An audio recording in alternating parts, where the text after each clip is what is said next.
layers, unattainable prayers with unsustainable players. All that got unexplainable layers, unattainable prayers with unsustainable players.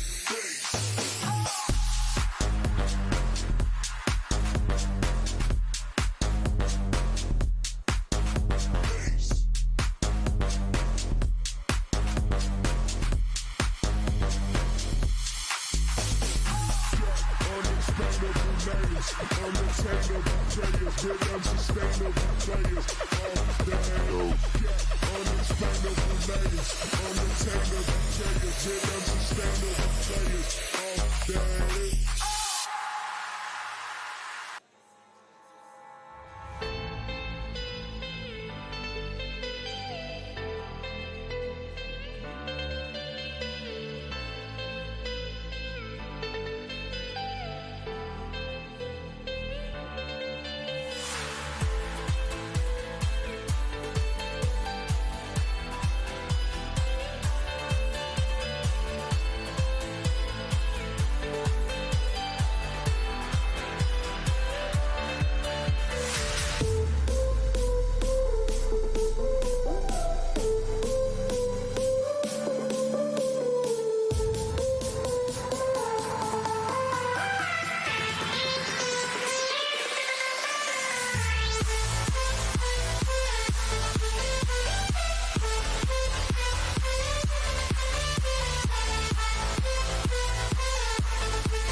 Simulation.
Salon and member of the board of directors.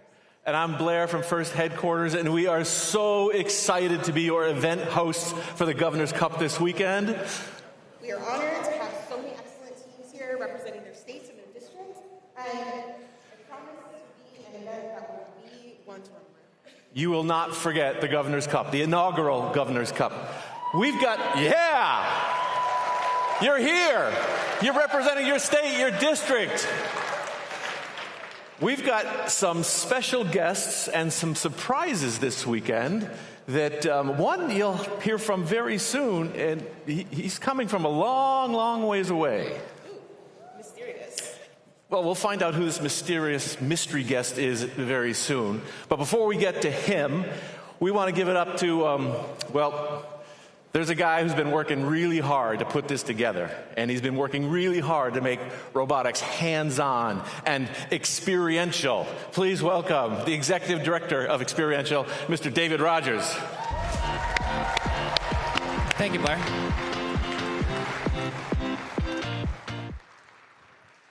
You know, when we first organized this event, the first inaugural United States Governor's Cup, we weren't sure if anyone was going to come. Texas sent 2 teams. That's Texas. We're so excited that all of you guys are here today. We're going to be cheering for each of you as you compete. One of the things I wanted to share about this event, its theme is Blueprints for the Future, Inspired by Our Past. Blueprints for the Future. One of the best blueprints that we have for our nation's future is the event of FIRST Robotics. And so I'd like to take a minute to welcome Chris Moore, the president of FIRST. Thank you. Good morning, everyone. How is everybody? Wait, I didn't hear that. How is everyone? I got it. Thank you so much. On behalf of everyone at FIRST, I just wanted to say thanks for being here, not only today, but throughout the weekend. Thanks to all the teams, the students themselves, the volunteers, mentors, the parents who made sure you guys all showed up. Thank you for getting the students here this weekend. To our sponsors and partners, thank you for being here, and thank you for your ongoing support of FIRST, of XRP, all of our programs, events, and teams. Your investment fuels opportunity. It allows young people to gain the skills, confidence, and a sense of possibility that stays with them long after this event and long after a first season. So thank you to our sponsors and partners. Let's give them a round of applause, actually.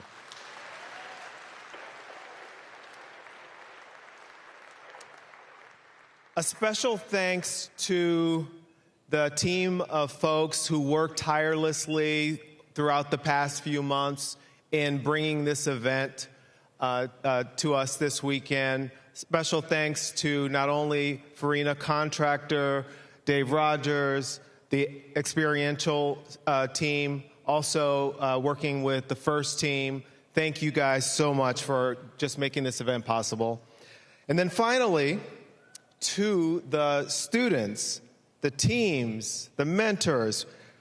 We're in Washington, D.C., right? That means that you guys have a very special role to play this weekend. You are officially our ambassadors. You will be representing FIRST and XRP in welcoming dignitaries, special guests, partners.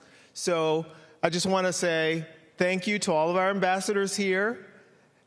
Have fun this weekend and savor this moment. It's going to be a special moment. Thank you all so much. Appreciate it.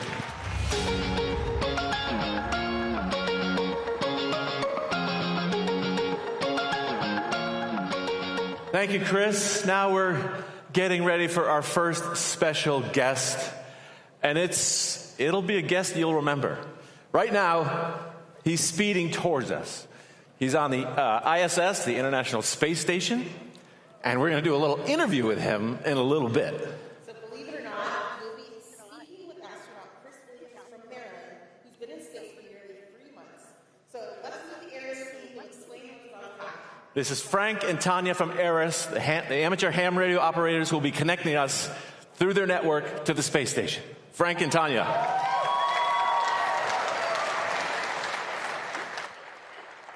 Good morning, everyone. Are you ready for an out-of-this-world experience? In just a few minutes, we plan to talk directly with an astronaut on the International Space Station. How amazing is that? I'm Frank Bauer. My amateur radio call sign is KA3HDO. And I'm Tanya Anderson, amateur radio call sign KD9BQZ. We are your ARISS moderators today for this International Space Station, or ISS, radio contact with youth at the U.S. Governor's Cup event in Washington, D.C. Through the help of amateur radio volunteers and the crew on the International Space Station, we hope to soon establish contact with the International Space Station as it flies more than 250 miles above the Earth over Greenbelt, Maryland. This is all accomplished through ARISS, amateur radio on the International Space Station. ARISS is an international consortium of volunteers from individuals around the world that develop and operate the amateur radio equipment on the International Space Station. Now, the ISS is currently approaching today's ARISS ground station, traveling along at 17,500 miles an hour. Is that astounding? Amazing. Mach 25 plus. So your contact today will be performed using a worldwide network of ARISS ground stations that enable students to contact the ISS. Today's ground station is K6DUE, located in Greenbelt, Maryland, at the NASA Goddard Space Flight Center, and operated by Ken McCoy, N3FXZ, and his team that's at the Goddard Space Flight Center. Your contact will be with astronaut Chris Williams, amateur radio call sign KJ5GEW, who will be using the amateur radio call sign on space station NA1SS. You notice we're using a lot of call signs here because that is how we communicate, just like a radio station communicates. Before we get started, we want to let you know that what we are doing today on the ISS is an experiment, and we never know the results of that experiment, positive or negative, until the experiment is over. And I want to remind all my students who are going to ask questions, don't forget to say over at the end of your question. We will now look at a short video showing how an ARISS contact looks from the perspective of astronaut Nicole Ayers on board the ISS. NA1SS, this is N2SJ, over. NA2SJ from NA1SS for scheduled contact. Hey everyone, I'm NASA astronaut Nicole Ayers, and welcome aboard the International Space Station, where we're orbiting the Earth 16 times every single day. One of the most rewarding activities we get to do while on board is talk to schools and kids like you using the International Space Station's amateur radio system, or ISS ham radio.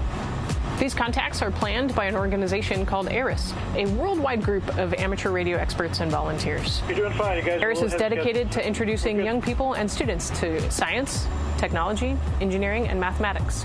You can check them out on the web at ariss.org. This is the equipment here in the Columbus Laboratory, which consists of a radio. We've got the transceiver here, we've got a control panel, and we've also got the microphone. Some ham passes also allow for a video connection in addition to the audio. We talk to each other by establishing a radio link between the ISS and your school as we fly over your location.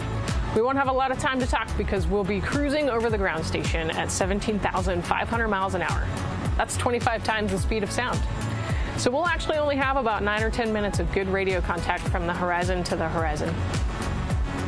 This is how a radio contact works. So about 5 minutes before the scheduled start time, I'll float over here into Columbus. I'll configure the radio so that I'm on the correct channel, and I may set up the video unit as well.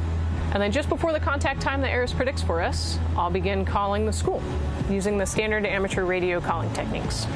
So as an example, if your school's call sign is K6DUE, I'll say Kilo 6 Delta Uniform Echo. This is November Alpha 1 Sierra Sierra. Come check. At your school, the radio operator will be listening for my call, but that person may also transmit and try to call me as well. You'll probably have a much more powerful transmitter on the ground than we have up here on board, so I'm likely to hear you guys before you hear me. November Alpha 1 Sierra Sierra. November Alpha 1 Sierra Sierra. This is Alpha Bravo 1 Oscar Charlie for a scheduled contact. Over. Alpha Bravo 1 Oscar Charlie, November Alpha 1 SS, loud and clear. Excited we can make this contact. Once we establish the connection and we can hear each other, we can start the best part, talking to you and answering your questions. What inspired you to become an astronaut, and what steps should a young ambitious person from Africa take to become an astronaut? Over. I always loved flying and I always loved space, so this seems like destiny. And for anyone out there, just get really smart on what you love, be a good human, be a good teammate, and you can get anywhere in life. Over. After I've answered all the questions, we use the remaining time to say goodbye and end the connection. Thank you to you all. Those were wonderful, creative, and curious questions. That was a blast. Have a great day. After that, I'll spend a few minutes reconfiguring the radio back to voice repeater mode so hams on the Earth can use it to talk with one another. Then I'll go back to my day job, doing science on board the International Space Station. ARISS is a brilliant opportunity for us astronauts to talk to you students all around the world. It's really rewarding to hear the excitement in your voices when talking to somebody up here in space, and it's a true privilege for me to be able to inspire the new generation of scientists and engineers through amateur radio. So 73 from the International Space Station.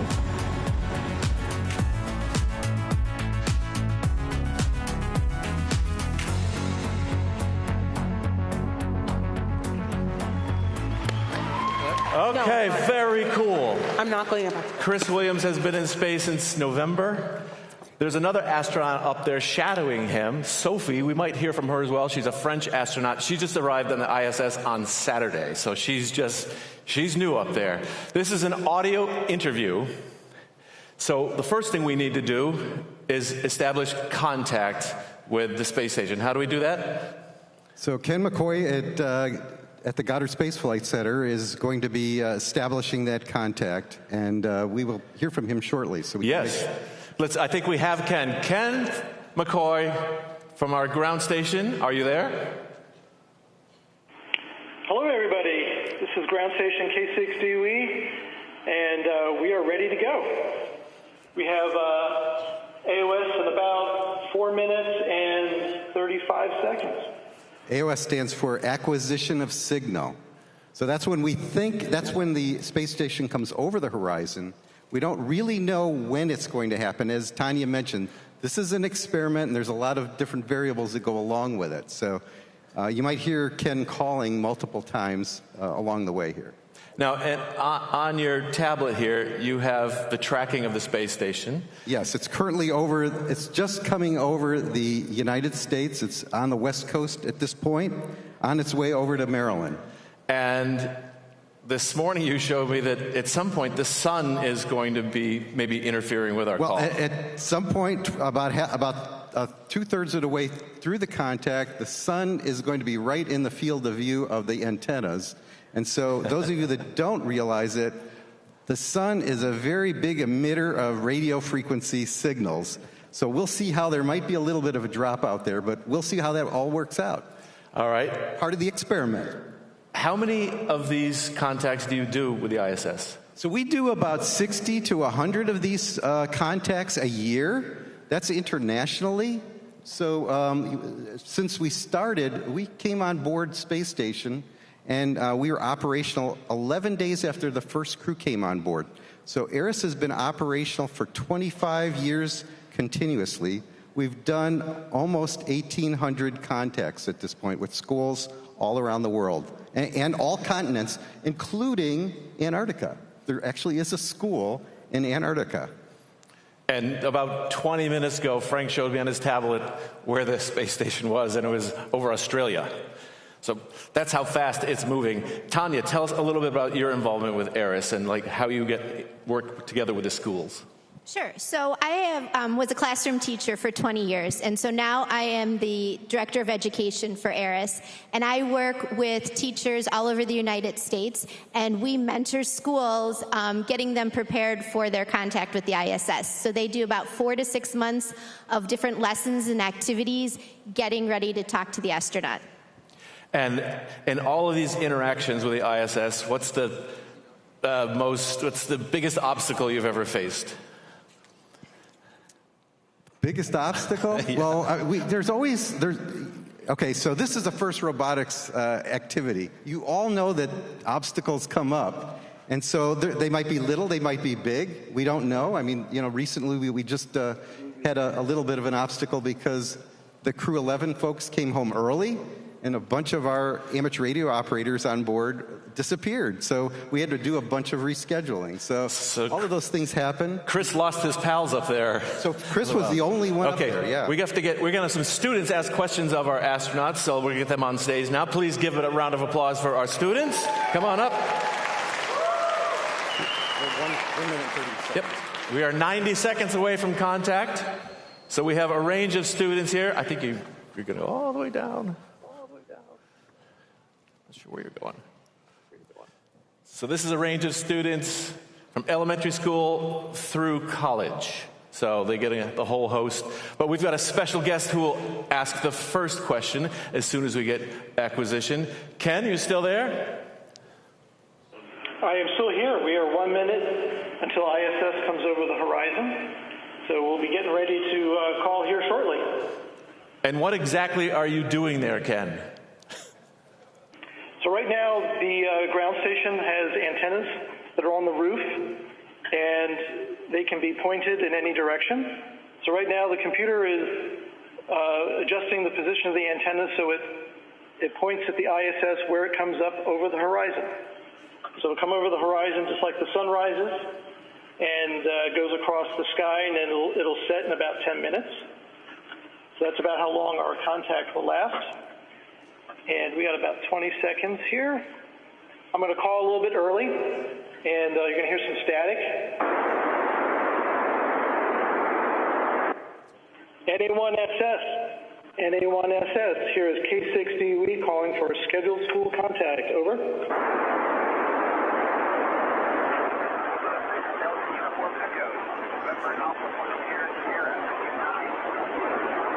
NA1SS from K6DUE, we hear you are very weak. We're going to get you a little bit higher on the horizon here, and hopefully you're hearing us. Back to you, over. Delta Uniform Echo, November Alpha 1 Sierra Sierra. How do you copy? You're getting a little better there. You're still a little scratchy, so we'll give it another moment here, and we'll see how you're doing. How copy us, over. And this is November Alpha 1 Sierra Sierra International Space Station. I still have you a little bit scratchy, but yeah, I can hear you. Over. We hear you loud and clear now. Hopefully you hear us loud and clear. Over. Yep, I have you loud and clear now as well. Over. Okay, very good. We'll get started here. Over to the Governor's Cup for your first question. Hello, Chris and Sophie. This is Blair in Washington, D.C. Thank you for joining us. This is a big robotics competition we have going on here. Our first question to you comes from the first CEO, Chris Moore. Chris will ask the first question. Thank you, Blair, and thank you, Chris, so much for joining us. My name is Chris Moore. Thank you for inspiring not only the young people who are here today, but those who are throughout the world. Did you participate in STEM competitions as a student? And if so, how did that prepare you to not only become a physicist, but also an astronaut? Over. Hi, Blair. Thank you for the wonderful question. A student, I participated in a number of different STEM competitions. One of the ones that I was really interested in was the science talent search. I think it's the Westinghouse Science Talent Search, the Intel. It was the Intel Science Talent Search at the time, and that inspired me to think about research as a potential career, and that's what led me to being an astronaut. Over. Hi, my name is Alex. When you first looked upon the Earth from space, what did you think? Over. When I first looked at the Earth from space, I just couldn't help but think how beautiful the Earth is, but also how fragile it is, how thin the atmosphere looked, and just what a special place we all call home. Over. Hi, my name is Max. What was your most meaningful experience in school that inspired you to be an astronaut while making a difference for our country and planet? Over. Hi, Max. I think the most meaningful thing that happened to me in school was people taking an interest in my career. I had a few teachers and other folks who really were mentors to me that showed me a great example of what it could be like to be somebody that could work in STEM and to do great things. Over. Hello, my name is Bobby. Is there anything that you would recommend young people can do to help them make a positive difference and have a great career in STEM? Over. Hey, Bobby, thanks for the question. I think to continually stay curious, always ask why, and never give up on that. And then I think the other thing is to tell people about your interests, because there's way more people out there that are looking to help you than there are that won't be interested. Over. Hi, I'm Vinutha. How important and impactful do you think it would be if robotic STEM experiences like FIRST were made an official school sport? Over. Oh, that's a great question. I think it'd be super awesome. I mean, I think that sports are fantastic, but sports are all about working as a team to accomplish something great. And I think STEM events like robotics fall exactly into that category, and it would inspire more people to do them. So I think it's awesome. Over. Hi, my name is Sophie. What's your favorite science fiction movie, story, or character, and how did they inspire you? Over. Thanks for the question, Sophie. My favorite science fiction movie is Apollo 13. It's not really a fiction movie, I guess. It's a fictionalized movie. But I love the ability of people working together to overcome a tough situation. Over. Hello, my name is Aiden. Were you involved in any STEM clubs while you were in school? If so, what were they and how did they shape your career? Over. Thanks for the awesome question. I was involved in a few STEM clubs. I was part of the math team and another quiz bowl team, and I thought that those were really fun because they really showed me that STEM and learning in those areas could be a lot of fun too. Over. Hi, my name is Summer. There are FIRST robotics teams here from nearly every state, and we're working to continue growing the program with help from XRP. What message would you like to give leaders that plan on investing in STEM education in their states? Over. It's a great question. So I think the advice I would give is that any investment you put in will return multifold, because the spark you can excite in kids, and a lot of kids that might not otherwise know or believe in themselves that they can do something awesome in STEM will return manyfold, because you can really spark some amazing careers that will lead to people really finding their passions in life. Over. Hi, my name is Adam from Cornell University. Last year, we created an XRP robot with some of our 3rd and 6th graders here that went into space on Blue Origin flight NS-32. Considering how quickly robotics and AI technologies are advancing, what should students consider while building robots capable of assisting astronauts during missions to the Moon and Mars? Over. Thanks for the question. I think that one of the things they should keep in mind is that we're definitely going to need the help. There's so much we can do, and the pace of technology is going so quickly that we're going to need to take advantage of this. And so I think the biggest advice is to keep thinking and to be creative. Think outside the box. Don't just be confined to what you think might be possible today. Think about what might be possible in 5 years, because the technology is changing so rapidly. Over. Hi, my name is Grace from Cornell University. What do you think is the return value for NASA and STEM industries if more students participated in activities like FIRST robotics competitions? Over. Well, the secret sauce of NASA is the people.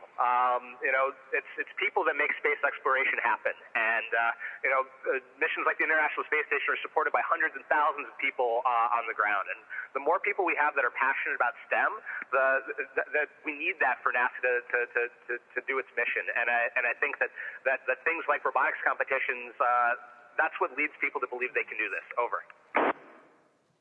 Hi, my name is Isaac, and this is Lily. We've known for a long time that we want to work in aerospace, and we're at MIT pursuing it now. But for the younger students watching who have big goals and are still figuring things out, what's the most important failure you learned from during your career path, and how did it shape your trajectory moving forward? Over. Well, hello from an MIT course 8. And of course 16. For me, when I was at MIT, actually, I failed my qualifying exams for my PhD my first time, and that was really hard because as you advance in your career, things get harder, and things that were easy, and you never had a problem with, all of a sudden can become difficult. And that made me realize that, how many people are out there that are willing and able to help you, and that if you're willing to accept help and willing to talk to people, how many people are going to help you on your journey? Over. Hi, my name is Nora. What was the most fun thing you ever did in space? Over. Oh, there's a lot of fun things I've done in space. I think the most fun thing I've done in space, though, is to give a giant big hug to some of my friends when they came up to join me on the space station. Over. Thank you, Chris. This is Blair again. That was our last question. We want to thank you for connecting with us, inspiring us, our student questioners. We're going to get a cheer going for you up there. So everybody in the house, make some noise for Chris up on the space station. Can you hear that, Chris? Over. Oh, that was fantastic. And I want to thank you guys for so many awesome questions. I mean, you guys really put a lot of thought into those. Those were great. I really enjoyed talking to you. It's really brightened my day. And I love the first robotics competition. I love the robotics that you guys are doing. So keep up the great work and have a lot of fun. Over. Thank you, Chris. Keep up the good work. Over. K1SS from K6UE. Thank you for a great contact. Over. Yep, thank you guys. It was great talking to you, and signing off from the International Space Station. Thank you. So K6UE, we are clear. November Alpha 1 Sierra Sierra, we are clear. All right, let's hear it for our student questioners. Nicely done. Awesome job. Our team from Aris, Frank and Tanya and Ken, let's give it up for them. Wow, that was awesome. That was cool.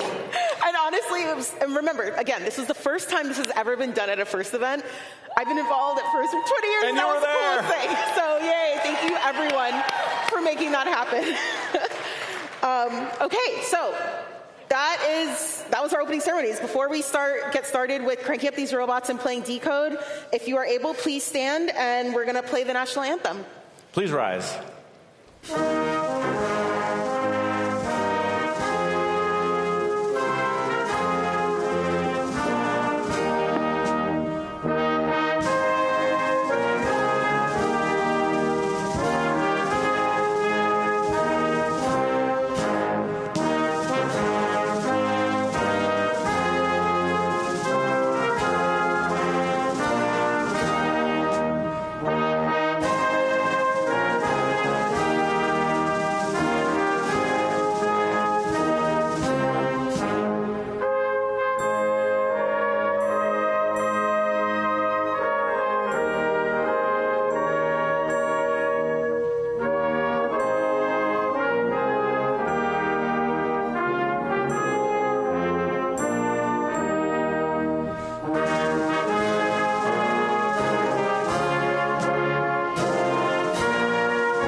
All right, we're just about to get some robot matches started. Are you ready for that?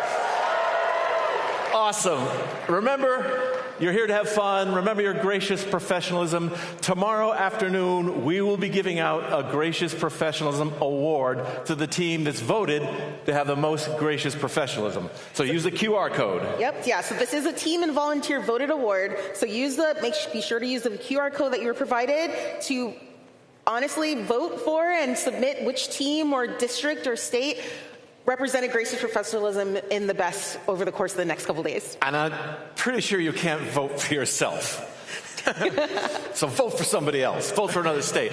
All right, it is almost time to get the tournament going. You have a tournament MC. We're going to turn it over to Mr. Spencer Gray. Thank you, Blair. Thank you, Melissa. First of all, welcome to my home region of Washington, D.C. Thank you, everyone. If you are not sure how we play the game, we're going to see a quick game animation to talk about how we're going to play this game this weekend.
All right, we're going to set up for the matches on the two fields, so we'll get those going in about 5 or 10 minutes. Match number 1, match number 2, they start at 10:30. We'll see you there.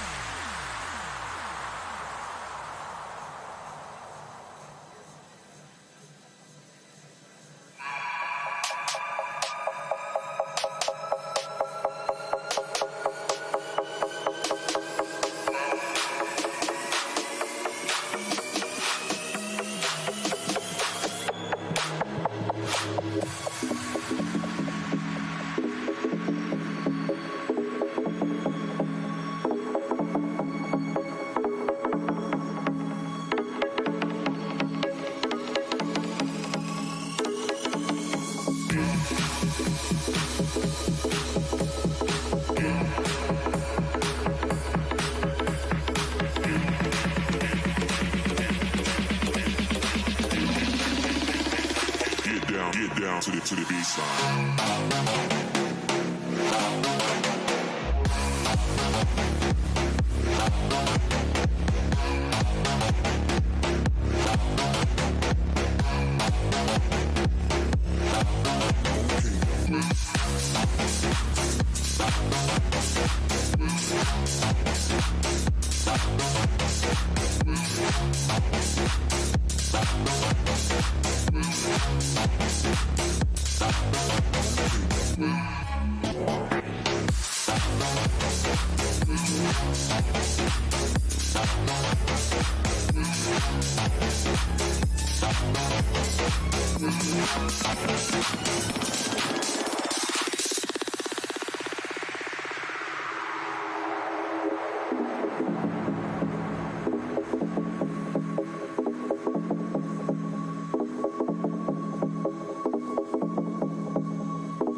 Get down to the baseline.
All right.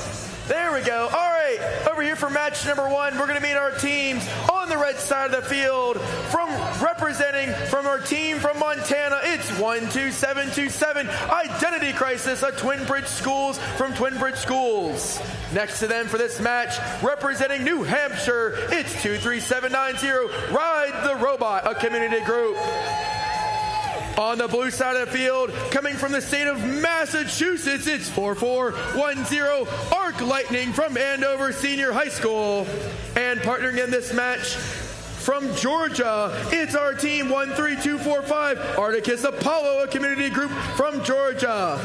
We're going to get off the field. We've met our teams over here on field number 1. I have Apara as our MC, or our game announcer. He'll be some of our voices. We'll meet Steve in a minute as well. But whenever the field is ready, they're going to tell me when we're good to go. Great, talk to driver.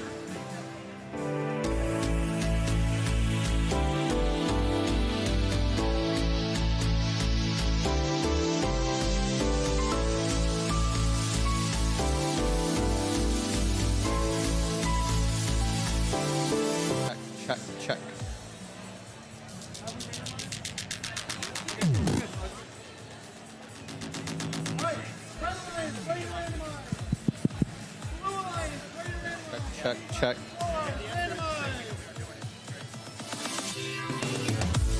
All right, we're going to get this match underway in 3, 2, 1, go! All right, everybody, welcome to your first qualification match of our inaugural United States Governor's Cup. Team 4410 taking some quick shots. They got 6 in so far. Let's see if they can get this gate open. They're going to try to open it so that these extra artifacts don't go into overflow. First, they're going to fill up that classified section of the ramp. That's going to be 3 points per artifact there, so 27 there already. We'll see how many are classified or are in the correct pattern right after this autonomous ends. 2 seconds left. 4410 going for more artifacts, and they get that lead bonus. Drivers, pick up your controllers. 3, 2, 1. All right, a huge 71-point lead for that Blue Alliance right now, thanks to Team 4410 from Massachusetts. Their alliance partner now 13245, going to that blue human player zone to pick up some artifacts. We can see they've got one. They're going to take some far shots from that launch, and let's see if they can get this one in. 1, and there it goes. 2, there's another, and almost. They have plenty more time left in this match. Not too much motion from the Red Alliance yet, but remember, this is just our first match of the day, so we're going to see plenty of robot action. 4410 continuing to cycle. That Blue Alliance has 18 artifacts scored so far. Remember, if they get 18 more to reach that 36 artifact threshold, they're going to get an extra ranking point, which is going to be huge for those ranks at the end of qualifications. About a minute 15 left in this match, 116-9. Comfortable lead for that Blue Alliance, 13-245, opening their gate again so that they can continue scoring those classified artifacts, scoring 3 points per artifact instead of 2. We haven't seen these teams explicitly focus on that pattern RP yet. Remember, you need to get 9 sorted artifacts correctly. We'll see how many they had from the end of auto. Looks like they had 2 from the end of auto, and about 48 seconds left in this match. We'll see teams starting to think about that. 4410 already getting 3 artifacts sorted correctly with that PGP pattern. Looks like their partner 13245 contributed 1 more, so that's going to be 4 sorted artifacts. This next purple going in is going to be sorted as well, and another. So they're really trying to get these ranking points. 28 seconds left in the match. We're going to hear that end game buzzer go off in about 5 seconds, and teams are going to start to park. Over on the Red Alliance, we see that ramp is almost full. There we go. That's 9 classified artifacts in the ramp and a full ramp for the Blue Alliance. They're not going to go and open that gate anymore because they want to make sure they can get that classified ranking point at the end of this match. 8 seconds left. We see 2 robots in the Red Alliance going over to the base, 2 robots in the Blue Alliance going over to the base, and this match is going to come to a close right about now.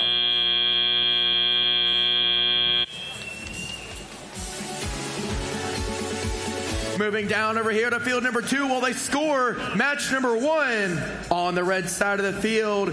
Representing California, it's 23676 Bumblebee, a group from San Diego, California. Next to them, representing the state of Wisconsin. I did the right? Yeah, Wisconsin? All right, cool. I had to remember my abbreviations. Representing Wisconsin, it's 16460 Gearheads from Brookfield, Wisconsin. On the blue side of the field, representing Texas North from Plano, Texas, it's 8565 Technic Bots. And representing the state of Tennessee, it's a rookie here. It's 31919 Chariot of Wire. And the other Game It Out Your voice you're going to hear throughout the weekend is Mr. Steven over here in the cowboy hat as well, representing West Virginia. West by God, Virginia. Thank you, Spencer. We're going to be here on field 2. We're going to get this excited, get this party going in just a moment. All right, I'm going to wait for production to tell me when the score is ready for match number 1.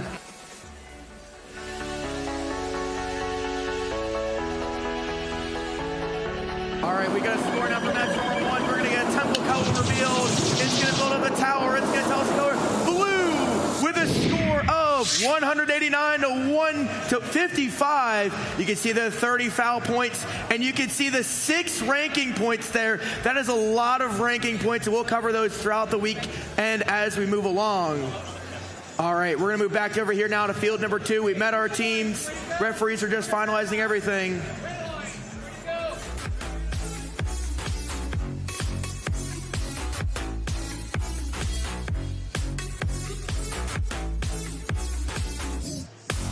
All right, I got the thumbs up from the field. So teams, we're going to get this match number 2 underway in 3, 2, 1, go.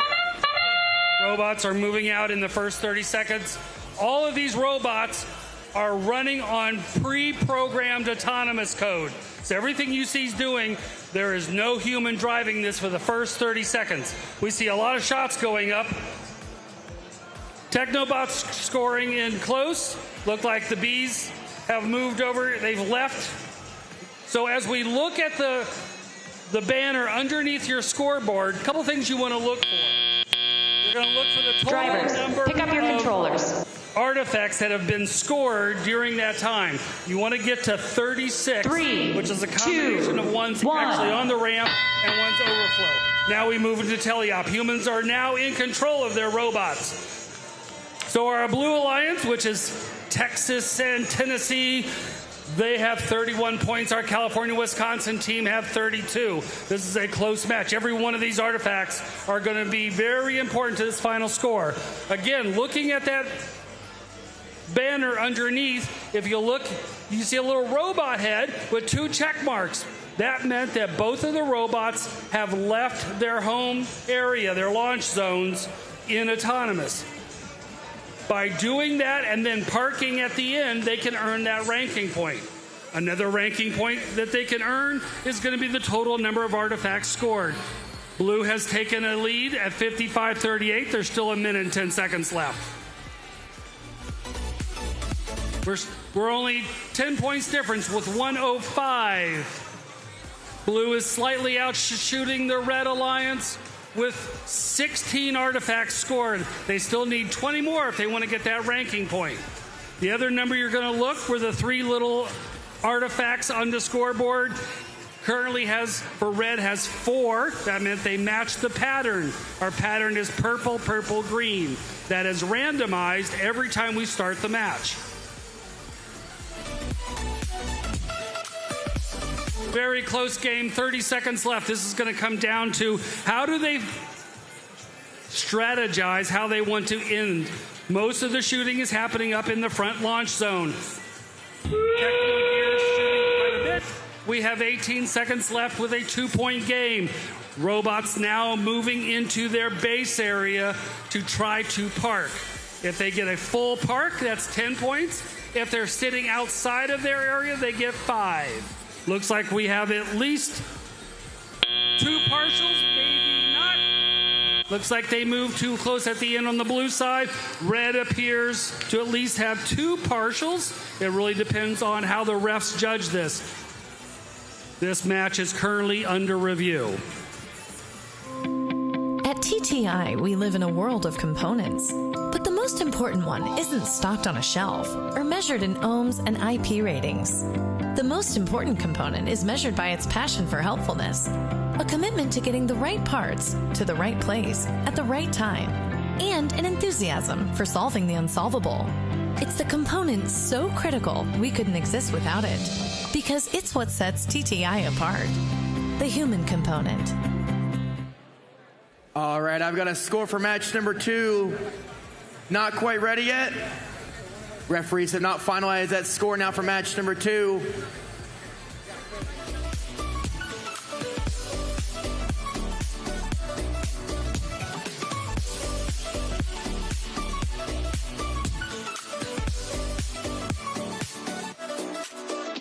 We've got the scores now. Let's go ahead and see it for match number 2. We're going to get a tempo color revealed up on the screen. It's going to show the color red with a score of 105 to 83. You can see the 4 ranking points there given to the Red Alliance. Those ranking points will be how we determine these teams moving into Alliance selection tomorrow.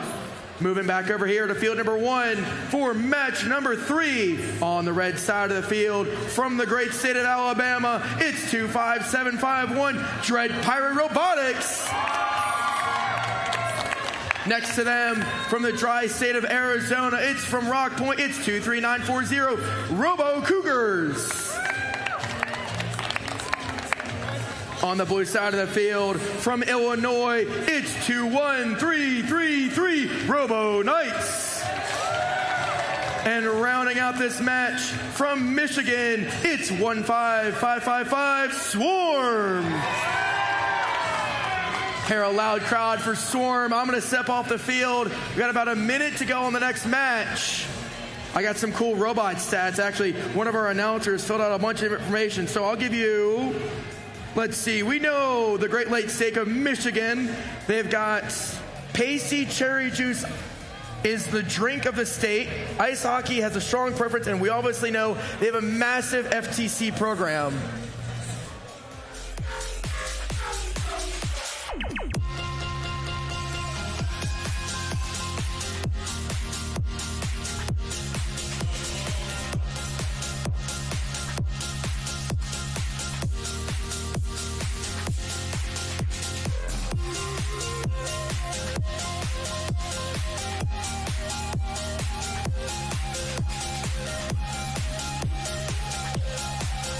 Time.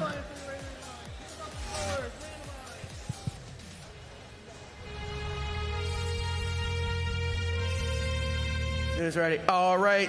Trey's giving us a thumbs up from the field. We're going to get this match underway in 3, 2, 1, go. All right, everybody, welcome back to field number 1. We see a lot of action from that Blue Alliance. Look at 21333 taking those shots with those side-spinning wheels on either side of the artifacts.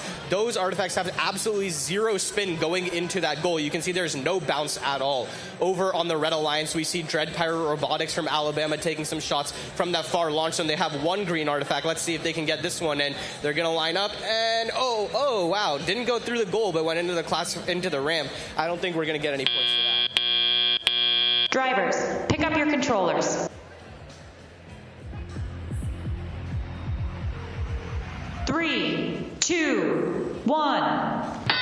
Okay, we're starting qualification number 3, driver control period with another lead for that Blue Alliance. Swarm immediately taking a shot from that far launch zone. We can see that shooter is absolutely dialed in for these far launch zone shots. There goes another. There goes another. Those two both go in. Swarm competed at the Southeast Michigan State Championship where they were the control award winner. Extremely evidenced by their accuracy and control in all of these shots. Over on the Red Alliance, Dread Pirate Robotics taking some shots from the top of that close launch zone. They get 2 win. Meanwhile, 21333 Robo Knights from Illinois, they're getting their shots in. Super fast shooting with that linear indexer.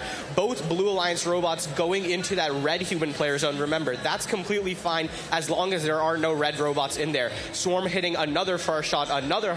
Man, they are just locked in on these shots. 21333 taking some close shots. They get all 3 of those in. 101 to 46. The Blue Alliance nearing this 36 artifact ranking point threshold. Swarm getting another 2 shots in. That's going to take it to 30. 56 seconds left in the match. About a 60-point lead for that Blue Alliance. 116 to 55.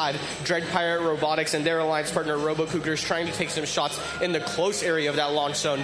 44 seconds left in this match. We're going to see teams starting to approach those base parking points. 21333 continuing to take shots. Swarm just pushing their opponent in that far launch zone so they can get those shots. They're going back and forth. 30 seconds left. We're 137 points for that Blue Alliance. They've already gotten the artifact ranking point. Let's see if they can get the motif ranking point now as well. They have 8 sorted artifacts, so they only need 1 more sorted correctly in order to get these points. 13 seconds left in the match, 12 seconds left. We're going to see teams come over for that park. 9 seconds left. Looks like both Blue Alliance robots are trying to get in the base. Both Red Alliance robots are trying to get in the base. Swarm close, but not quite there, and they go. And wow, look at that, 21-3 with a park mechanism to lift themselves off of the tile.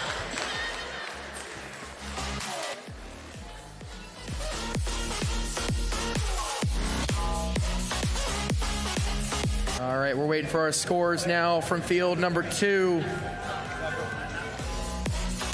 So what we can see there on the screen, we can see a bunch of numbers across the bottom. So what you see there is you see the number on the left bottom hand corner, you see 3 of those artifacts with the number 2 next to it. What those are your motif bonuses these teams get, and you see the check marks right above it. That is autonomous if they moved out of the starting zone in autonomous to get a score for either autonomous or end game. And then you can see the 20 there. Looks like we got a score ready. Let's go ahead and see it now for match number 3. All right, we're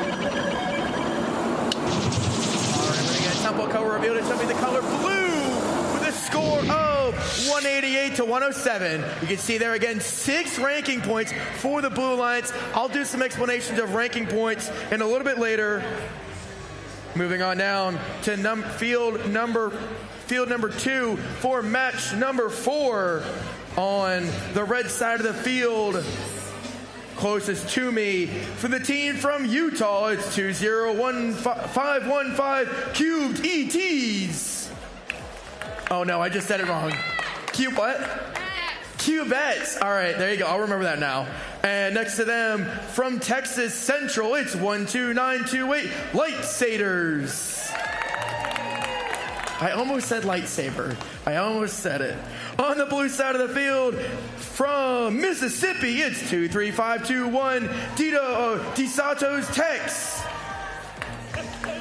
Oh man, I'm butchering everything today. It's Technics. Man, I'm just cool. Now this team I did already have a conversation with. It's the team from Idaho. It's 20169 the Quackins. He's got the duck call ready to go. All right, so we'll explain a little bit of ranking points for those in the audience don't know what a ranking point is. What the ranking points are is if you get 15, I'm going to call them robot points. Basically, if they move out of the launch zone in autonomous, they get, I think it's 5 points per, 6 points, 5, I forgot the number now. I have to pull my cheat sheet up. Basically, if you get both robots to move, that gets them, yeah, it's 5. It's 10 robot points. They need a total of 16 robot or 14 robot points. I'm sorry, it's 14 robot points to get the ranking point. How the ranking points will work is they will get a ranking point. You need a total, there's a total available of 6 ranking points available to these teams. What that does, it affects their rankings as we go into alliance selection. The more ranking points they have, they get 3 for wins, and then they get 3 for other activities on the field. Blue Alliance, ready to randomize. Nice. Field is just randomizing now, getting ready to go.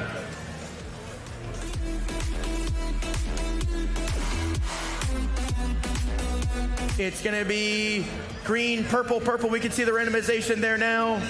I got a thumbs up from the field. All right, we're going to get this match underway in 3, 2, 1, go. As autonomous period has now begun, the motif that's at the end, the green, purple, purple, robots are programmed to recognize that and then try to shoot that pattern. So we see over on the Red Alliance a green, purple, purple, followed by another green.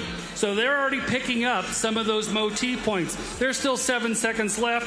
We've got a lead from the Mississippi-Idaho team, 27-12 over Utah and Texas. Drivers, pick up your controllers. Expired. Students will be picking up their controllers in a moment. 3, 2, 1. As we enter, teleop students are now driving those robots with a 40-26 lead up for the Blue Alliance. We can look at the board. We can see the Red Alliance has the 2 check marks to indicate that they have both left. That is 3 points every time they leave for 6 points. They then need an additional 10 points during the base period. Also, the Red Alliance has 4 of those motif patterns points. That's because they had that green, purple, purple, green. They need 8 of those to get the points. So we'll be watching these. Currently, blue has now jumped out to a 64-38 lead.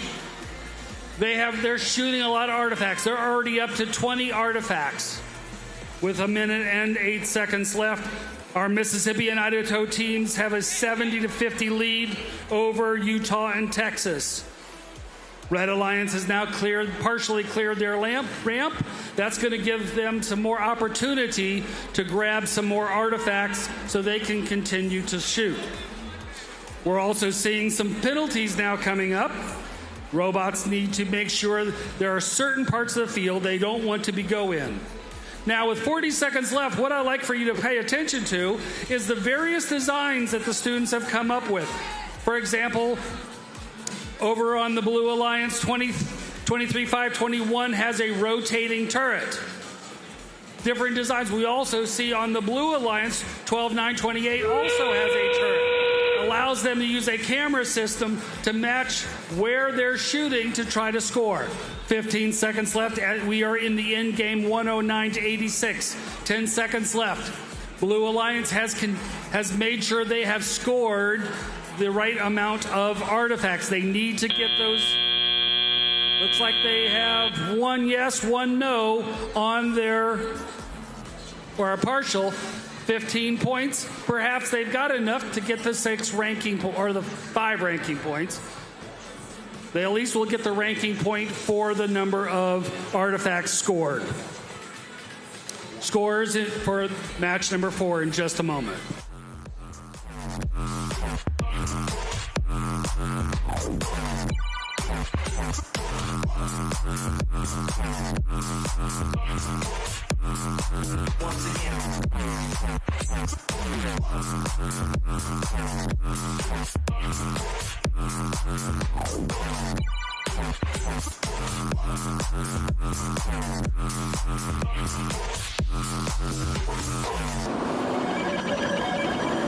We're going to go ahead and see it now. We're going to get a color temple. It shall be the color blue with a score of 145-110. So you can see there at the bottom, you see the 3 trophies. That is the ranking points they get for winning the match. You can see the robot they got, which is what I just explained there. And you see the singular artifact lit up and not the triple artifact, which is the motif bonus. We'll break into that in a little bit.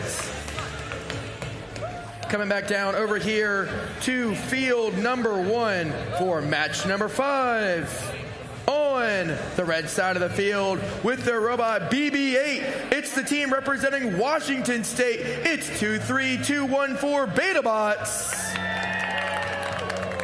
Next to them, the team from Minnesota, it's team 16917 Gear Wizards. On the blue side of the field with their robot Real Steel. From Connecticut, it's 25237 Real Steel. And rounding out this match, coming from Kansas, it's 26688 Electric Axolotls.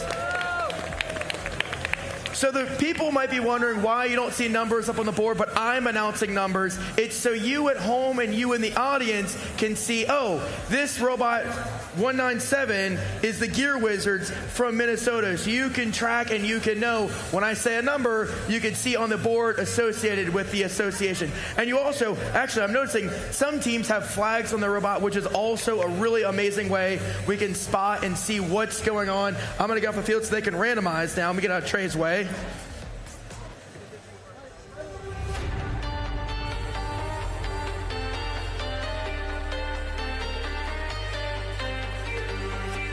All right, Trey has randomized. It's going to be the color green, purple, purple. He's going to put that obelisk in place. He's going to put it up there now. All right.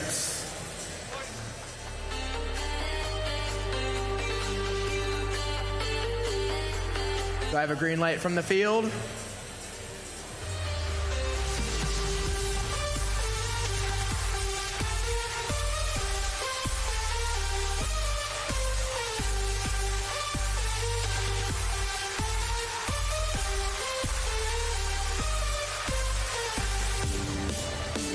All right, we're going to get this match underway in 3, 2, 1, go. All right, thank you, Spencer. As we get things kicked off, we see both Red Alliance robots shooting into that goal, both Blue Alliance robots shooting into their goal. This is going to be a very high-scoring autonomous period. Gear Wizards coming back and picking up 3 more artifacts and shooting from that far launch zone. Meanwhile, Sounder bots taking their shots from the close launch zone. Right now, that ramp is very, very full. We'll see if this Red Alliance decides to open it or if the Blue Alliance decides to open it. 6 seconds left in the autonomous period. 9 artifacts on the Blue Alliance. 16 total artifacts on that Red Alliance. Drivers, pick up your controllers. 3, 2, 1. Okay, as we begin our driver-controlled period, 50-49, just a 1-point lead for this Red Alliance. We see Gear Wizards coming to the front of that field, relocalizing their robots so they know exactly where it is, going to that red human player zone and taking some far shots back and forth, back and forth. Meanwhile, Sounder bots, they're going to shoot from all the way the close side of the field, right between those 2 goals. This is really smart because it allows them to stay completely out of the way of the other robots on the field. Gear Wizards taking their shots under heavy fire. They're opening that gate, clearing all those artifacts from that ramp, opening it up, getting 3 more in. Let's take a look at our score again. 78-52, 90-52, 38-point lead for that Red Alliance, but the Blue Alliance is not giving up. 58 points right now. They have 12 artifacts. Gear Wizards taking some far shots, 1 of those going in, 2 of them going out. Meanwhile, 26-6-8-8, Real Steel, they're going to take some more shots and get 3 of those in all the way from that far launch zone. About a minute left in this match, 96-76. The Blue Alliance has really come back. Let's take a look at our ranking point thresholds. We see the Red Alliance has 24 artifacts out of 36 classified. The Blue Alliance has 18 out of 36 artifacts classified. So both of these alliances are going to have to score plenty more artifacts in order to get that movement threshold. Gear Wizards coming back. They're going to resync their robot in the beginning of the field so they can get a little bit more accurate shooting. They're going to take those far shots. Looks like it paid off. 3 of those going in. 35 seconds left in this match. About a 35-point lead for that Red Alliance. This is still anybody's game. 30 seconds left, 22 points. The Red Alliance has now crossed that 36 artifact threshold. You can see they have 36 classified, 8 overflow, plenty more than they need. 20 seconds left. What we're going to see now is very interesting. Right at the end of the match, Gear Wizards is probably going to come in to their base and lift their entire robot up. Let's see if they decide to do it. 10 seconds left. Sounder bots coming to the back of the field. Blue Alliance deciding to park. 5 seconds left. We'll see Gear Wizards line up in the corner. Are they going to go up? And 1 second left in this match. They decide not to do it this time.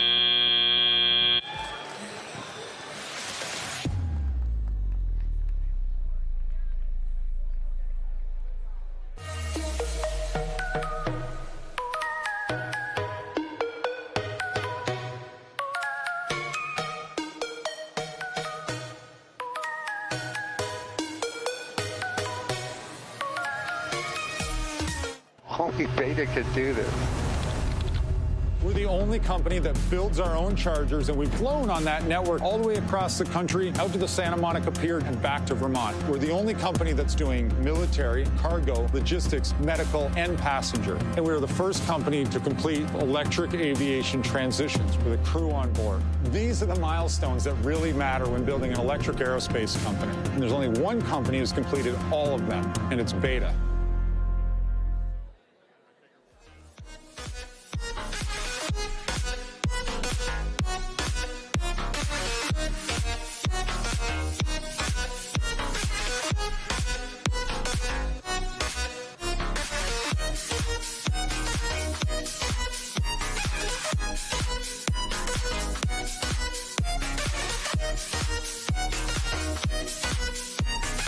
We have a score for match number 5. We're going to get a double color revealed. It's with the color red with a score of 180-128. Moving back down over here to field number 2 for match number 6. Starting on the right side of the field, coming from New Mexico, it's 23974 Astro Vikings. Coming down from Liverpool, New York, it's 27186 Citizen Adams. On the blue side of the field, coming just across the river from New York, it's the team from New Jersey, it's 23786 Make Minds. Coming from the state of Virginia, it's 20690 PCHS Knights. You notice there's actually 3 new teams on this match. Ready to go? Randomize? Blue Lions, ready to go to randomize? All right, we've randomized. Our timer has delayed, so it means we're going to get this match underway in 3, 2, 1, go. All right, looks like we've got movement on in the closer. We do have a major penalty because the Red Alliance has moved outside of their half of the field. That's going to impact this game greatly for those 2 major penalties. We see that score really impacted with blue with 57 to red 6.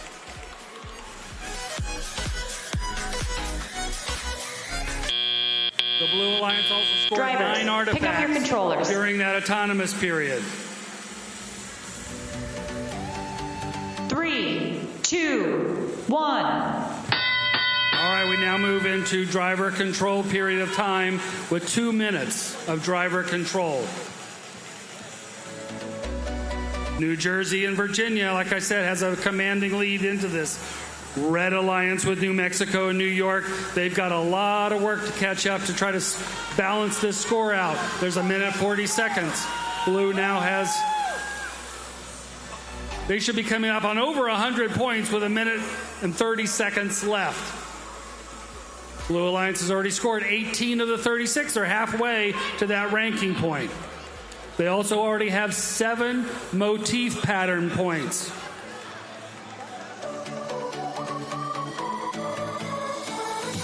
The White Knights from Virginia with their white 3D printed robot is staying up here on the front half of the shooting area. They're going to shoot long distance.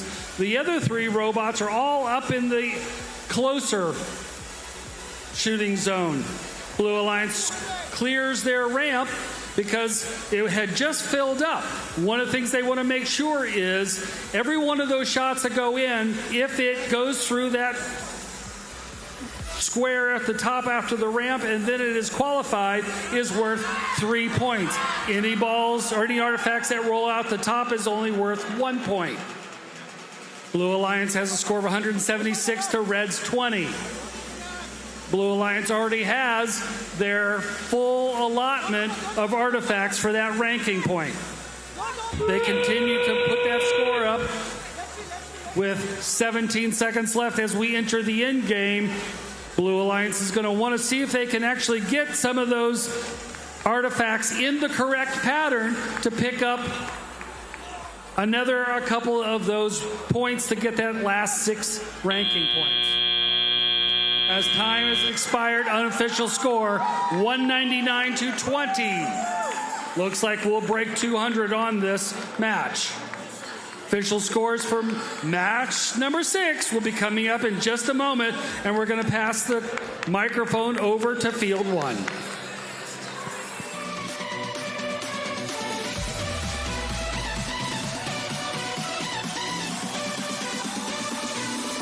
right, let's see that score now. We're going to get it put on the board. We're going to get a top of color revealed. It to be the color blue with a score of 215 to 39. You can see it's a new event high score. You can see the 5 ranking points there. They got the motif bonus, the actual artifact bonus, and the 3 for winning.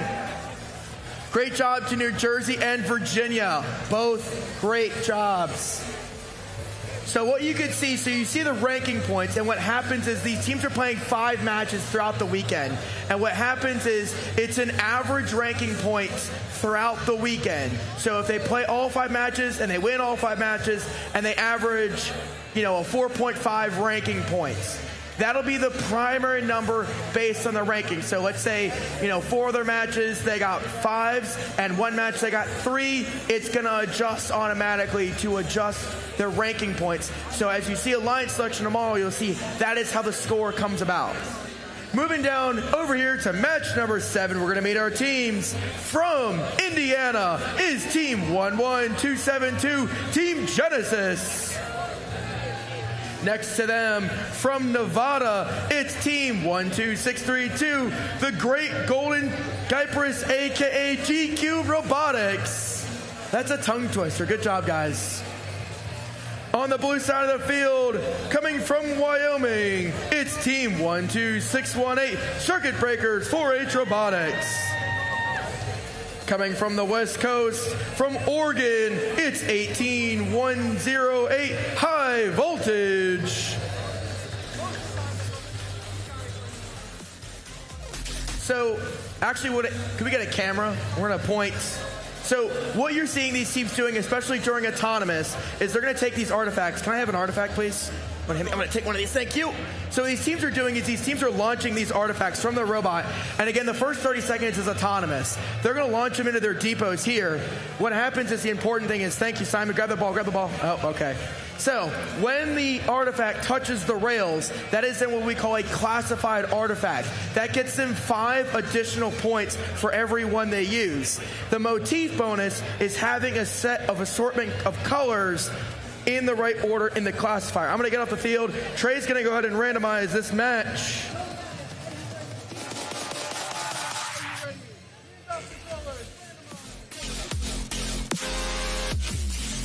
All right, we have randomized. It's give me the color orientation of green, purple. Purple field is ready. We're going to get this match underway in 3, 2, 1, go.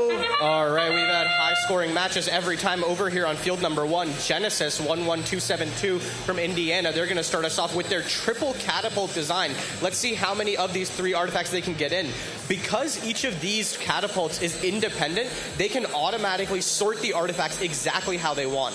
Over on the Blue Alliance, 18108 High Voltage from Oregon, they're going to take a couple shots. One of those goes in, one of them bounces out. 5 seconds left in the autonomous. Pretty even so far. 5 from the Blue Alliance, 8 from the Red Alliance. Drivers, pick up your controllers. 3, 2, 1. Okay, as we begin our driver-controlled period, we see a 16-point lead for that Red Alliance thanks to Genesis with that triple catapult design. They take a couple more shots, get 2 of those in. Now, because they don't need to sort these artifacts, they're shooting all 3 artifacts at the exact same time so that they can have the fastest cycles possible. 18108 trying to play a little bit of defense on them, but it doesn't work. Genesis automatically adjusting, getting those shots still in. And you can see over here in that red human player loading zone, Genesis actually has their human player putting the artifacts directly into the robot. That's completely legal this season and a great strategic idea from the team from Indiana. Over on the Blue Alliance, we see our team from Oregon taking some shots. 18108, they get 2 artifacts in. 11272 over on the Red Alliance using that catapult. Both robots on that Blue Alliance from Wyoming and Oregon scoring those artifacts in that goal, trying to cut down this lead. Right now, only 13 points. Now only 10 points in favor of that Red Alliance. Not too much emotion over here from our team from Nevada. There we go. Now they're up and running. Let's see if they can take some shots from this far launch zone. 56 seconds left in this match. Genesis trying everything they can do to keep maintaining this lead. They're going to get 1 of those artifacts in. And let's see, now they're going to open that ramp. I think they're going to try to sort all 9 of these artifacts for the rest of the match. Over on the Blue Alliance, 618 taking some shots, getting those in. Genesis taking 3 purple artifacts. Let's see if they can launch all 3 of these in. They get 2 of those in. Thankfully, that is the correct pattern for that motif. Green, purple, purple. So that's going to be 3 extra points for them and 3 classified points. Over on the Blue Alliance, 18108 taking some shots. Let's see if they try to score. They have 4 artifacts in this ramp. We'll see how many classified points they can get. 15 seconds left. The Blue Alliance has now taken the lead, 81-95, about a 19-20 point lead for that Blue Alliance. 7 seconds left. We're closing out on this match. 2 robots parked on either alliance. 11272 going over to park, 18108 going to park, and that's the end of the match.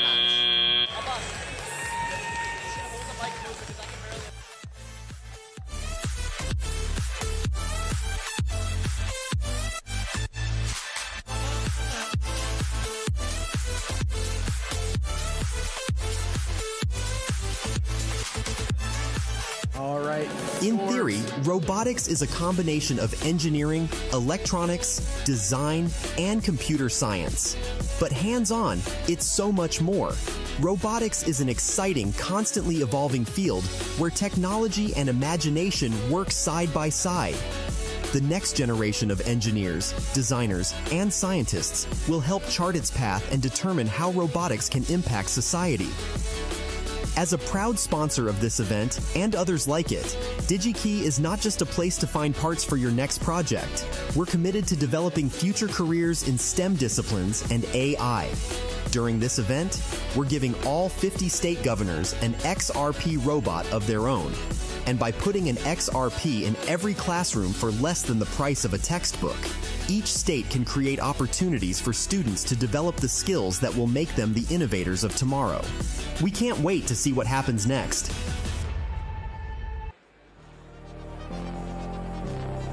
Score now. Let's go ahead and see it. It's going to go to the Blue Lions with a score of 117 to 126. What a close match. You can see the 4 ranking points. They got the robot bonus as well as their 3 ranking points for winning the matches. Over here on field number 2 for match number 8. On the red side of the field, coming from North Dakota, it's 17378 Robotic Rodents. Next to them, with their very beautiful twirly hats, the state of Delaware, it's 25609 Load Robotics. On the blue side of the field, coming from Pennsylvania, our neighbors to the north, it's 20153 Silver Wolves. And rounding out this match, coming from the state of Missouri, it's 19448 Xbots. Okay, Red Alliance, ready to randomize.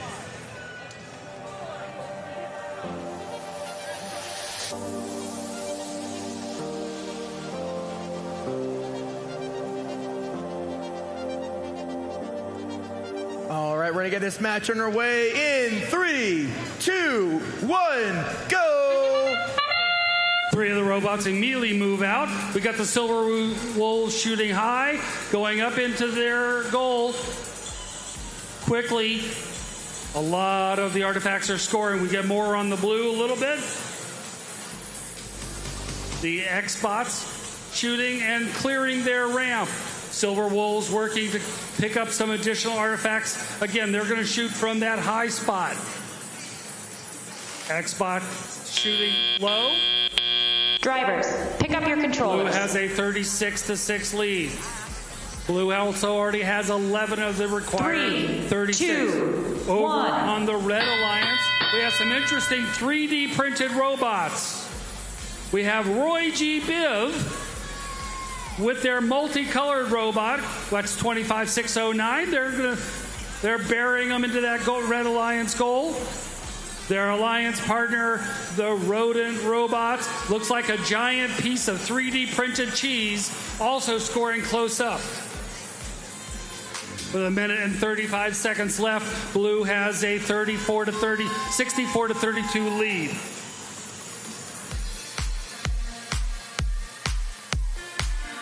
Little banging going on as teams try to capture that launch zone and get lined up for their shot.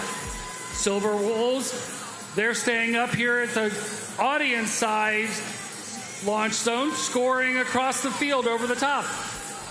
Allows them to actually pick up some of these. Score is 88 to 64. This score has actually closed up. Roy is scoring with their Roy G. Biv rainbow colored robot. They go up and they're swapping the new North Dakota Delaware teams, taking turns taking those shots. Silver Wolves lined up. Again, they're going across the field, across the top. They're not going to be in that melee in that goal side launch zone. The Xbox, they're also lining up at the very top. Looks like they may be playing a little defense. 18 seconds left, 124 to 103. This could come down to a couple of things. Are there motif points in their ramp? And also what their parking goes. 4 seconds left, 2, 1. Qualification match number 8 here at the U.S. Governor's Cup has concluded. 22-point lead unofficially. We'll see what the final results look like.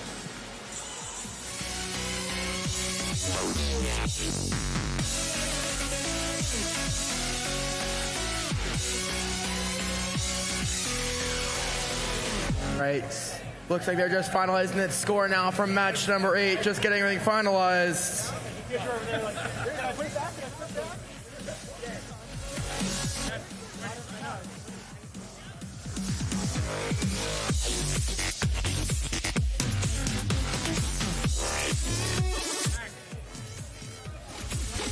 All right, let's go ahead and see that score now. We're going to get temple color revealed. It's going to show us the color. It will be blue with a score of 133 to 153. Really close match there. And again, you see the 5 ranking points. These teams are also scouting in the audiences, watching to see who they want to pick going into alliance selection. Moving down over here to field number 1 for match number 9 on the red side of the field. Standing up on that tall, is that a pelican cage you guys are standing on? Oh, you gotta stay. Ooh, I like that. I like it. You got the stool. Coming from Oklahoma, it's Team 14906 Leviathan Robotics. I didn't know you were gonna do that. It scared me a little bit. Thank you so much. Coming from South Carolina, it's Team 24769 Talon Skies. Next to that, or on the far side of the field, coming from Kentucky, it's 21239 All Systems Go. And coming from the northeasternmost state of the U.S., coming from Maine, it's 21616 Blue Potato Lobsters.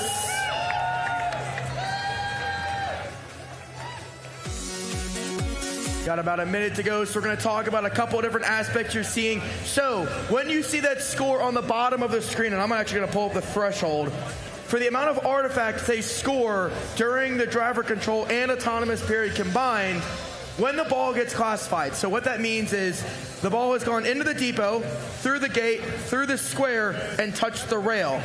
If they get, and I'm going to give you the exact threshold value in 1 second, the threshold value of the artifacts, I'm going to pull this up now. Where's my artifact number? I think it's 35. There we go. It is 36. 36 points is how many they need to score. 36 artifacts they need to score to get the artifact bonus you see on the screen. And again, it's an RP average. So all their matches, so these teams want to have not just the 3 they get for winning the match, they want additional bonuses. So again, they're an alliance captain when we go into alliance selection tomorrow afternoon. All right, we got about 25 seconds, which means it's time for Trey to randomize.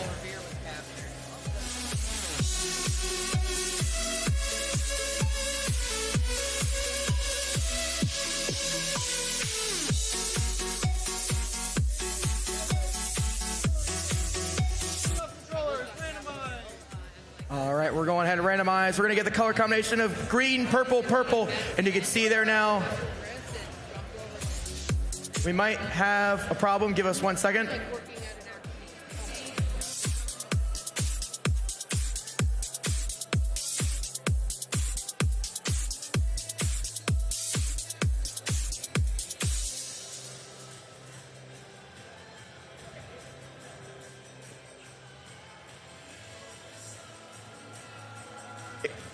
We're going to be good to go. All right, we're going to get this match underway.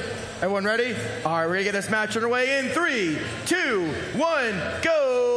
All right, as we begin qualification number 9, we have 2 very heavy hitter teams over here. 21239 All Systems Go qualified for the Houston World Championship last weekend as the winning alliance, and Leviathan Robotics also was the winning alliance captain of their Oklahoma Championship. You can see all this motion from these teams in the autonomous period. 27 points for that red alliance. Looks like 15 points so far for the blue alliance. We'll see how many more they can rack up in the next 3 seconds. 6 artifacts for All Systems Go and that blue alliance. Drivers, pick up your controllers. 3, 2, 1. Okay, as we begin the qualification the driver-controlled period, we have about a 20-point lead, 25-point lead for that Red Alliance, 58-33 right now. But all four of these robots are moving around on the field. We see 21616 taking some shots. Here's some crashes over there in that close launch zone area. That's perfectly legal. Blue Potato Lobsters taking up a bunch of space in the field, trying to make it a little bit more difficult for Leviathan Robotics. All systems go, just going back and forth, just like their opponent or Leviathan Robotics is doing. You can see two different designs from these teams. Leviathan Robotics has more of an arc-shaped indexing system, so the artifacts all go in a curve. Meanwhile, 21239 All Systems Go, they have a linear indexer, they call it, where all of the artifacts are in a straight line. They have the potential to sort with this mechanism. We're not sure if we're going to see it today. A minute, 6 seconds left in the match, a 40-point lead for that Red Alliance, 30 artifacts already for our teams from Oklahoma and South Carolina, 24 artifacts from our teams from Maine and Kentucky, 54 seconds left. The Red Alliance growing their lead, but All Systems Go, 21239 continuing to shoot, Leviathan Robotics continuing to shoot. One interesting thing we can see right now is there's not too many pattern RP right now. Only 6 artifacts right now are correctly following that motif for the Red Alliance, and only 3 are following it for the Blue Alliance. They're going to have to focus a lot on getting those in this last 30 seconds if they want that extra ranking point. 30 seconds left in this match. The Red Alliance lead growing to about 65 points right now. 23 seconds left. We're going to hear that endgame buzzer start in just a second. All Systems Go nailing a couple shots right now. Leviathan Robotics all the way in the front of the field. Let's see. Wow, they're going to decide to open that classifier right now with 10 seconds left in this match, as does All Systems Go. This is really, really aggressive gameplay from these teams, but that's why they're state championships. 3 seconds left in this match. 174 for the Red Alliance and 120 for the Blue Alliance.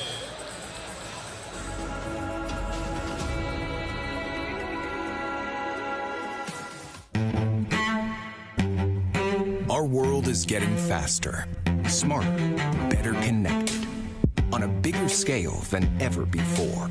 And Qualcomm is leading the way. You can find us in the places you live and work, the intelligence you rely on, the adventures you remember, and the connections you care about most.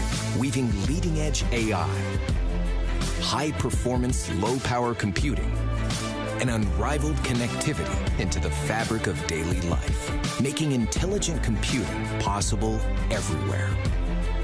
Our innovation is exponential, embedded everywhere, impacting everyone, redefining industries, tackling complex global challenges with smart, scalable solutions that are forging the future. Outside, within, beneath, above, beyond, making lives richer, businesses smarter, and society stronger.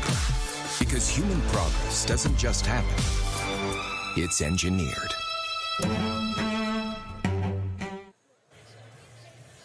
All right, we've got a score now for match number 8. We're going to get a tumble color reveal. These robots are going to scan this artifact. It's going to show us the color red with a score of 200 to 140. You can see the end there, 5 ranking points given to Oklahoma and South Carolina. Moving down over here, representing state number 49, it's the Last Frontier. It's team from Alaska. It's 20129, Lupus Borealis.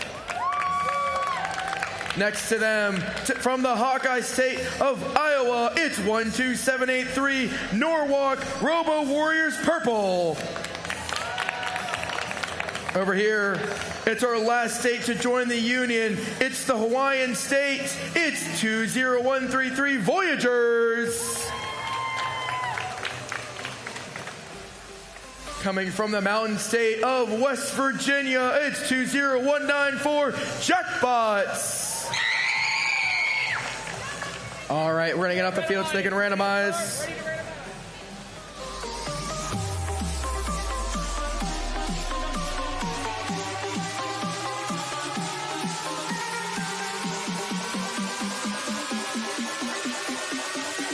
All right, our obelisk is ready, field is ready. We're going to get this match underway in 3, 2, 1, go. At the beginning of this match, we've got West Virginia and Alaska. On the top part, we have the Voyagers from Hawaii and the purple team on the Red Alliance up close. Jackbots have scored on their, they score from the top zone. They've already scored, looks like a number of them. Their alliance partners also scoring. They filled that ramp up pretty well. Still a little bit of time left. Drivers, pick up your controllers. We're moving into driver control. 3, West Virginia, 2, Hawaii from the 1. mountains to the islands currently have a 41-6 lead. Alaska and Iowa currently working to try to catch that up. A lot of these robots, you'll notice there's different construction. We've got the purple team trying to play a little defense against the West Virginia team. Both of those robots are 3D printed robots. Alaska scoring close. Hawaii, they're shooting up close to their blue. They've already filled up that ramp once. Looks like they're trying to fill it up a second time. 120 seconds left. Blue Alliance, 73-30, a commanding lead as we enter the 1 1/4. Hawaii may be disabled. They're just sitting there. Looks like they're trying to figure out how to make sure they stay connected. If that's true, that gives the Red Alliance maybe a chance to start to catch up. West Virginia scoring across the top of the goal into the blue goal. 47 seconds left. Blue has a 93-48 lead. Looks like Hawaii's still just parked there. Hopefully we can get them onto the field. 36 seconds left. Blue, they've been moved out of the way, but 102-60 in favor of the Blue Alliance. Iowa and Alaska, they still got about 40 points to match. West Virginia continuing to score across the top, putting those things in, trying to get that ranking point for the motifs. So they're going to leave those shots sitting in there as they try to get those motif points. 4 seconds left. Time is expired. Unofficial score, 110-72.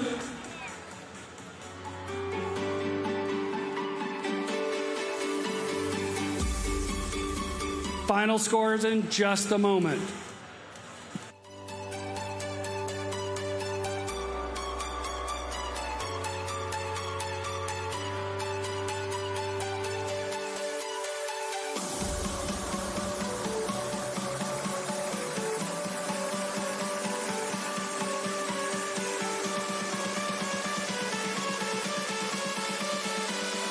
All right, we're going to get a temple color reveal. These robots are going to scan the artifacts.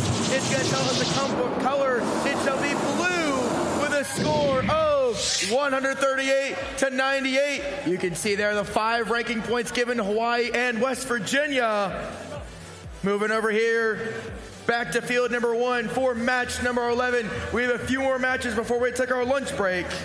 On the red side of the field, coming from the Tar Heel state of North Carolina, it's 21829 Circuit Breakers. Coming from the Sunshine State of Florida, it's 17305 Ducks in a Row. On the blue side of the field, coming from the continental state of Colorado, it's 14659 Pallades Robotics. They're happy I got it correct. I sometimes mispronounce words.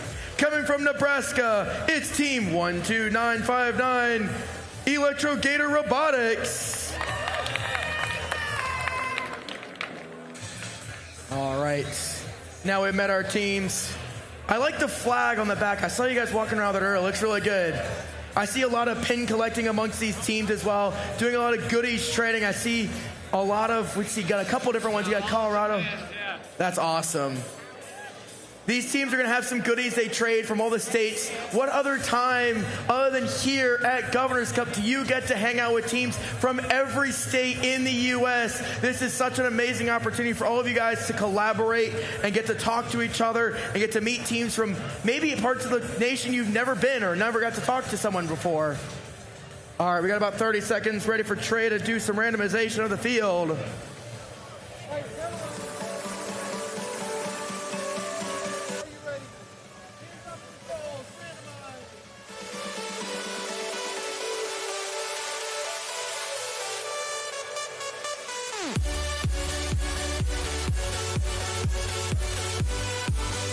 I got a thumbs up from the referee and the thumbs up the field. We're going to get this thumb down.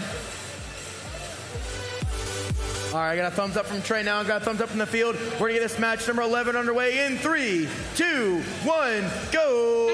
All right, as we begin match number 11, 12959. They're going to take some shots in that blue side of the field, making two of those artifacts. Their alliance partner, Pleiades Robotics from Colorado, coming up trying to take some shots at the top of that close launch zone. Meanwhile, over on the red alliance, 21829 Circuit Breakers from North Carolina. They're trying to sink some artifacts in. Looks like they've gotten 3 in so far. They're going to push their alliance partner from Florida outside just out of the way so they can take some more shots. 2 seconds left in this autonomous period.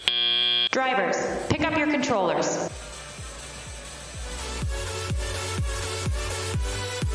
3, 2, 1. Okay, as we begin our driver-controlled period for qualification 11, we see a robot on the red and blue alliances going over to that red human player zone. Meanwhile, we see some close launch zone shots from 21829 from North Carolina. Their alliance partner, Ducks in a Row from Florida. They're going to pick up some artifacts from that red secret tunnel zone over here, trying to get those. Let's see if they take some far shots or close shots. Over on the blue alliance, our Colorado robot, Pleiades Robotics, is very Colorado themed. That robot looking almost exactly like their state flag. A minute 26 seconds left in this match. A comfortable 50-point lead for that red alliance, 80-31. We'll see if Ducks in a Row can extend it here. One shot goes close, one shot goes far, so no points from that, but they have another minute and 15 to continue trying. 12959, our team from Nebraska, Electrogator Robotics, they're going to try taking some shots.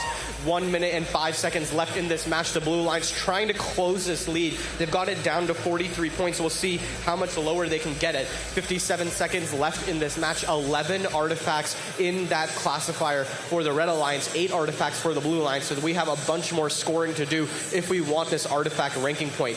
Our team from Nebraska taking a couple shots, those not quite going in, but their partner from Colorado about to take some shots. We see a lot of action going on in the front part of that field. Remember, this is completely legal, and the robots are able to do this.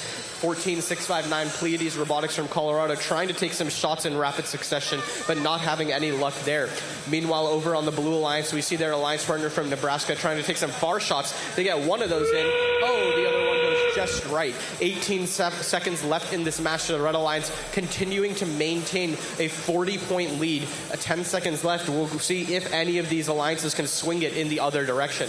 7 seconds left. We'll see all of our robots trying to get those parking 15 points. See if they can get it successfully at the end of this match.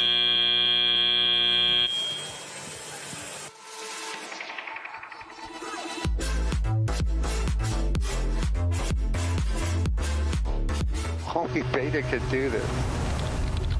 We're the only company that builds our own chargers, and we've flown on that network all the way across the country, out to the Santa Monica Pier and back to Vermont. We're the only company that's doing military, cargo, logistics, medical, and passenger. And we're the first company to complete electric aviation transitions with a crew on board. These are the milestones that really matter when building an electric aerospace company. And there's only one company who's completed all of them, and it's Beta.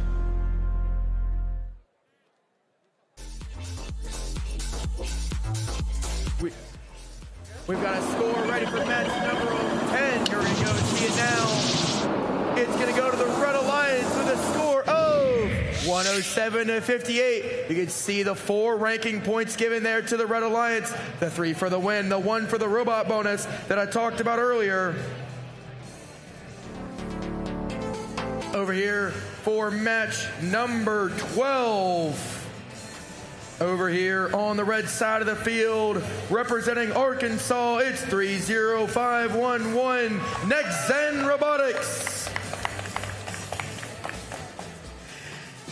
Coming from Vermont, both of these red robots are also rookies, so I'm going to give them a good shout out for that. But coming from the state of Vermont, it's Team 30656, the Interns. On the blue side of the field, coming from Ohio, it's 20744, 24 Carats. And the team that traveled the shortest distance, they came 15 minutes to be here. It's the team from Washington, D.C. It's 14315, Mobius. All right, I'm going to get off the field.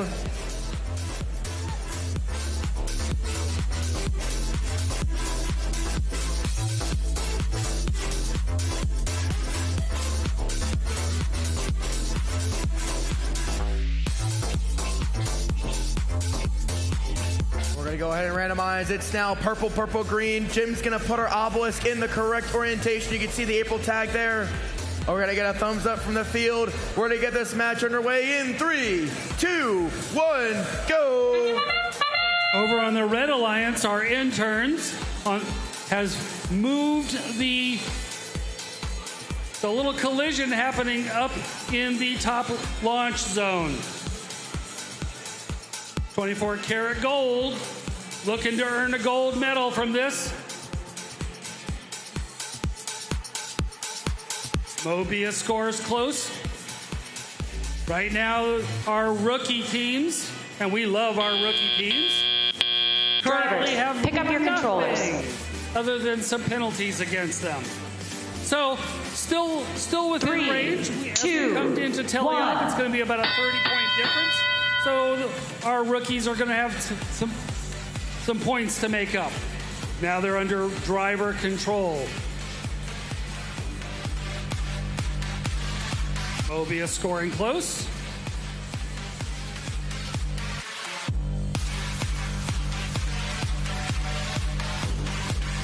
.24 karat gold picking up from their human loading zone.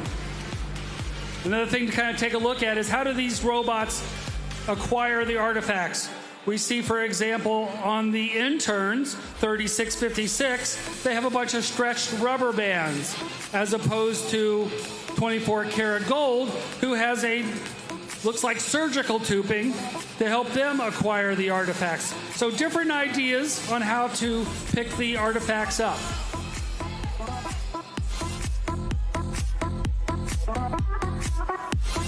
We may see that 24 karat gold may be disabled. They're currently sitting in that spot. 53 seconds left, 31-9.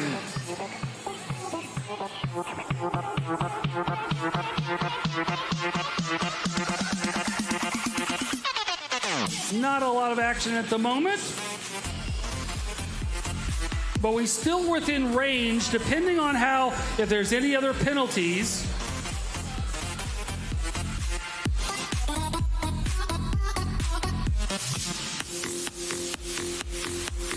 So the penalties look like they may impact exactly how this is going to play out.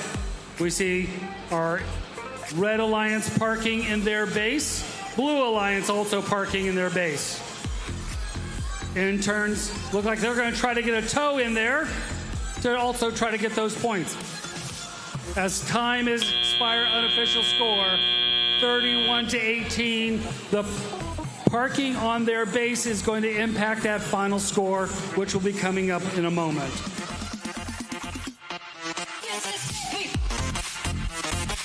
I have a house announcement real quick. I get a camera on me. I'm on field 1. House announcement real quickly. Lunches are ready. We would like you to send one, and I say one, mentor to the lower lounge to get your team box lunches for all the teams. If you're hungry, please send one, number 1. Team mentor, please. All right, that was my house announcement. We're going to go ahead and see a score now for match number 11. It's score of 33-42. You can see the 3 ranking points given there to DC and Ohio. Moving down over here to match number 13. We've started meeting our teams now, so we're going to do a little facts as we do this. On the red side of the field, from the state of Connecticut, it's 25237 Real Steel. Next to them, one of our smallest states, it's team 654 from Rhode Island, Barrington Bionics. On the blue side of the field, coming from Alabama, it's 25751 Dread Pirate Robotics. And coming from our neighbors just to the north of us, coming from Maryland, it's 19458 Equilibrium.exe. All right. Trey is just talking all the teams real quick. We're going to do a little stats. I do see you are a crab. Get on the camera. There we go. We got a lovely crab costume representing Maryland and their blue crab. Actually, I have a little crab in my pocket. They gave me one earlier. They got little goodies. They got a little crab. There you go. Crab. Can't quite. It's really small. All right.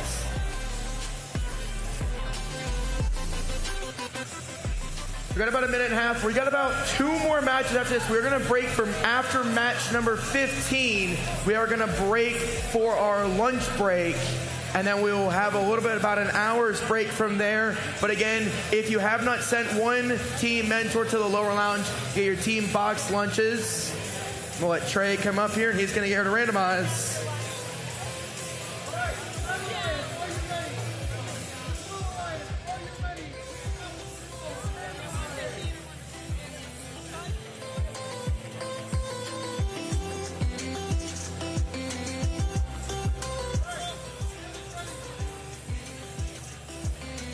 All right, we're going to get this match underway in 3, 2, 1, go. All right, as we get qualification number 13 started, we see motion from all 4 robots. This is a fantastic match at our Governor's Cup. Equilibrium.exe sinking in some shots over there. You hear that shooter firing up. Meanwhile, their alliance partner, Dread Pirate Robotics, also taking some far shots, getting a couple of those in. 27 points for that Blue Alliance, 12 points for that Red Alliance. We'll see how this shakes out in the rest of the autonomous period. Over on the Red Alliance, we see 654 Barrington Bionics taking a couple shots. They have 4 artifacts total in Drivers, that ramp. pick up your controllers. 3, 2, 1. Okay, as we begin our driver control period, we see a full blue ramp from that Blue Alliance. They're just going to clear it right now. Equilibrium picking up some artifacts. Let's see if they take some shots. Looks like not enough yet. Meanwhile, their alliance partner, Dread Pirate Robotics, taking some shots while getting pushed over on that Red Alliance by Real Steel. Doesn't stop them too much, though. They still make a couple. Equilibrium taking a couple shots. They get one of those in. There we go, 1 out of 3. Meanwhile, Barrington Bionics, they're going to take a couple of shots. They get theirs in. 55-37 in favor of the Blue Alliance. Just an 18-point lead right now. Really still anybody's game. Equilibrium taking some shots while getting pushed. They get one of those in. They get 2 of those in. Let's see. Meanwhile, their alliance partner pushes them, trying to get into that close launch zone. And Dread Pirate Robotics is able to take that shot. Over in the front of the field, we see 654 Barrington Bionics. They're loading up, taking some shots. Oh, looks like that's in the wrong direction. 1 minute left in this match. The Blue Alliance maintaining a 30-point lead right now, 67-37. They have 17 artifacts that have gone through that goal. So if they want that goal ranking point, they need to get 19 more artifacts. Dread Pirate Robotics contributing 2. Equilibrium contributing 3. There we go. Now they only need 13 more artifacts. 45 seconds left in this match. Equilibrium really locking in on these back and forth far cycles. They're going to clear that classifier now with 35 seconds left in this match. Let's see if the Blue Alliance can fill it back up. Over on the Red Alliance, we see not too much motion from Barrington Bionics right now. Looks like their flywheel is powering down. Maybe their stop. We'll see how it goes. 23 seconds left. Equilibrium getting 2 more shots in. Over on the Red Alliance, we see Real Steel getting a couple shots in. 104-46. The Blue Alliance pulling away in this match. Equilibrium trying to take some more shots. 10 seconds left. They need to get 11 more artifacts in order to get that bonus. Now 10 more. They get 1 more in. 5 seconds left in this match. We're going to see these teams trying to park. Over on the Red Alliance, Real Steel is able to park, as is Equilibrium.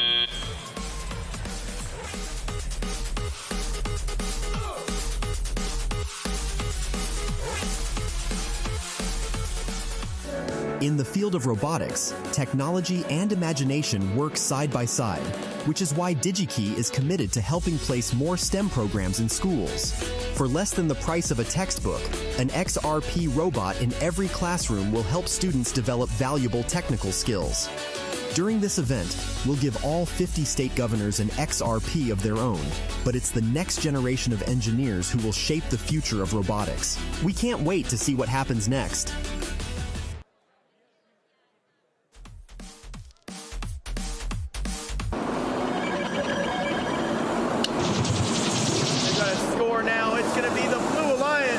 With a score of 171-63. You can see the 4 ranking points associated there, given to the Blue Lions to Maryland and Alabama. Moving on to match number 14. This is the last match on this field before lunch.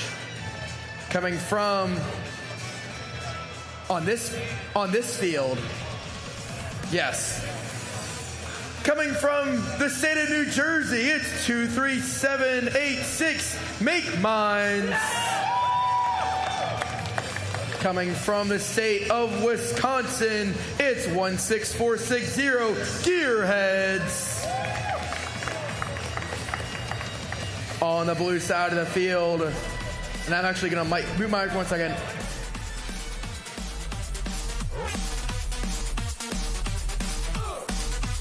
An announcer corrects himself, so I have been corrected.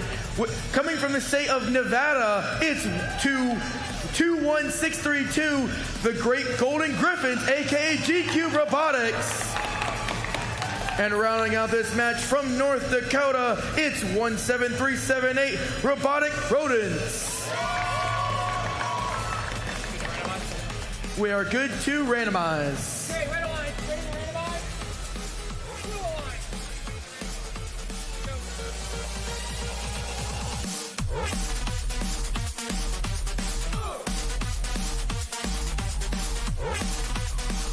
I got a thumbs up from the field.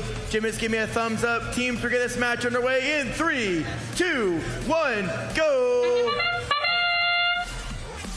Looks like we've got shooting happening on both sides. Little high on some. Our rolling block of cheese scoring close in.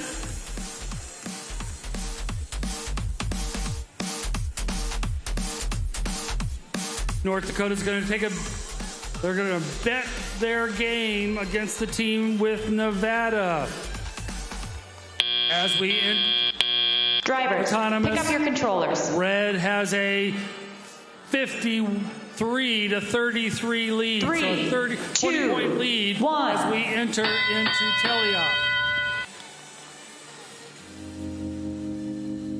We do see that Red Alliance has scored a number of those artifacts already in their goal, so they're going to try to work on that ranking point. Blue is going to work to try to catch up on them, but Red takes an 83-42 lead. They're starting to expand the lead there a little bit.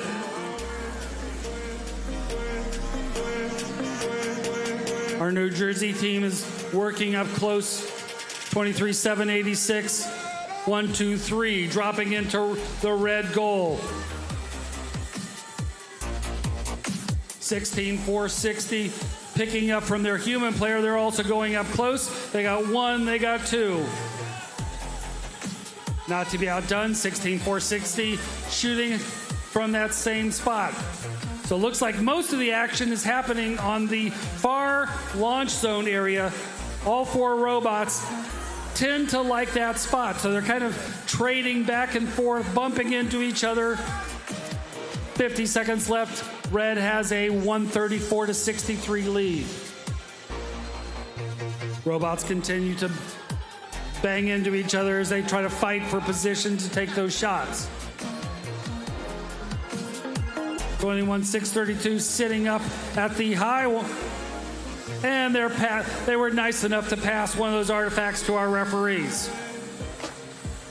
23 seconds left. We're getting close to the end.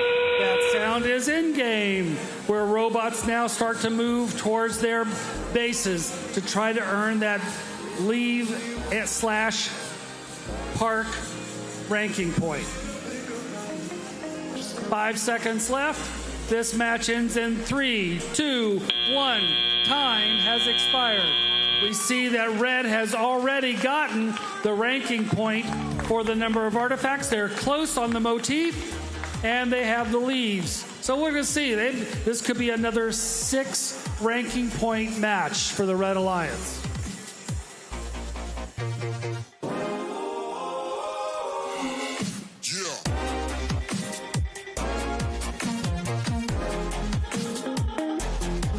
All right, we're waiting for our scores for match number 14. Again, a reminder, if you want your box lunch, send one mentor down to the lower level to get your box lunch for your team. We got a score ready. Let's go ahead and see it now. Our artifact is going to show us the color of the temple, which shall be the color red, with a score of 205 to 195. You can see the 6 ranking points there. That is an amazing job from Wisconsin and New Jersey. That will help their rankings as they go out throughout the weekend. Again, it's an average ranking points, and then it goes to their scores. Moving on, it is time for our last match before lunch.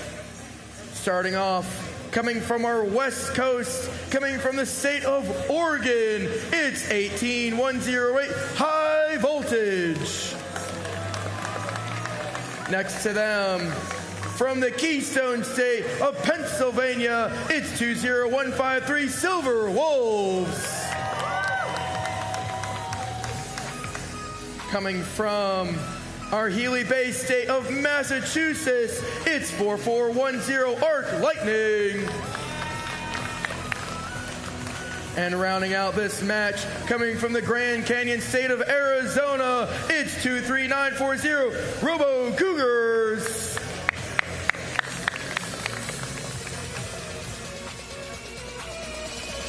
Getting everything cleaned up and ready to go. These teams are ready to go.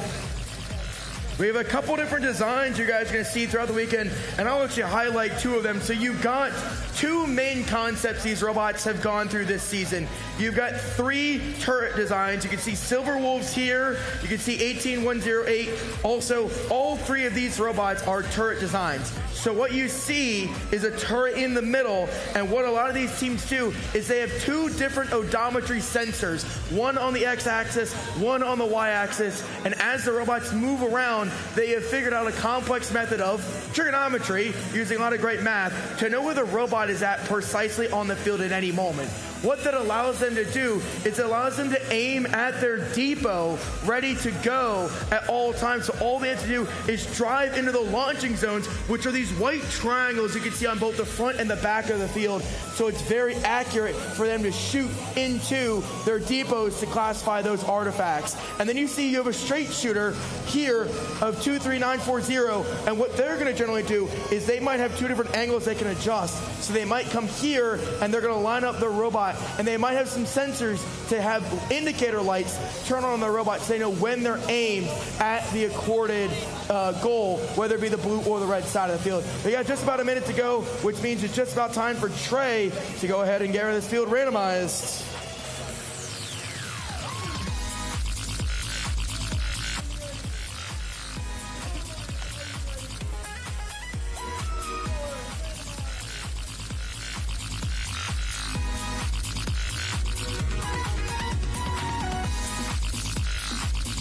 All right, field is ready, waiting for the thumbs up from Trey.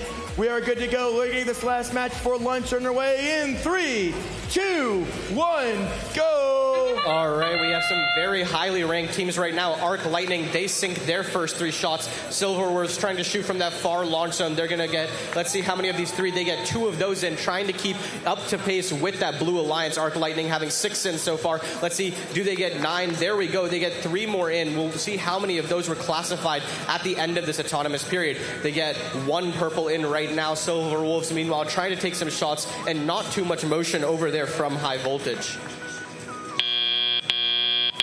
Drivers, pick up your controllers.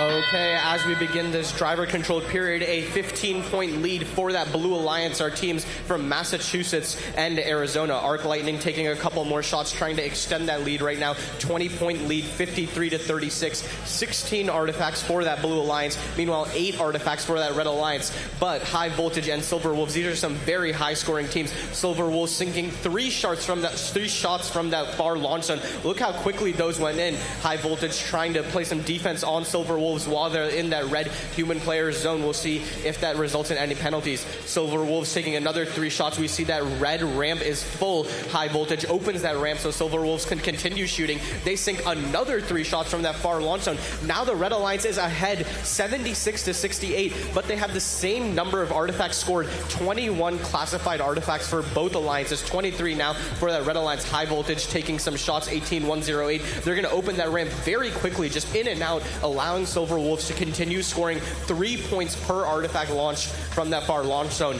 Arc Lightning, meanwhile, taking some shots with their free indexer, Frindexer, as they call it. 50 seconds left in this match, 104-83. Silver Wolves continuing to take those far shots. Arc Lightning taking some artifacts from the blue human player zone, trying to go to that close launch zone. Let's see how many of these they get sorted. Purple, purple, green. That's going to be 3 good sorts for them. 30 seconds left in this match. About a 30-point lead for this Red Alliance, 125-95. Our teams from Oregon and Pennsylvania have gotten that artifact ranking point. They have 39 artifacts, 40 artifacts through the goal. Silver Wolves taking some more shots. That ramp is full. I don't know if they're going to open it because they want to get some of those classified ranking points. Now we see Team 4410 Arc Lightning trying to take some shots right at the end of the match, and their alliance partner 2394 or going to Park. 2 seconds left, 1 second left. This is a high-scoring match.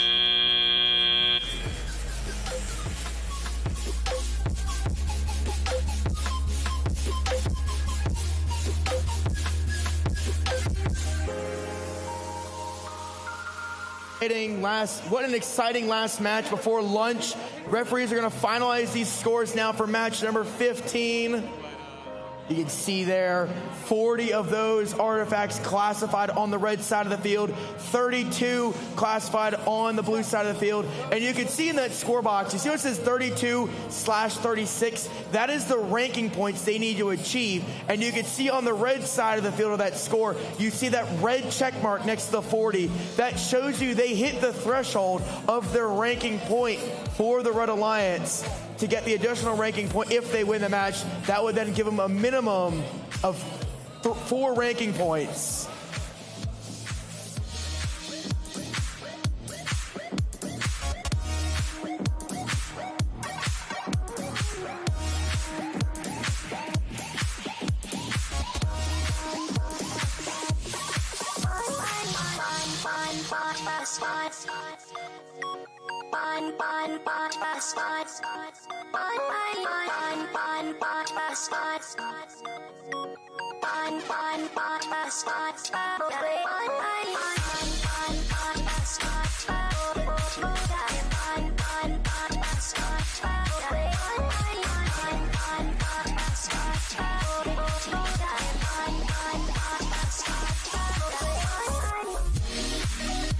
All right, let's get our last match scored. Match number 15, we're going to get the scores on the field. Pyramid colors shall be the color red with a score of 186-124. You can see the 5 ranking points given to the Red Alliance there, and you can start to see the rankings now that all the teams have played. You can see the rankings adjusted there. All right, we are going to take a break for lunch.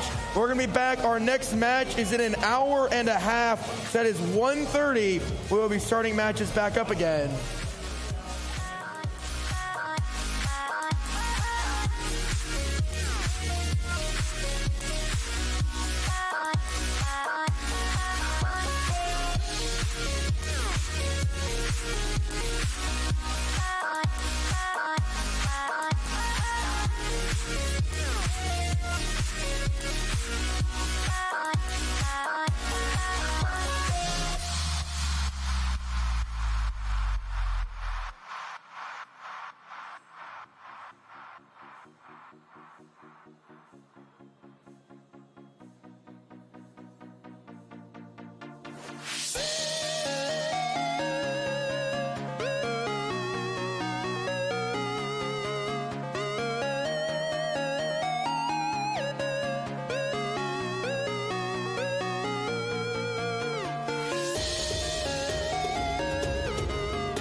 Imagine a world without connectivity, where the first broadcast, small steps transformed into giant leaps, and oceans bridged with the push of a button never came to be. Connectivity is the foundation of today's world, and it is driving the technology of tomorrow. At Molex, we provide the engineering expertise and top-quality interconnect solutions necessary for smaller, smarter, safer, and more powerful and reliable products and systems. From the factory to the road and beyond. Our customers are manufacturing the products you see around you every day, those you depend on most. The phone in your pocket. The stove that cooks your family meals. The car that shuttles your children to school. And through powerful collaboration with our customers, we create connections that make your essential products work. As well as the infrastructure enabling them. Safer driving experiences. Even more streamlined devices. Less invasive procedures. And faster data centers. Our global team of design, engineering, and manufacturing leaders help our customers carry their brilliant ideas through to production. Wherever our customers go, they have one thing in common. They bring us with them. I am Molex. I am Molex. I am Molex. And we are creating connections for life.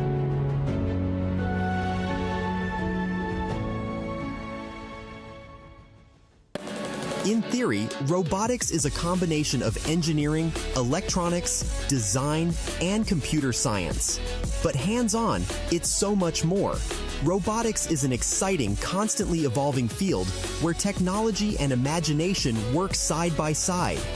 The next generation of engineers, designers, and scientists will help chart its path and determine how robotics can impact society. As a proud sponsor of this event and others like it, DigiKey is not just a place to find parts for your next project. We're committed to developing future careers in STEM disciplines and AI. During this event, we're giving all 50 state governors an XRP robot of their own. And by putting an XRP in every classroom for less than the price of a textbook, each state can create opportunities for students to develop the skills that will make them the innovators of tomorrow. We can't wait to see what happens next. At TTI, we live in a world of components. But the most important one isn't stocked on a shelf or measured in ohms and IP ratings.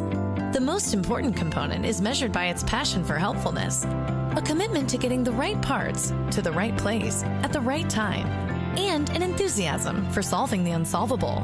It's the component so critical we couldn't exist without it, because it's what sets TTI apart. The human component.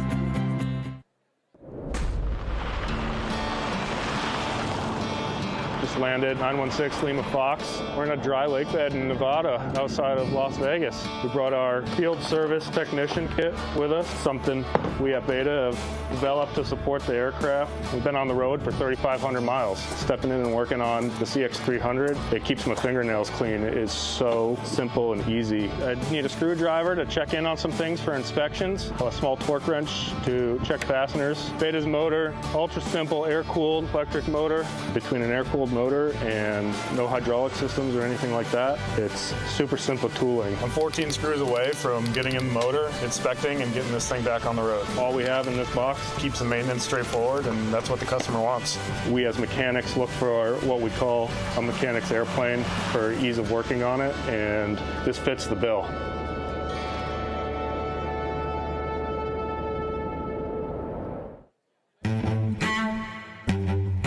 Our world is getting faster, smarter, better connected, on a bigger scale than ever before. And Qualcomm is leading the way. You can find us in the places you live and work, the intelligence you rely on, the adventures you remember, and the connections you care about most. Weaving leading-edge AI, high-performance, low-power computing, and unrivaled connectivity into the fabric of daily life, making intelligent computing possible everywhere. Our innovation is exponential, embedded everywhere, impacting everyone, redefining industries, tackling complex global challenges with smart, scalable solutions that are forging the future. Outside, within, beneath, above, beyond, making lives richer, businesses smarter, and society stronger. Because human progress doesn't just happen, it's engineered.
Move your feet like this. Move your feet like this.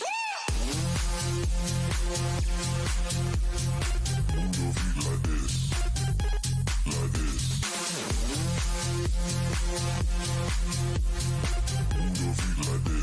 Move your feet like this. Like this.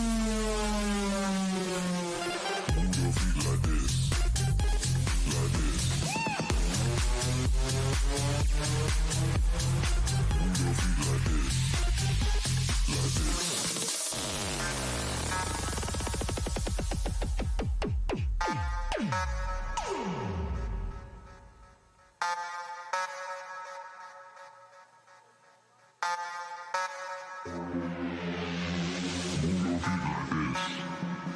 Like this. Move your feet like this. Like this. Move your feet like this. Like this. Move your feet like this. Like this. Move your feet like this. Like this. Move your feet like this. Like this. Move your feet like this. Like this. Move your feet like this. like this. Move your feet like this. Like this. Move your feet like this. Like this. Like this.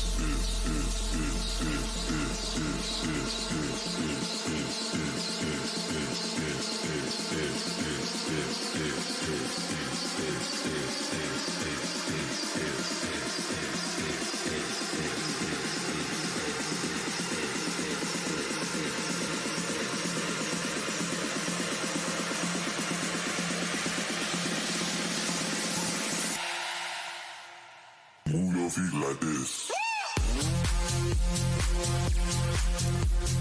Move your feet like this. Like this. Move your feet like this. Like this. Move your feet like this. Like this. Move your feet like this. Like this. Move your feet like this. Like this.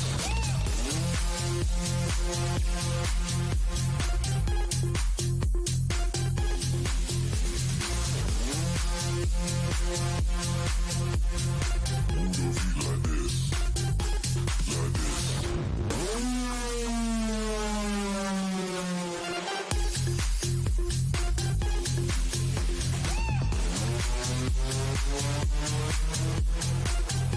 like this.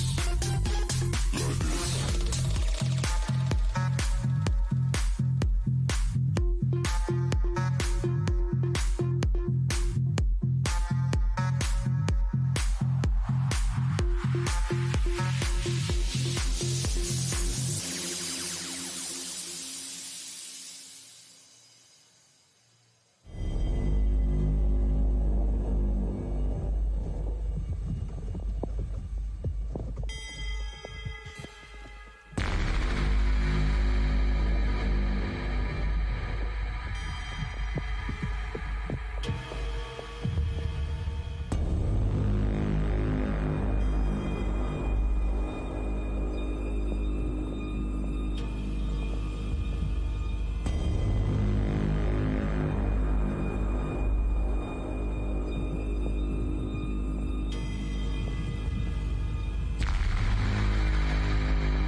2, 1, go!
Three, two, one, go!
I've always wondered, did I make the wrong choice? I've been sad for so long. Take me back to Kumo City. Disconnect me from this world. Please, find me.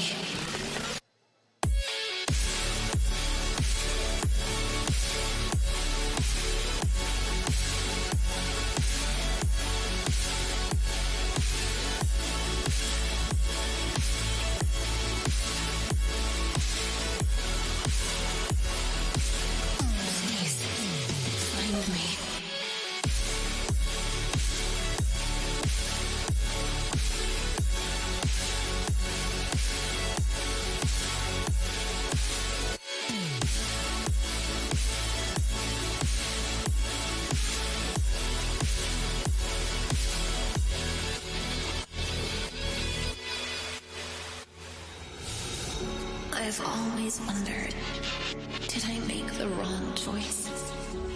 I've been sad for so long. Take me back to Kumo City. Disconnect me from this world. Please, find me.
Everybody get up, it's a party song.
Everybody get up, it's a party song.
Don't stop the body rock.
Don't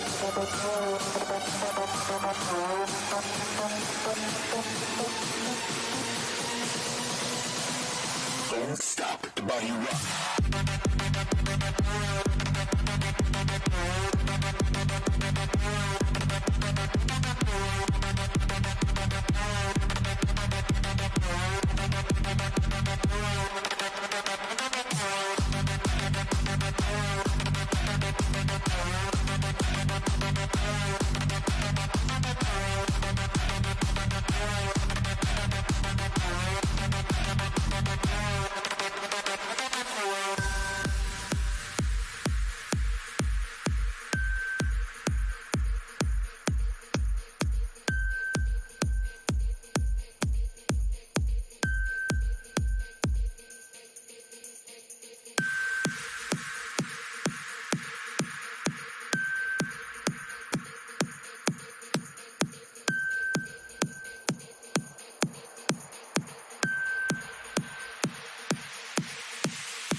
The choice.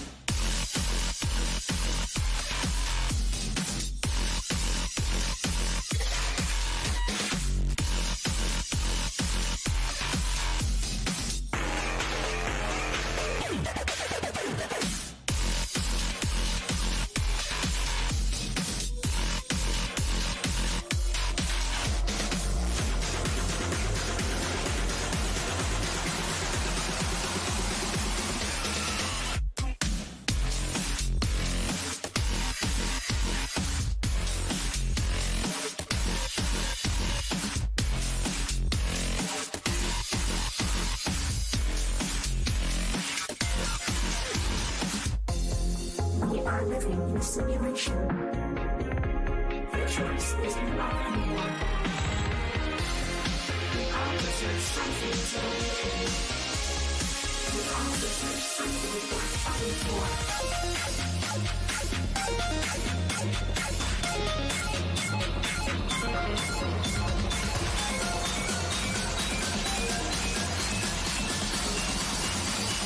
Something worth fighting for.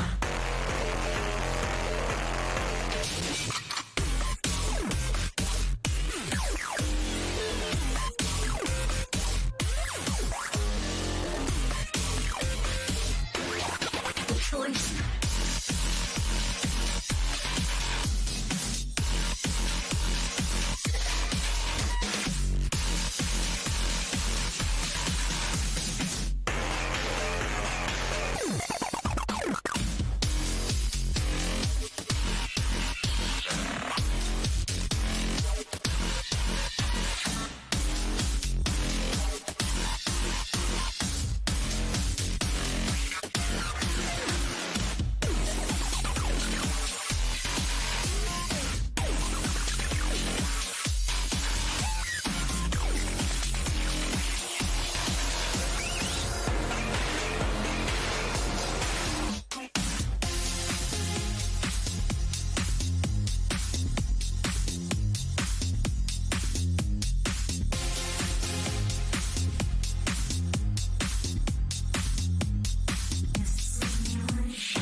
Ladies and gentlemen, if you are in the range of my voice and you are in match 16 or 17, please begin queuing. We want to start promptly at 1:30.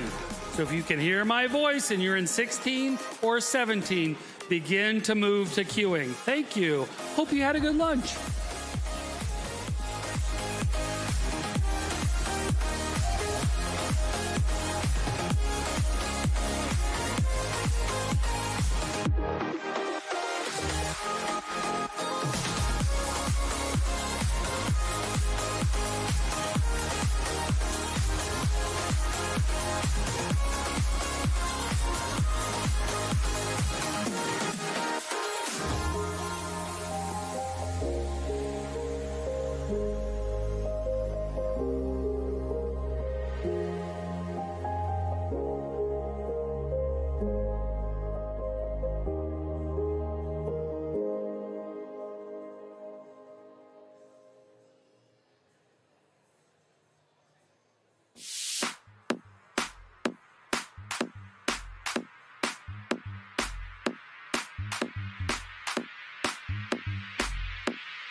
Hey, Luke.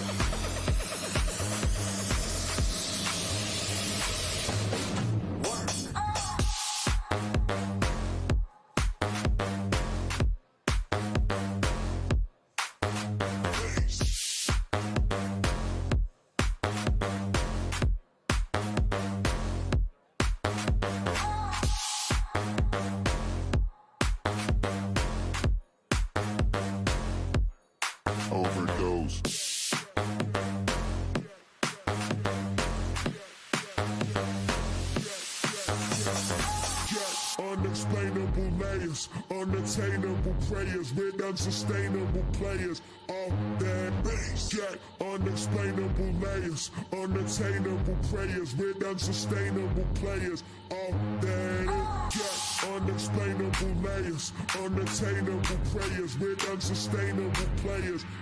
All overdose. Get unexplainable layers, unattainable prayers with unsustainable players. All that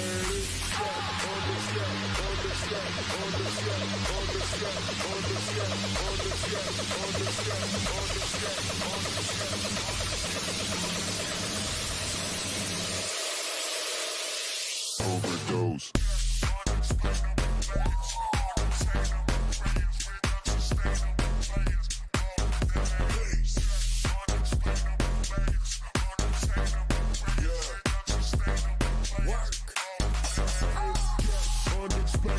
Layers, unattainable prayers with unsustainable players. All that those get unexplainable layers, unattainable prayers with unsustainable players.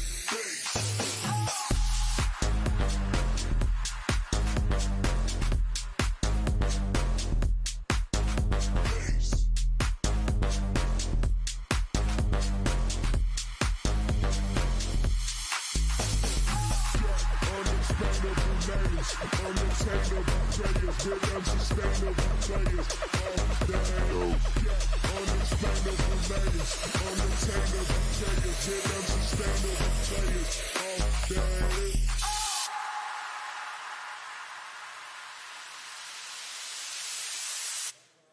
Overdose. Get unexplainable layers, unattainable prayers with unsustainable players. All that. Get unexplainable layers, unattainable prayers with unsustainable players. All that. Get unexplainable layers, unattainable prayers with unsustainable players. unexplainable layers, unattainable prayers with unsustainable players. All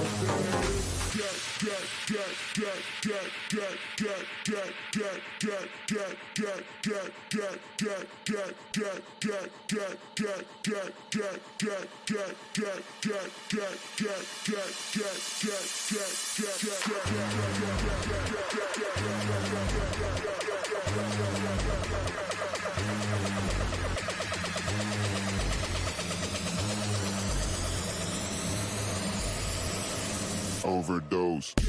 Unexplainable layers, unattainable prayers with unsustainable players. All unexplainable layers, unattainable prayers with unsustainable players.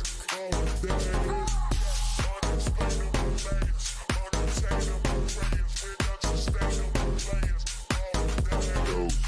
All unexplainable layers, unattainable prayers with unsustainable players.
Welcome back, everybody, from lunch. I hope everyone had a good time. We're going to meet our teams over here for match number 16 on field number 2.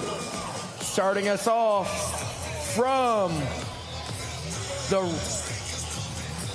Veteran staff, thanks, Steve. The Volunteer State of Tennessee, it's our rookie team, 31919, Chariots of Wire. Joining them from this match is the Sunflower State of Kansas. It's 26688 Electric Axolotls. Over here, which I'm going to dub the Virginia Alliance of the blue team, it is hailing from West Virginia. It's 20194 Jackbots. And the other half of the original Virginia is Original Virginia from 20690 PCHS Knights. All right, we're going to a couple minutes. We might start this match a little early when I have the head referee's thumbs up, but we're going to talk a bit more. I talked a little bit about the different shooting, and we're going to talk about, I have 3 different designs. So if you're ready, Gary, I'm going to talk about, first robot we're going to talk about is actually right here in front of me. We're going to talk about Jackbots. This yellow and black robot is one of the 3 designs we'll see on the field right now, actually one of 2 different designs. If you look, if you want to take the camera, right here, this mechanism on this robot, and the same thing on the other Virginia robot, there's a gearing mechanism on both of them. Their robots will automatically adjust their angle based on where they're at on the field, either automatically or manually, depending on the team's programming.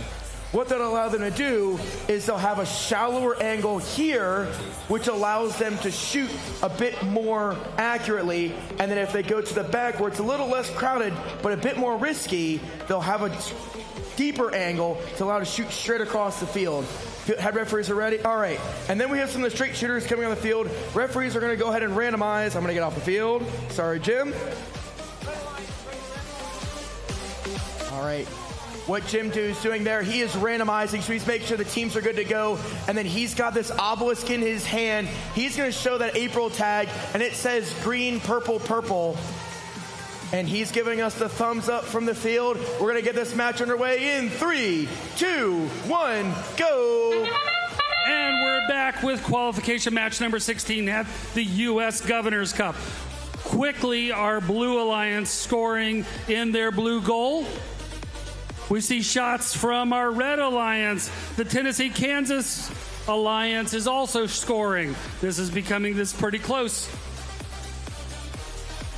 We still have 8 seconds left. Let's see. We still have the wheelie robot from the Axolot. They're still scoring, and so are the drivers. West Virginia Pick up your team. controllers. As time expires, we'll see exactly where this is. 3, 2, 1. Red has jumped to a commanding 42-33 lead as we enter the teleop period.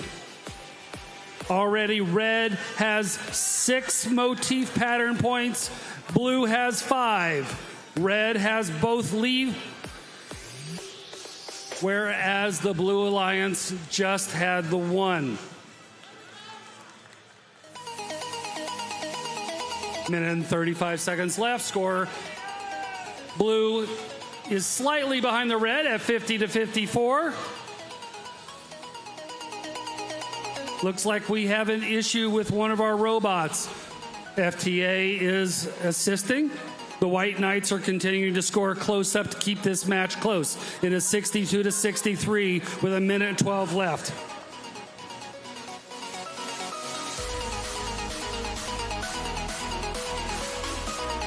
Blue Alliance has scored 17 artifacts.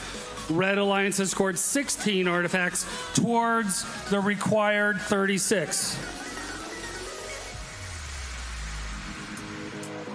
Score is 69-67, currently in favor of the Red Alliance by 2 points. This is a very close match. West Virginia is still sitting up against their goal there, so we need to see if we can get them going. White Knights, they're doing all the scoring at this point.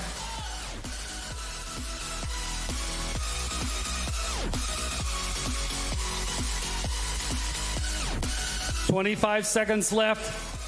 Red has an 81-76 lead. 20 seconds left. We now enter in game.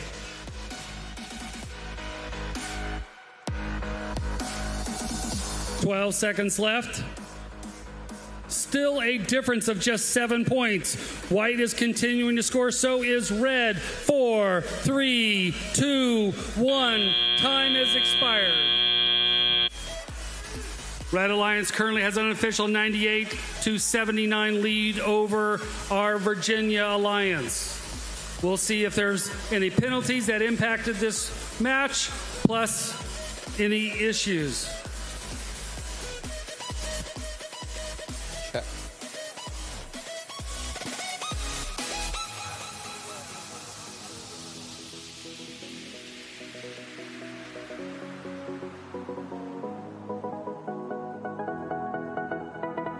We've got a score. Let's go ahead and see it now.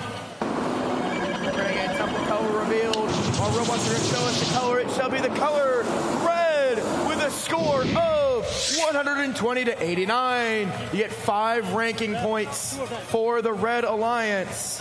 Moving down over here to match number 17. Back on field number 1. Over here, representing Texas North on the red side of the field is 85-65 Technic Bots. To their neighbors to the north, representing Oklahoma, it's 14906 Leviathan Robotics. On the blue side of the field, after hearing that very intimidating call coming from North Carolina, it's 21829 Circuit Breakers. And rounding out this match, coming just 2 hours down the road from the state, one of the first states, it's Delaware from 25609 Load Robotics.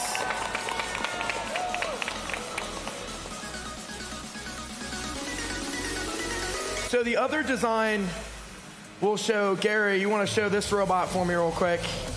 So the other design we talked a little bit about are these turret designs you'll see, and I'll have one of the cameras come here in a second.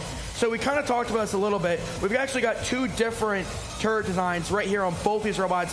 One from the North Carolina, which I love the North Carolina sticker, by the way. It's awesome. Yeah, so Gary, if you want to get right on these right on the two different mechanisms. So if you can see, there's a gear system on both of these turrets. And so what happens is, as they're moving across the field, these turrets are going to automatically rotate to aim at their depots. So what that allows them to do is they automate the process. So it allows these teams to work more efficiently at scoring as many of these artifacts as possible. Because remember, if you get 36 of these artifacts scored into your depot, you get the additional ranking point. So the goal of this game is efficiency and being the most effective with your scoring as possible.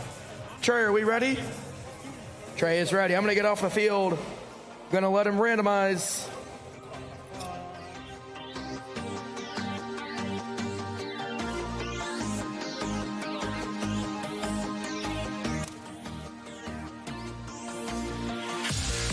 All right, we've got purple, purple, green. Trey's going to get that obelisk there.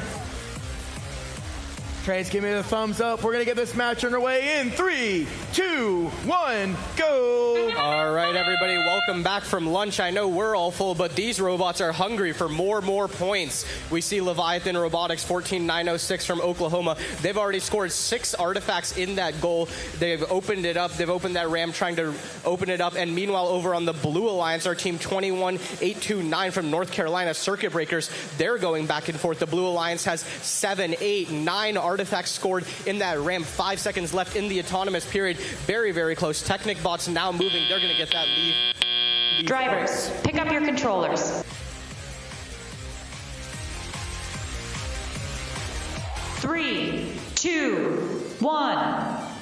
All right, as we begin our driver control period, Leviathan Robotics, they're going to open that gate immediately. Meanwhile, over on the Blue Alliance, Load Robotics, 25609 from Delaware, they're taking a couple shots. Leviathan already having 2 cycles. Fun fact for all of you, Leviathan Robotics is actually the highest scoring team on average coming into our United States Governor's Cup. Really strong performance from them last weekend at the Oklahoma Championship. We see just a frenzy of shots coming in that close launch zone area. Technic Bots 8565 from North Texas trying to get away from it and take some shots in the far side of the field so that they don't have much interference. Leviathan doing cycle after cycle. We see 95 to 66 right now. The Red Alliance already having 27 artifacts scored into that goal. The Blue Alliance having 21, not far behind at all. In the time that I said that, this Red Alliance scored 7 more artifacts. They've now hit the 36 ranking point threshold, 36 artifact ranking point threshold, 123 to 79, 132 to 82, 1 minute left in this match.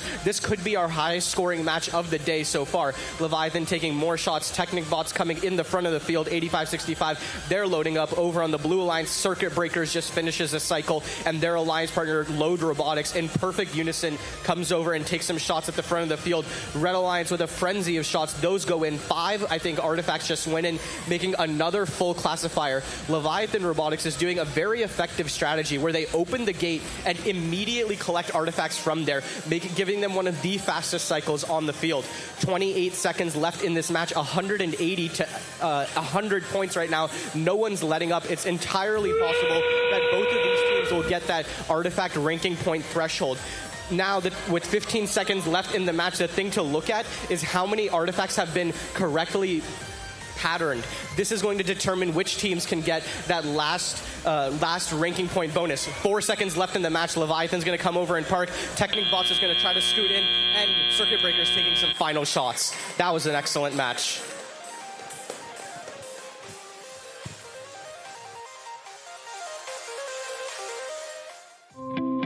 At TTI, we live in a world of components. But the most important one isn't stocked on a shelf or measured in ohms and IP ratings. The most important component is measured by its passion for helpfulness, a commitment to getting the right parts to the right place at the right time, and an enthusiasm for solving the unsolvable. It's the component so critical we couldn't exist without it, because it's what sets TTI apart. The human component.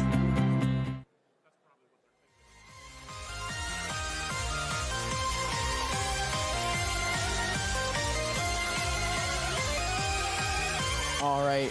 Looks like the referees are still stalling or still going for a little bit of time frame.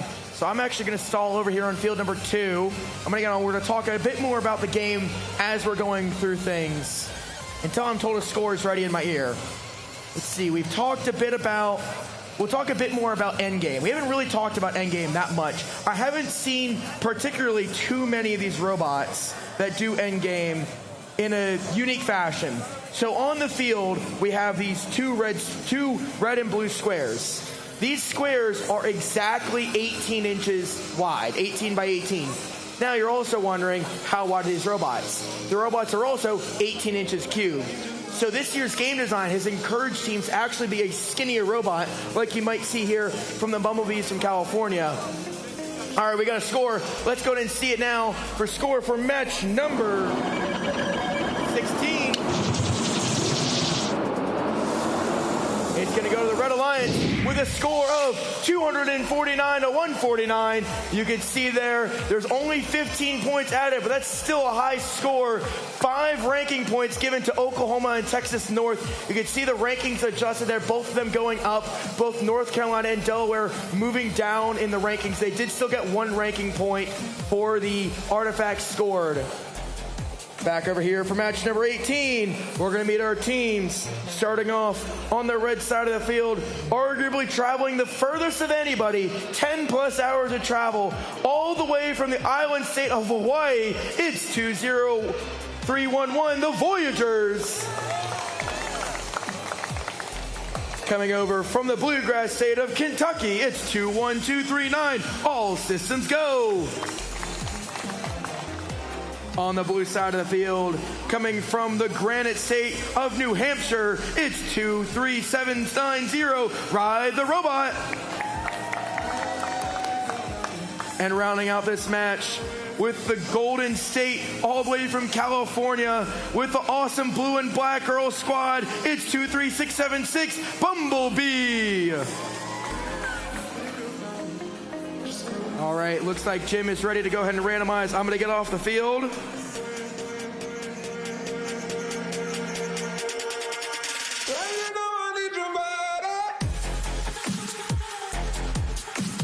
Looks like Jim is just cleaning up any bits of robot debris on the field. Make sure these robots have the best opportunity.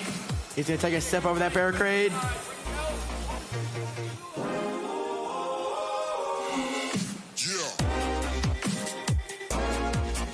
All right, Jim has randomized. It's green, purple, purple. All right. Jim's giving me a thumbs up. We're going to get this match underway in 3, 2, 1, go. And qualification match number 18 at the Governor's Cup is off. We see scoring from the Bumblebees into their goal. Here comes Red Alliance also scoring and also clearing their ramp out. And they're going to score a couple more. We have 12 seconds left.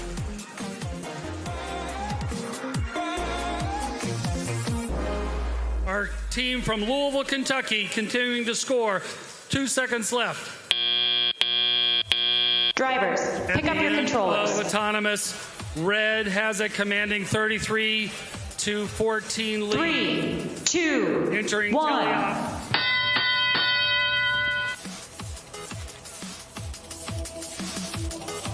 So we can see that the Red Alliance has already scored 9. There goes number 10 into Red. Red has both leaves already and 4 motif points. On the Blue Alliance, they've scored 4 of the artifacts. They both also had leaves, but had none of the motif points. 53-26 with a minute and a half left. There's a shot by the Voyagers from the island of Hawaii. Their alliance partner, Ride the Robot, is also scoring up into the red goal. Quickly firing, they come back for more. Minute 15, Red has an 86-41 lead. 25 artifacts scored now on the Red side. So they're going to be working towards all those ranking points.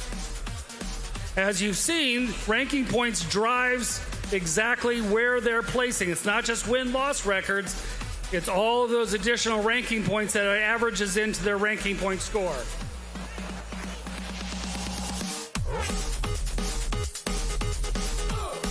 41 seconds left. Hawaii and Kentucky with 135 points. New Hampshire and California at 56 points. We're getting close to our end game where robots will start to move and park in those base areas. 25 seconds left. Red Alliance has already completed the number of artifacts needed to earn that additional ranking point.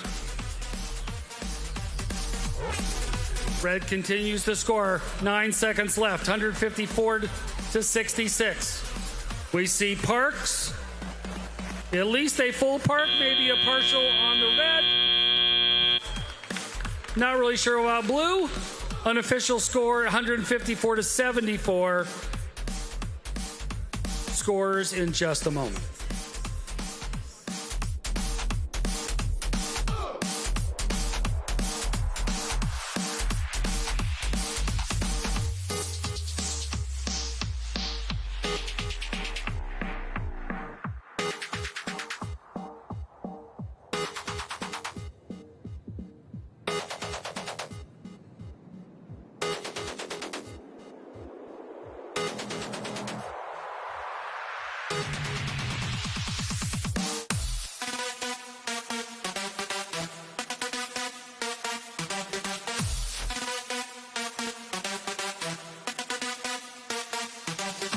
Got a score. Let's go ahead and see it now for match number 18. It's going to go to the Red Alliance with a score of 186 to 91. You can see there 6 ranking points from Hawaii and Kentucky. What a great job. Moving down over here to match number 19. I'm going to step up on the field. Starting off with our neighbors just a few miles to the north, it's the team from Maryland. It's 19458 Equilibrium.exe.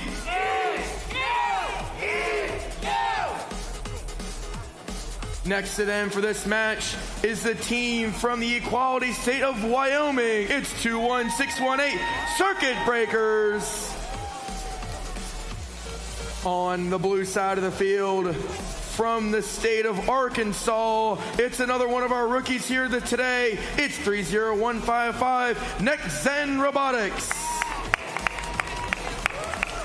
And rounding out with a very cool orca whale on their robot, it's 23214 BetaBots from Washington State.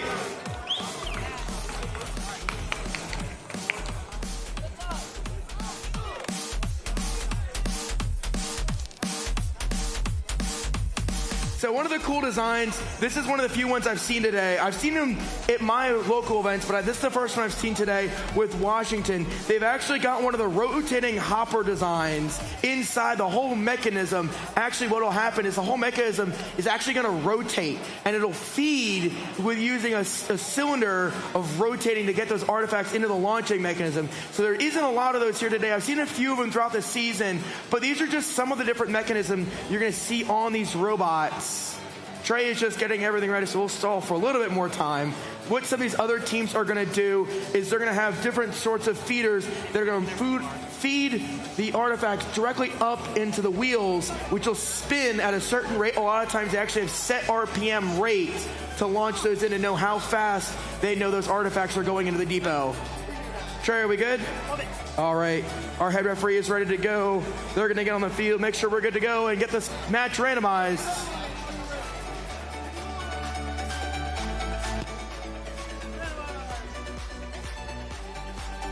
All right, we're going to get the randomization of purple, green, purple. Trey's going to get that obelisk in place. All right, we're going to get this match number 19 underway in 3, 2, 1, go. All right, as we kick off qualification number 19, we see motion from all 4 robots. Equilibrium.exe 19458 with that shooter getting revved up. They score 3 artifacts. Over on the Blue Alliance, Sounderbot scores 3 artifacts. Look at these 2 teams on the front of the field. Their autonomous programs are almost in unison, completely synced up. Equilibrium getting a couple more artifacts. They're going to try and fill up that that entire ramp right now. And most importantly, this ramp is perfectly sorted. You can see that they have that purple, green, purple pattern going Drivers, up the entire pick up your controllers. ramp. That's going to be huge going into the driver-controlled period. 3, 2, 1. All right, so I just want to emphasize this one more time. We talk about ranking points. So one of the ranking points is having enough classified artifacts correctly. Equilibrium has already done it for the Red Alliance with a perfectly classified autonomous. They already have all 9 artifacts classified, so that's going to be one ranking point for them. Now, turning to the match, we see a very close score, 51-47 in favor of that Red Alliance right now, but the Blue Alliance quickly catching up thanks to Sounderbots and their partners all the way from Arkansas. That's going to be Team Next Gen Robotics. Now with a minute and a half left in the match, less than 4 points, we see Sounderbots taking those right up against the wall shots that they love taking throughout these entire matches. Team 35-1-1 taking 2 shots. They get those in rapid fire. Equilibrium taking some far shots. They get 2 of those. One of them bounced out, but 2 of those are still good. A minute left in this match. 73-59. This is very close score for all of our teams. Equilibrium taking a couple more shots. Now they're going to open that ramp because of all those artifacts that are full in there. Sounderbots comes and takes advantage of those artifacts that have rolled out of that ramp, quickly picking them up and scoring them. Equilibrium now scoring 2 more artifacts into the ramp. 83-71. Less than a 15-point match. Now Sounderbots scoring against the wall again, 83-80. 20 artifacts scored by the Red Alliance, 21 now to 20 artifacts scored by the Blue Alliance. Super, super close match for all of our teams. Equilibrium taking some shots while they're pushing against 35-1-1. Meanwhile, their alliance partner, Circuit Breakers, right now not moving too much. We'll see if they can get it back together towards the end of the match. 20 seconds left, 86-83. This is an extremely close match. We'll see how these patterns, the parking, and everything is going to play out in order to get these teams the edge. 95-95. Our match is tied right now with 8 seconds left. This is very much anybody's game. Equilibrium rapidly trying to score. The Blue Alliance going for that park. They get 1 more artifact. That's just going to be 1 point. Let's see if it makes a difference. And that's the end of the match.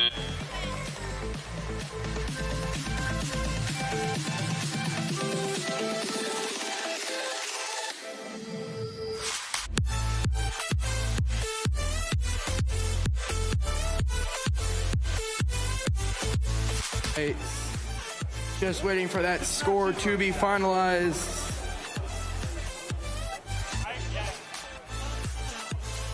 I've got a very awesome set of team. They're supporting me in the background, giving me some robot stats as we kind of get through the weekend. I'm going to start putting in robot names. So some of our game announcers will start using robot names. We'll call them out during when I introduce teams. They're robots. It kind of helps the game announcers, helps us. You know, it's an individualized thing for some of these students to be very proud of their robots. So we'll work on that here soon. Just waiting for that score now. I will highlight. We got a score. Let's go ahead and see it now for score for match number 18 or 19. It's going to go to the Blue Alliance with a score of, that's a close one, folks. 119-115. And guess what? That 5-point foul made the difference. It was going to be a 1-point game going to the Red Alliance, but Blue just taking it. So how that works is if Red Alliance were to commit a foul, which is what you've seen there, those points get added to the Blue Alliance. So because of that, the Red Alliance gave the win to the Blue Alliance in that with a very close score. So you can see there the 5 ranking points given to Arkansas and Washington State. What an awesome job. So one of the designs, another design aspect I want to highlight is just how narrow some of these robots are. And we've got this awesome robot. This one's from Minnesota, which is a really competitive region. This robot's probably, 14 by 14? Something like that. It's a very small robot, right? How wide is it, right? How wide's the robot? 12 inches by 12 inches? Very narrow robot. And what that allows them to do is they get in that parking, it allows their alliance partner more space on the field. Very tiny robot. It's really innovative. Awesome job, guys. All right, starting us off with the team that I was just talking about. It's Team 16-91-7 Gear Wizards from Minnesota. And their partners for this match, coming from the state of Utah, it's 20515 Cubets. On the blue side of the field, coming from Montana, it's 12727 Identity Crisis. And rounding out this match, coming from Iowa, it's 12783 Norwalk Robo Warriors Purple. All right, I'm gonna get off the field. Jim's gonna go get us randomized. He's just, like I said, making sure the hands are clear from controllers, making sure they've done everything. Jim's got that obelisk in place now. Jim's giving me a thumbs up from the field. All right, we're gonna get this match underway in 3, 2, 1, go. Qualification match number 20 here at the Governor's Cup. And we can see the Norwalk Robo Warriors Purple scoring close. They are not to be confused with the purple robot over from the Cubettes. So we got two purple robots. One is actually named Purple Robots. 7 seconds left. Purple continues to shoot. Time has expired. Drivers, pick up your controllers. 24-27 as we come out of autonomous. As students pick up their controllers, 2, we enter 1. the teleop period of time. 2 minutes with a slight lead for the Blue Alliance. Minnesota and Utah, they're up close, scoring in their red goal right up from that midpoint launch area. Meanwhile, over on the Blue Alliance, we got Identity Crisis shooting from the very top of that launch area.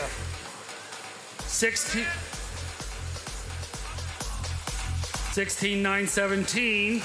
The Gear Wizards also have a tendency to watch, and it looks like we get a penalty as there's a little bit of contact near the gate operating lever.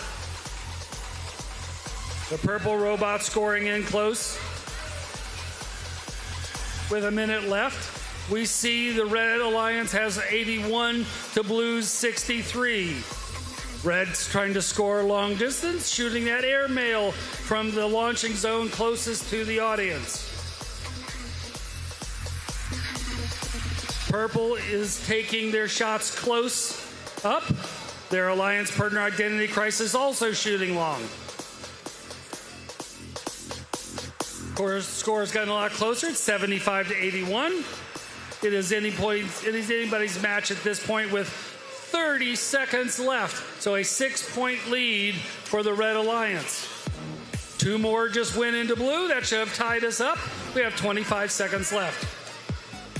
There goes another one. Purple. They're going to start to move the Blue Alliance up by 3. 15 seconds left. Exactly what they do with the base parking is going to determine exactly what these points are. There's only a 4-point difference.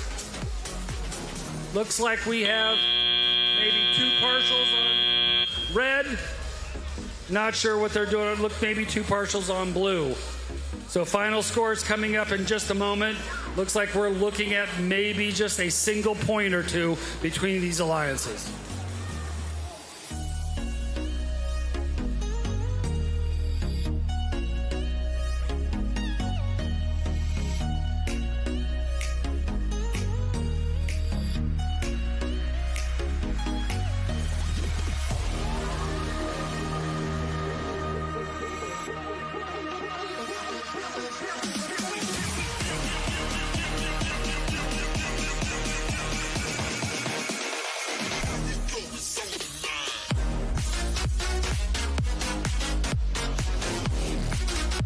All right, we're going to see the score now for match number 19. Or match number 20, I'm sorry. It's going to go to the Red Alliance with a score of 100-101. Another 1-point match, but you can see again the foul making the difference for that alliance. You can see the 4 ranking points given equivalent there.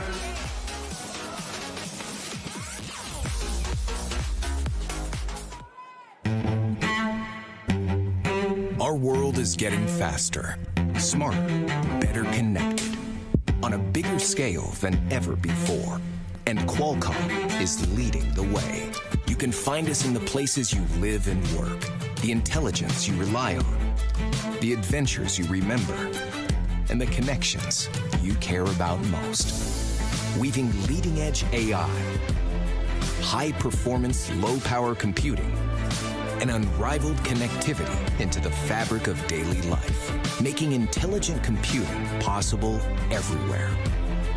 Our innovation is exponential, embedded everywhere, impacting everyone, redefining industries, tackling complex global challenges with smart, scalable solutions that are forging the future.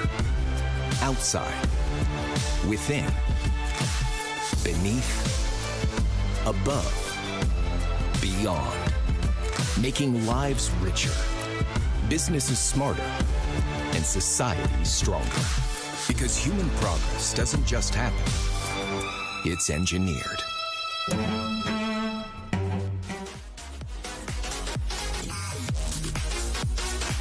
All right, we're coming back from a quick video break. We're gonna keep moving along now. We left the timer is gonna get readjusted. We did have a slot just in case. We kept a little break in here, but we're gonna move right on to match number 20. And one of the cool designs I actually wanna highlight, and Gary is gonna kind of cut in here in a second. So we've got another, this is a bit more of a unique design. It's a triple catapult design. So it relies on the human players actually loading each of the catapults. And you can see there the spring mechanisms that are on there. And they're going to have a motor pulley system bringing those springs back down. And they're more than likely going to come up close to their depot to launch them in at a close range. So this is one of the designs where it does rely on the human players pushing those artifacts into those corner goals. And then what that allows them to do is the human players will then load it into the robot. But it is important that the teams don't physically touch anything on the robot. They only put it in the cup because there is a penalty if they do touch any component of the robot. So that's one of the things you need to keep an eye out for as we roll through this. Moving along, let's get to meet our teams on the red side of the field. Hailing from Minnesota, it's the team, it's 16917 Gear Wizards. I'm on the wrong match. I gotta go to the next match. That was my fault. Sometimes I make mistakes. On the red side of the field, coming from Nebraska, it's team 12959 Electro Gator Robotics. Next to them, the very orange and maybe a little blue team from Maine, it's team 12616 Blue Potato Lobsters.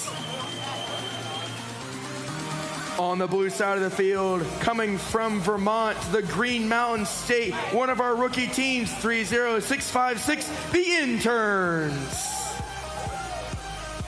And coming from the state of Missouri is 19448 Xbots. All right, got the FTAs getting everyone ready to go on the field.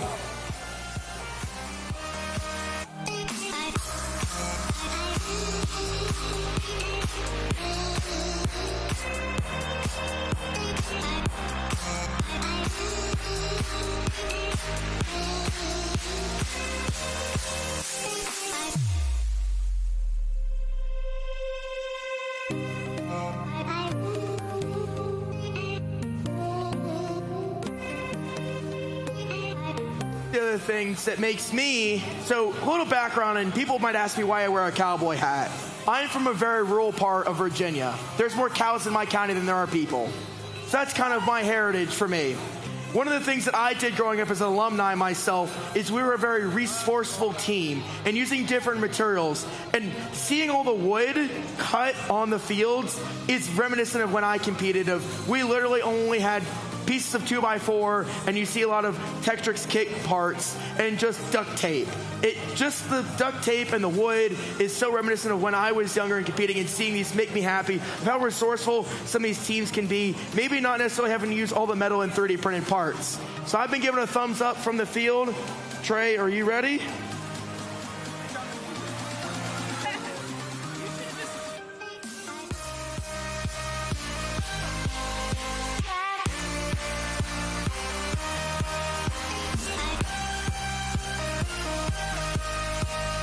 A thumbs up from Trey.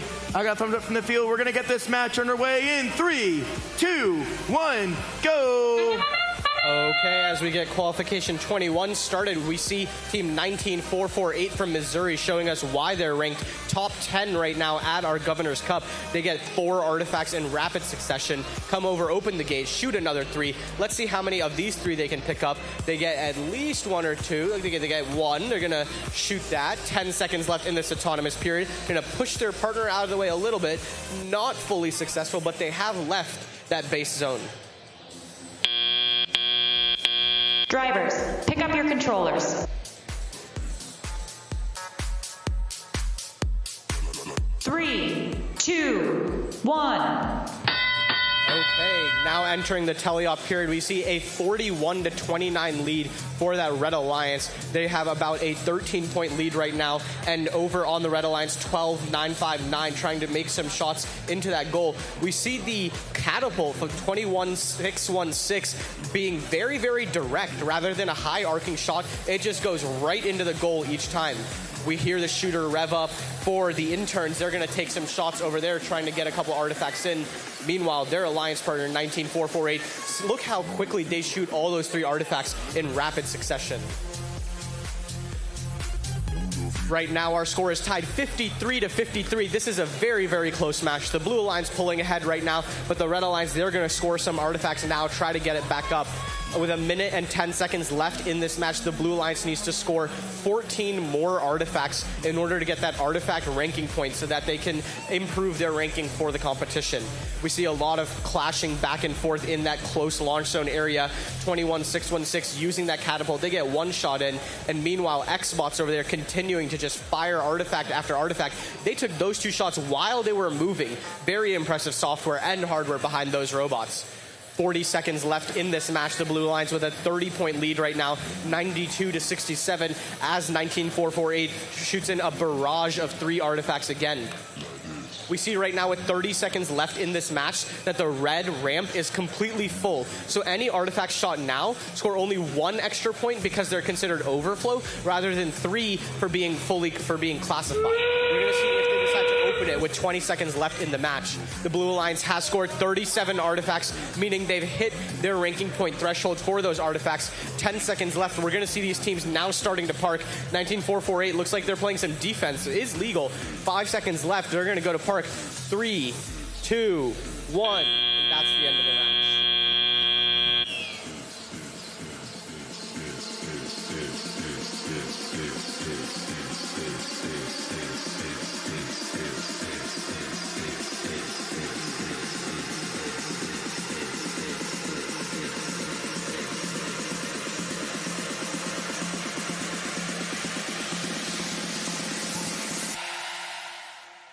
Move your feet like this. Move your feet like this. Like this.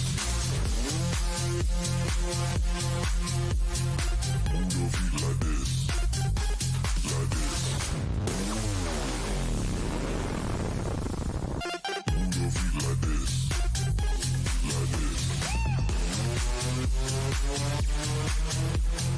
Move your feet like this.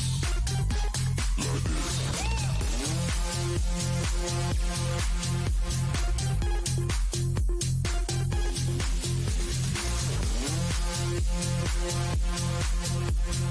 Move your feet like this. Like this.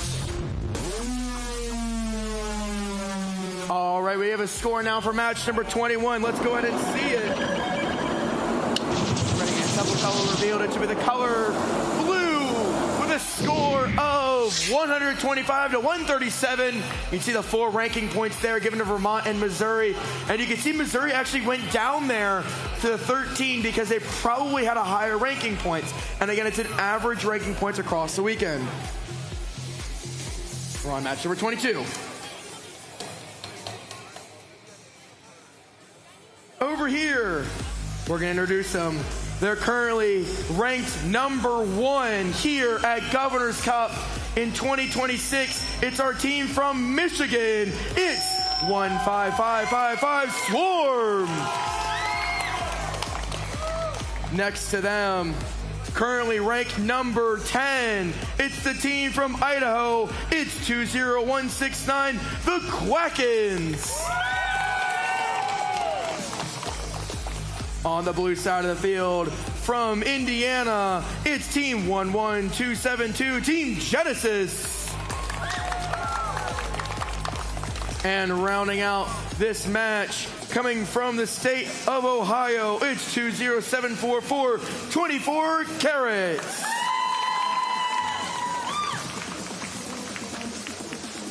All right, I'm gonna get off of the field. Hey, red alliance, ready to randomize. Ready to start?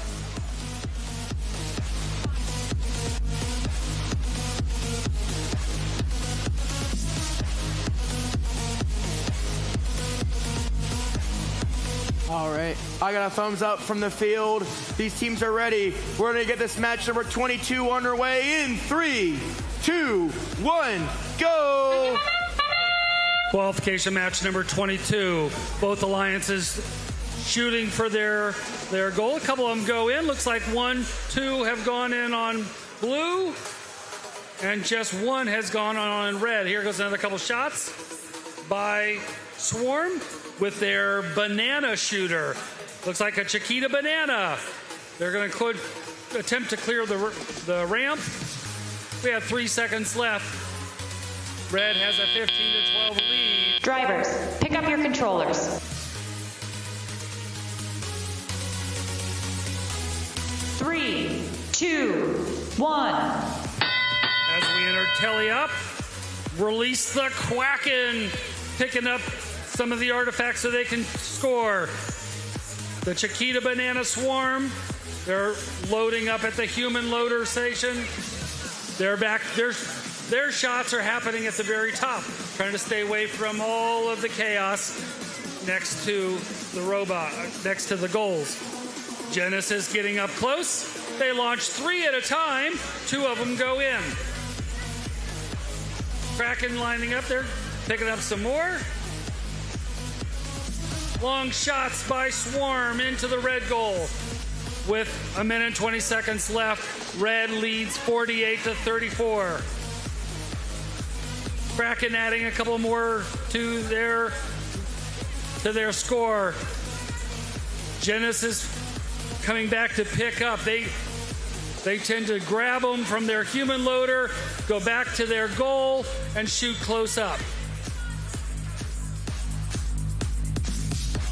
Between Release the Quacken and Swarm, red is moving out into a 69 to 40 lead with 45 seconds left.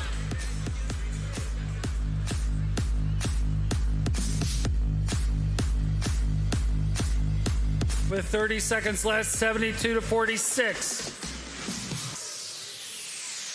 Red Alliance, Michigan and Idaho teams, they've got 20 of the 36 needed. Now they're up to 22, 23.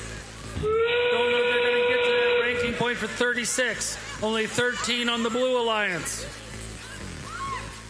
Blue may be able to at least pick up a ranking point for Leave plus Park if they get both of their robots into that zone.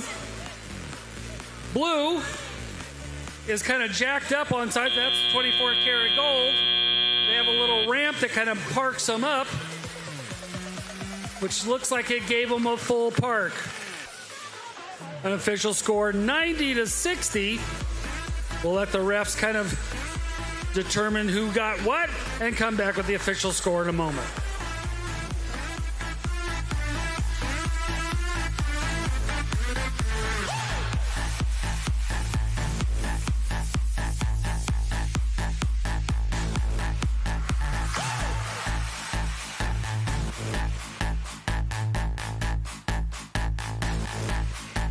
Oh gosh. My mic's hot now. Yep, my mic is turned on now. A little bit of user error. Let's go ahead and see match number 22 score. It's going to go to the Red Alliance with a score of 103 to 70. You can see the affected scores there. Michigan and Idaho moving down. Even though they won the match, because they had a lower amount of ranking points, they moved down in the rankings. Remember, those ranking points are really important.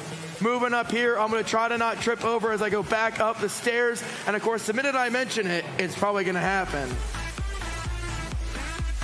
Over here on, where are we at now? We are on match number 23.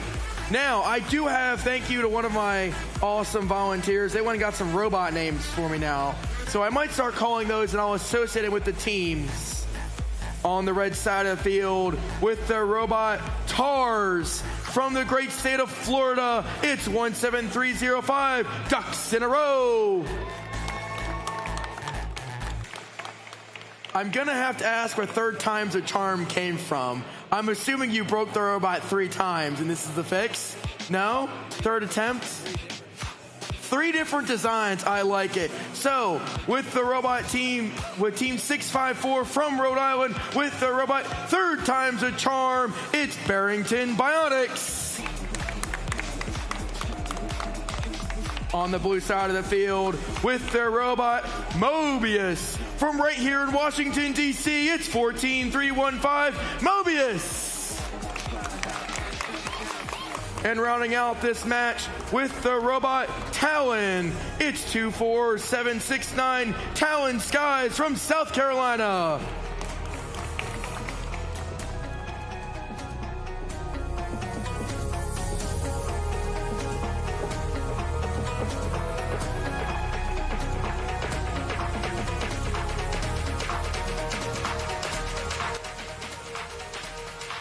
All right, looks like Trey is just having a conversation. See if we can see some different designs we haven't quite talked about yet. We have another hopper design from Mobius, the awesome supporting the DC purple scale. You ready to go, Trey? Trey's giving the thumbs up. We're gonna get off the field. Trey is gonna get the obelisk randomized now. He's gonna talk to make sure our teams are good to go.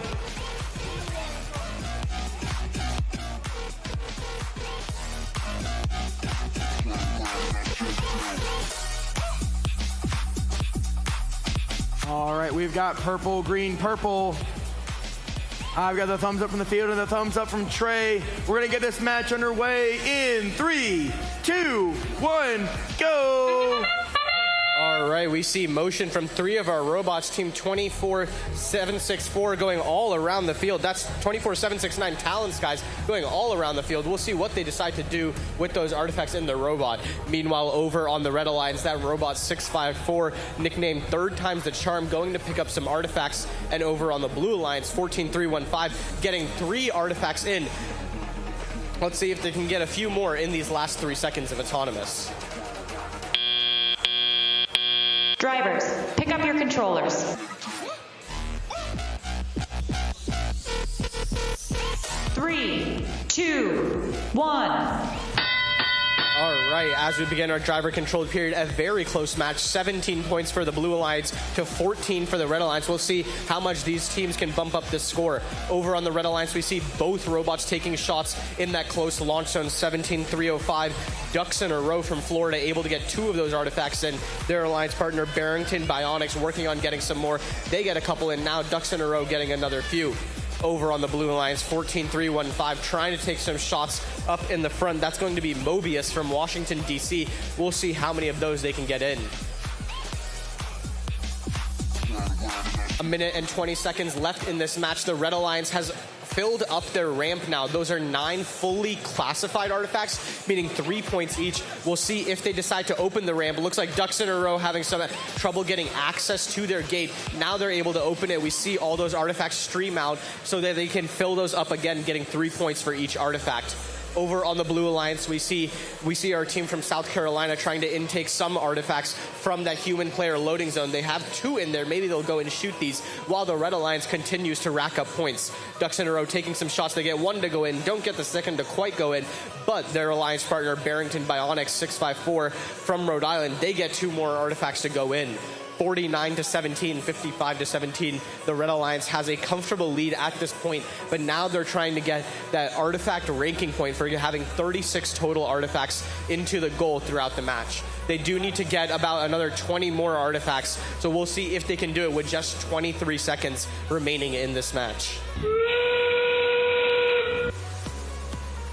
We hear that endgame buzzer as Ducks in a Row continues to shoot. Looks like they were trying to go park. They couldn't quite get in there, but they're going to open their ramp again right now. We'll see how that works out for them with the classified artifacts. And now all 4 of our robots just going to park as we have the last few seconds. We can see both of these Red Alliance robots trying to fit in this very tight space.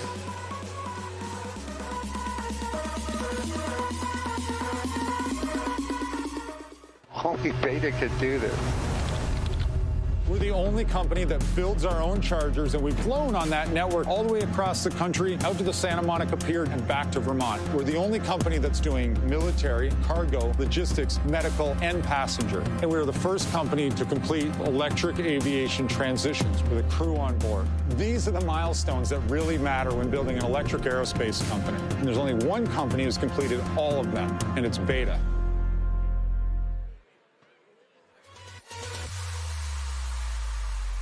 All right, looks like we don't have a score quite ready yet there, but you can see there in the corner of the blue field, those 2 robots closely parked together, and what we might see at some point in this competition, I don't know if any of the robots are designed that way, where they might have a tilting mechanism, and we talked about this a little bit. We got a score ready. Let's go ahead and see it now. See it now. It's going to show us the color. It shall be the color red with a score of 83-29. You'd see the rankings there adjusted accordingly. Gary, this is one of the coolest. You know what? Can I see your back for me? Turn around. I want to show the camera the back of this. So this is the team from Alaska. It's Lupus Borealis. They have a really cool design. I love all the different artwork. And actually, Gary, if you want to pan over to the left a little bit too, you can show right there the New Mexico logo incorporated into that blue shirt right there. All the different designs. And actually, I want to see your lab coat because I also talked about your lab coat earlier. This lab coat, show everyone the back of your lab coat as well. All the different pins from all different teams from all parts of the world. They've told me that's traveled to championships. It's international and domestic alike. That is such an awesome thing to see these teams decorated amazingly. It's an awesome thing to see all the artwork representing your states. Team Georgia with your Georgia flag. All the different representations from all these teams all across the U.S. is awesome. Moving on down now, over here for match number 24, currently ranked number 2. It's our team from the Peach State of Georgia. It's 13-2-4-5.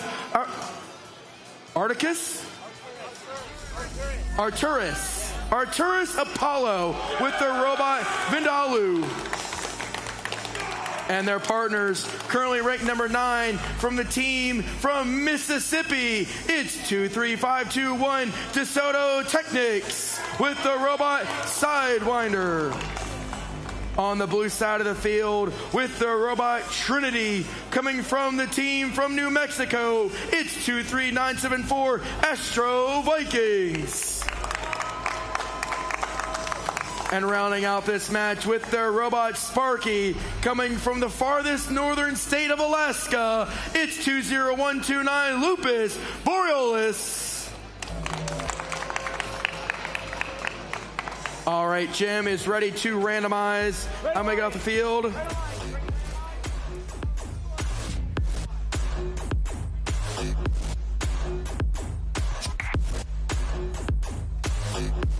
All right, I got a thumbs up from the field waiting for Jim. Give me a hold up 1 second.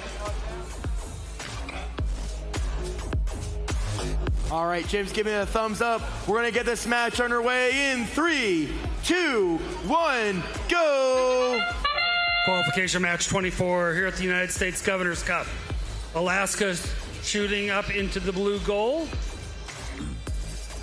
No other scores. Yeah, there we go. So the Vikings from Alamogordo, they are also shooting. Low score. Oh, there we go. Alaska's putting 2 more in.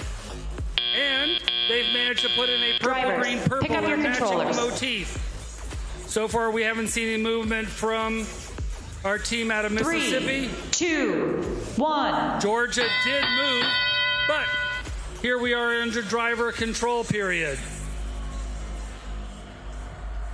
Our team from Georgia currently in second place. They're scoring from the top launch zone.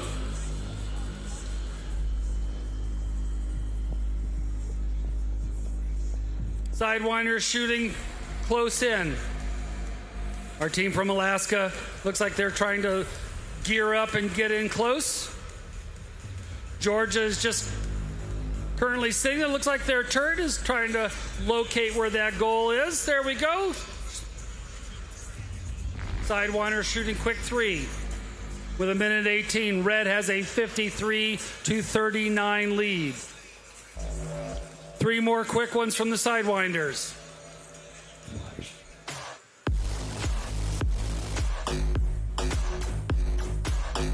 Our Vikings from New Mexico scoring 1, 2, 3. One more going in. 4. They're going to try to keep it close. Blue has 51 to Red's 80.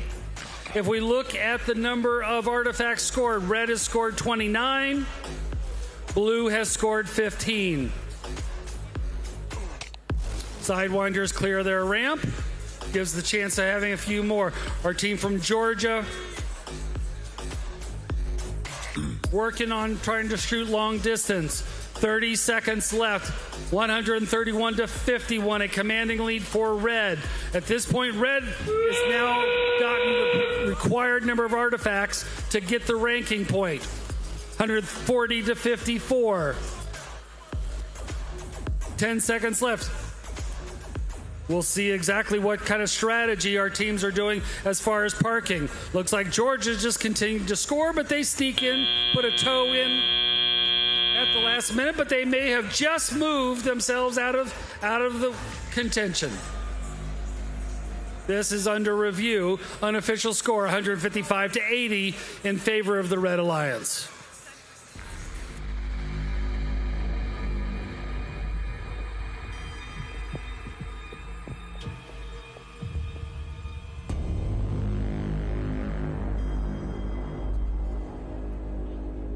Just waiting for the referees to finalize that score. Looks like they're having a conversation over there.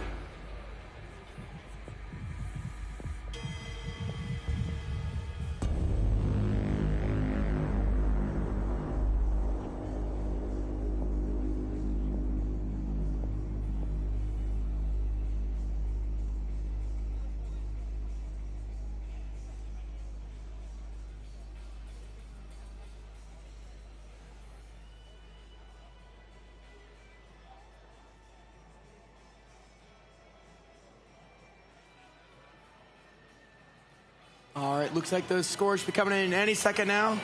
Let's go ahead and see those scores. All right,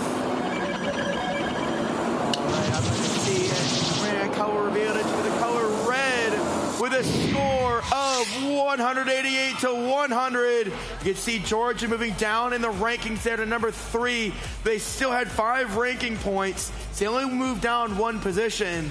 But you can see how the ranking points are affected throughout the weekend.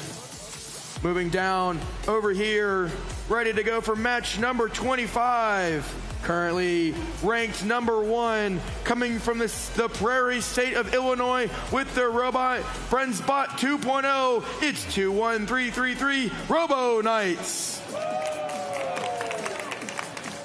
Coming from the Centennial State of Colorado, it's 14659 Palisade Robotics with the robot Kronos.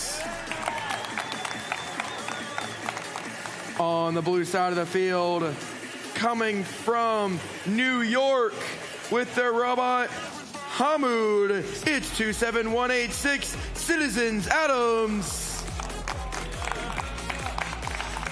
Coming from Texas Central is team 12928 Lightsaders.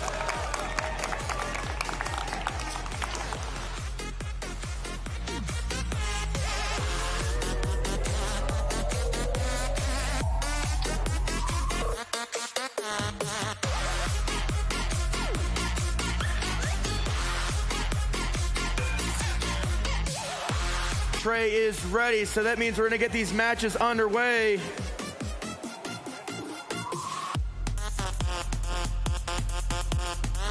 got your hand on the microphone. You ready?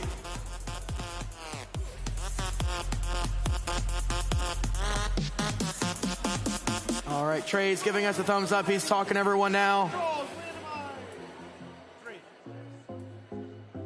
We have randomized to position 3. It's purple, purple, green. I got a thumbs up from the field. We're going to get this match underway in 3, 2, 1, go. All right, we immediately see motion from the 4 robots on the field. Right now, Team 21333, representing Illinois, is the top-ranked robot at the competition. We'll see if they can keep it up in this autonomous performance. They score 5 artifacts over on the Blue Alliance. Lightsaders, they're going to have scored 5 or 6 artifacts as well. And Team 21333 going to score another couple artifacts. 6 seconds left in this autonomous program. We'll see if they can just pop in a few last artifacts into that goal, and they do. Drivers, pick up your controllers. 3, 2, 1. Okay, as we kick off our driver-controlled period, we have a slight 11-point lead, for that Red Alliance, 45-34. Both teams on the Red Alliance, our team from Colorado, Pleiades Robotics, and the Robo Knights from Illinois, scoring in rapid succession. Meanwhile, the Blue Alliance also seeing a ton of motion from both of these robots. This is a very, very exciting match. 57-49, 66-49 now. Very close match. The Red Alliance has 14 out of the 36 artifacts required. Now we see Pleiades and their partner Robo Knights going and scoring some more artifacts.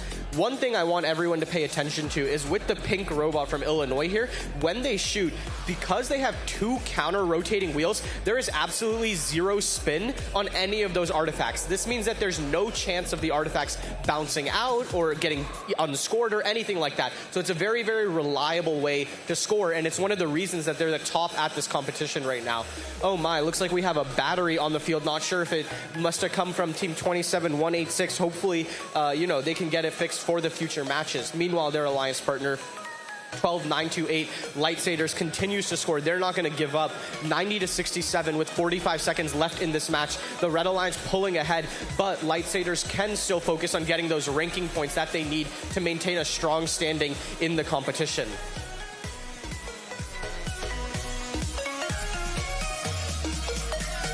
.30 seconds left in this match. We see the Red Alliance only needs 8 more artifacts to score that classified ranking point. We'll see if the Robo Knights and Pleiades Robotics can close out in the next 20 seconds. As we hear the timer go off for the endgame period, Lightsaders starting to score in the front, as are both of the robots on the Red Alliance. They have 33 out of the 36 artifacts, 35 out of the 36 artifacts they need now. With 5 seconds left, let's see if they can get 1 more. They get 3 more, so that's that ranking point confirmed, and this is the end of the match.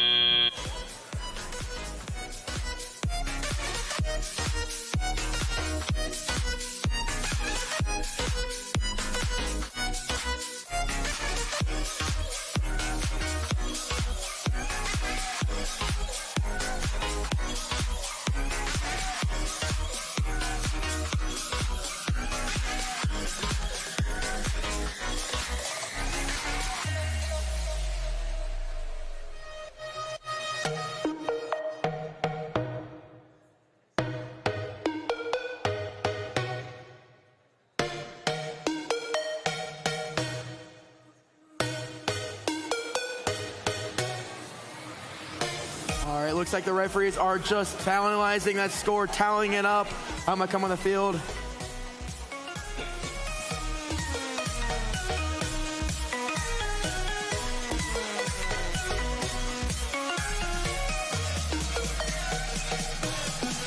Yeah. Gary, you good? You actually might not be able to see it from your perspective. We got a score now, and then I'll highlight something on the robot. All right, let's see that score now for match number 25. Let's put it up on the board. We're going to get a temple color revealed. It's with the color red with the score of 141-107. You can see the 3 ranking points only to the Red Alliance. I was talking with Load Robotics, so this is when the camera cuts me in here in a second. So this is the team from Delaware. This is Load Robotics. I was having a conversation with them before the event, and we were just talking how colorful and playful their robot design is. They've got wheels on the front that's actually kind of hard to see, but they're silicone wheels as their intake. But it's always really interesting to see how teams approach color dynamics on a team. And you can see just from their outfits that they're a very colorful team for a very colorful robot. And it's really cool just to see how the teams, again, they incorporate their design, their ethos as a team, their mottos, their colors into those robots, whether it be something like a purple on a robot or, in the case of Load Robotics, a massive amount of color. All right, meeting our teams now with the team I've just started, with the team from Delaware, our first State of the Union. It's the team with the robot named Roy G. Biv. It's 25609 Load Robotics. And coming from New Jersey with their robot Reaper, it's 23786 Make E Mine. He's happy because I got it right this time. He corrected me earlier. On the blue side of the field, from New Hampshire, with the robot Clanker, it's 23790 Ride the Robots. And rounding out this match with the team from Utah, with the robot Edison, it's 20515 Cubettes. All right, I'm going to get off the field. Jim is going to go ahead and randomize.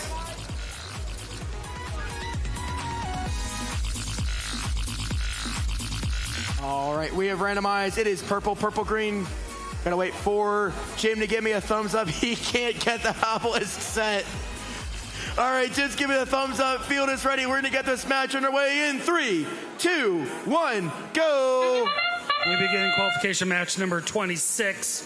Our New Jersey team scoring quickly in their red goal. Roy scored 3 before they're just sitting there.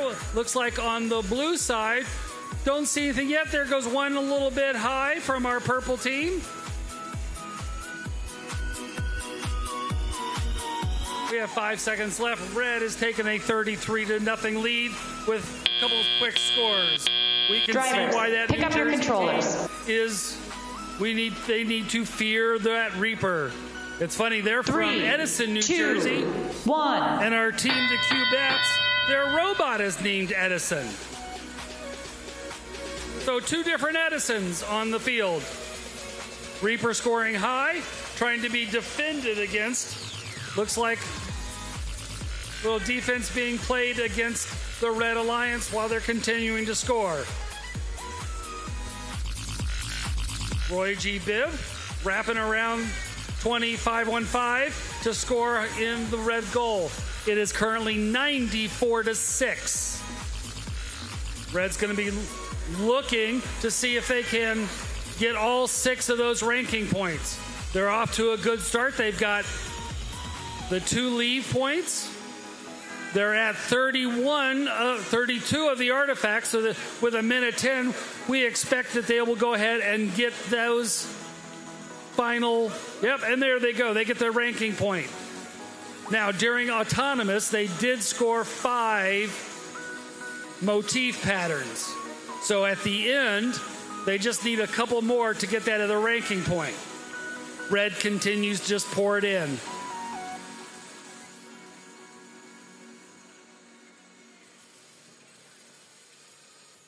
.40 seconds left, 152-18.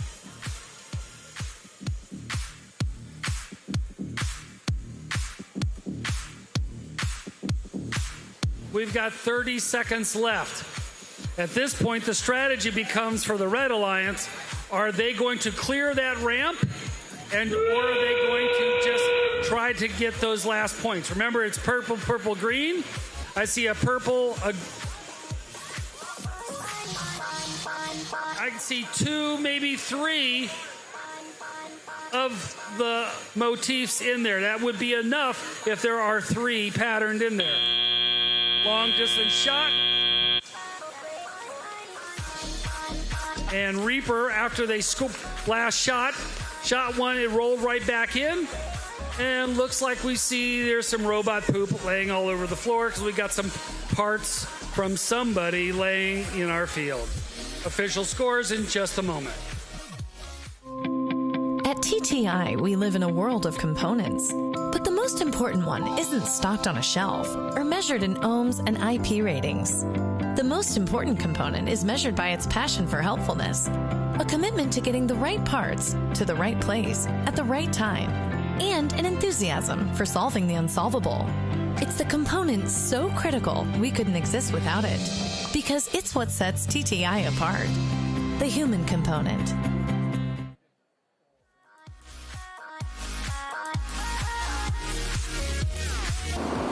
We're going to get a score. 26.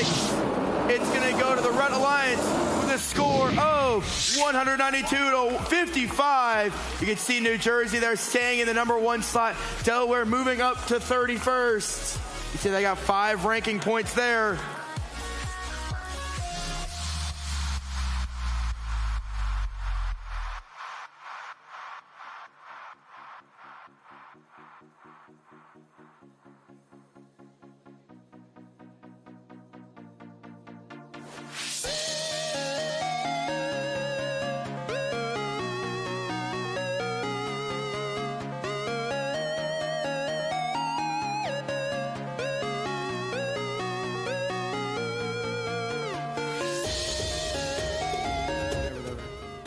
All right.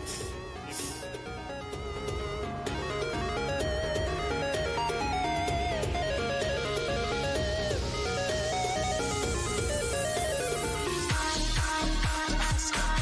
is GA team.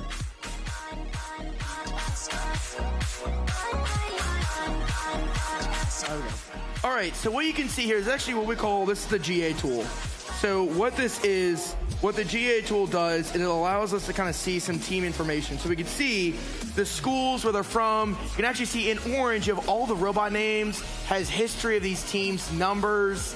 Actually, you can see ranking here. So this is how I keep track of all the information that these teams give me. I've had some awesome volunteers from another team actually get me all the robot names now for all 50 teams. So this is how I keep up with all the teams and all this information that you guys are hearing from me as the weekend moves along. I got Gary coming on behind me. We're going to move back on now to match number 26.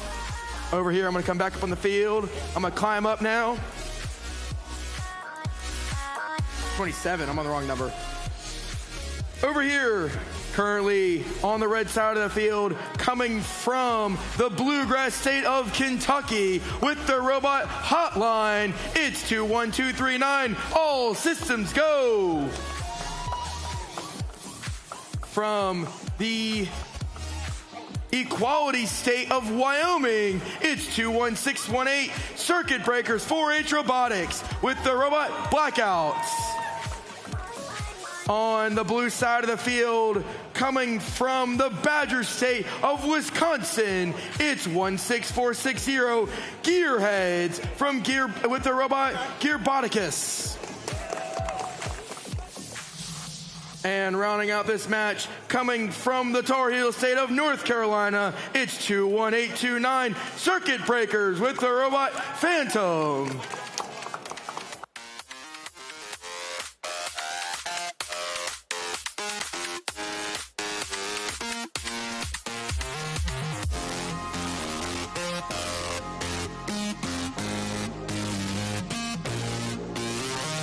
Trey's going to come up here and randomize the field now. We've met our teams. If Trey would. Trey is ready. So for those you don't know, Trey is going to go ahead and randomize.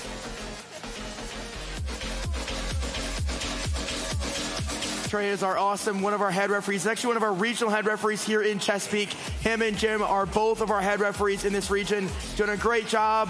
I got a thumbs down from a referee. Wrong obelisk orientation. Referees are correcting Trey. This is why we have multiple people to check now. Trey is good to go. Field is ready. I'm going to get this match underway in 3, 2, 1, go. All right, in the Circuit Breakers versus Circuit Breakers match, we see all 4 robots moving, all 4 robots shooting. We have 4 artifacts in that Blue Alliance goal. We have 6 artifacts in that Red Alliance ramp. We'll see how many more these teams can do.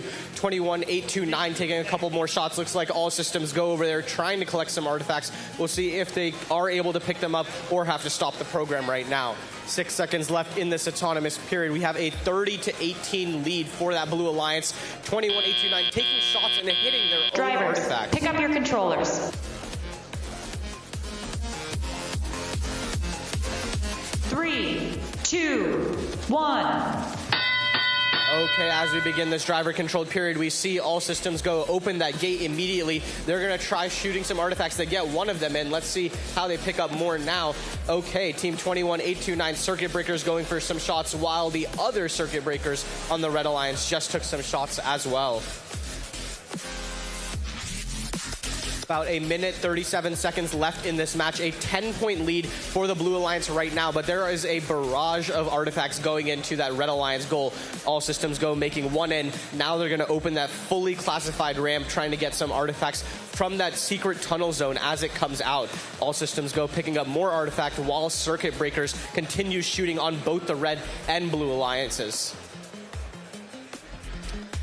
We don't see any teams utilizing the far launch zone area right now. Everyone is cramped in that close launch zone, but it may, and this may be intentional. You know, teams can continue to play defense while actively scoring, so that may be worth more points than the potentially more difficult but faster shots of that far launch zone. All systems go, going to the Red secret tunnel zone, picking up an artifact in the back of the field, now shooting it into the goal. They get one of those in, and they're going to open that ramp again. 88-79, the Red Alliance has pulled away right now. Only one more artifact scored as compared to the Blue Alliance. 25-24-23, now 27-23 artifacts. With about 35 seconds left in the match, we have a 2-point lead for the Blue Alliance. This one keeps going back and forth, back and forth. Let's see how this plays out in the final seconds. All systems go, taking some far shots from the blue side of the field. That's completely legal. It's just a little bit harder, but since they had an open pocket of space, it was definitely the best decision there. 16 seconds left in the match. The Red Alliance now with a comfortable 20-point lead, but we've seen how quickly these can change. 10 seconds left. We'll see if All Systems Go can continue to make some shots while their partner Circuit Breakers goes for that park. We'll see both of these Red Alliance robots skidding over into that red base zone, as are the Blue Alliance.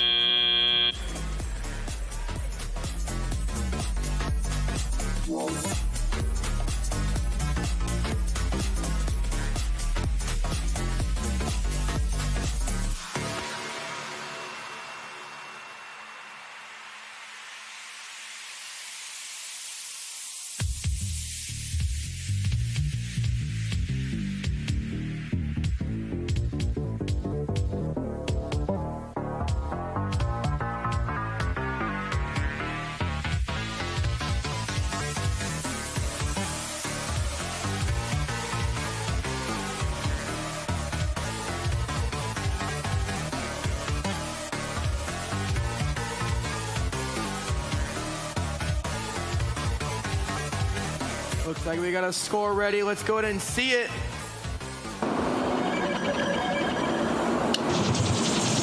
It's going to show us the temple color. It's going to be the color red with a score of 166 to 122. You can see the 5 ranking points adjusting for Wyoming and Kentucky both.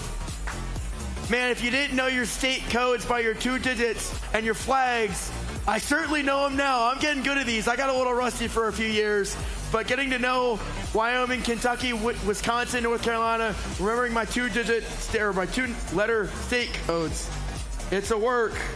All right, moving down over here to match number 8 on the red side of the field with the robot Apollo 2 coming from the Buckeye State of Ohio. It's 20744 24 carats. Next to them for this match, coming from the Old Dominion State, my home, it's the state of Virginia. Coming from the state of Virginia, all the way from Newport News, it's 20690 PCHS Knights with the robot Last Minute Assembly. On the blue side of the field, coming from, this is Texas North with the robot Cypher. It's 8565 Technic Bots. And rounding out this match, coming from Nevada, it's 21632, the Great Golden Griffins. I almost mispronounced it, but I caught myself. I know, you told me about your misenunciation. Sometimes I do that, just a little bit. We ready, Jim? Yep. You're not going to miss the obelisk this time, right? All right, we have randomized. I got a thumbs up from Jim. We're going to get this match underway in 3, 2, 1, go.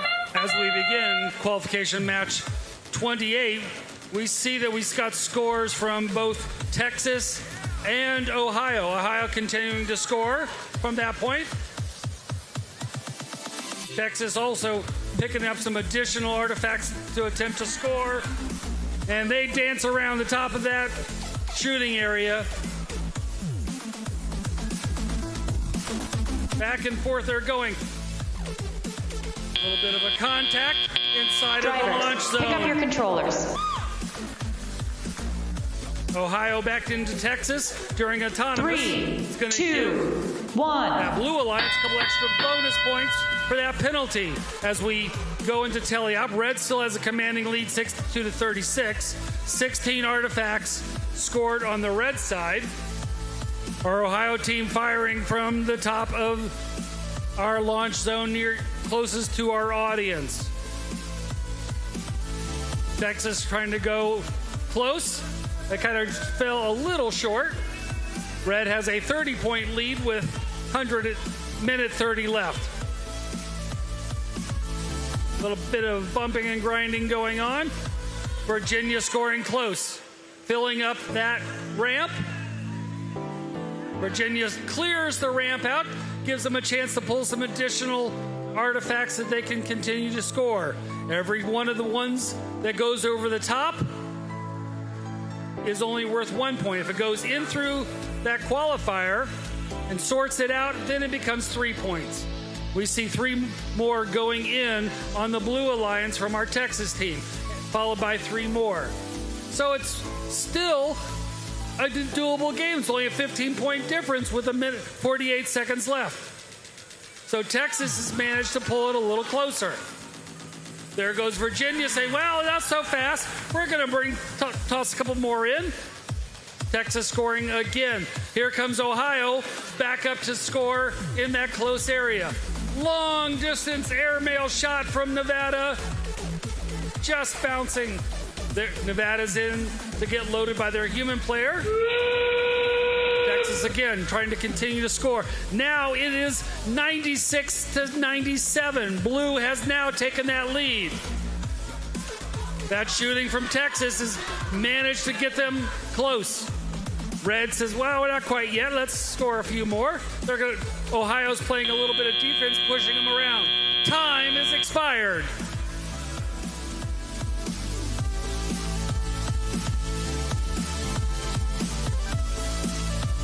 Unofficial 116-97. We'll see what the final scores are. Our referees are gathering together to discuss some of the last second changes.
final score now for match number 28. Let's go ahead and see it up on the board. We're going to get a temple color revealed. It's going to show us the color red with the score of 132 to 114. You can see there Texas, North, and Nevada moving down just a little bit. Virginia and Ohio moving up with the 4 ranking points there. Moving on now to match number 29 on the red side of the field. Coming from the Treasure State all the way from Montana with the robot Jarvis. It's 12727 Identity Crisis. Coming from the Pine Tree State of Maine with the robot Bobster 3.0. It's 21616 Blue Potato Lobster. On the blue side of the field, coming from the Beaver State of Oregon, it's 18108 High Voltage with the robot Shelik. And coming just 10 minutes down the road, coming from here in DC, it's Team 14315 Mobius.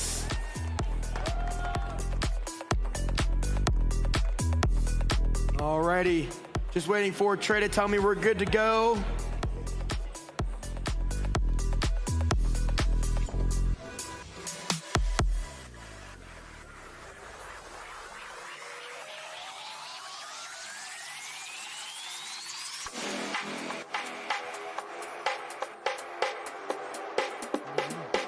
I'm waiting on you. All right. I'm sitting here waiting on you, Trey. He's sitting here looking at me. I'm waiting on you, Trey.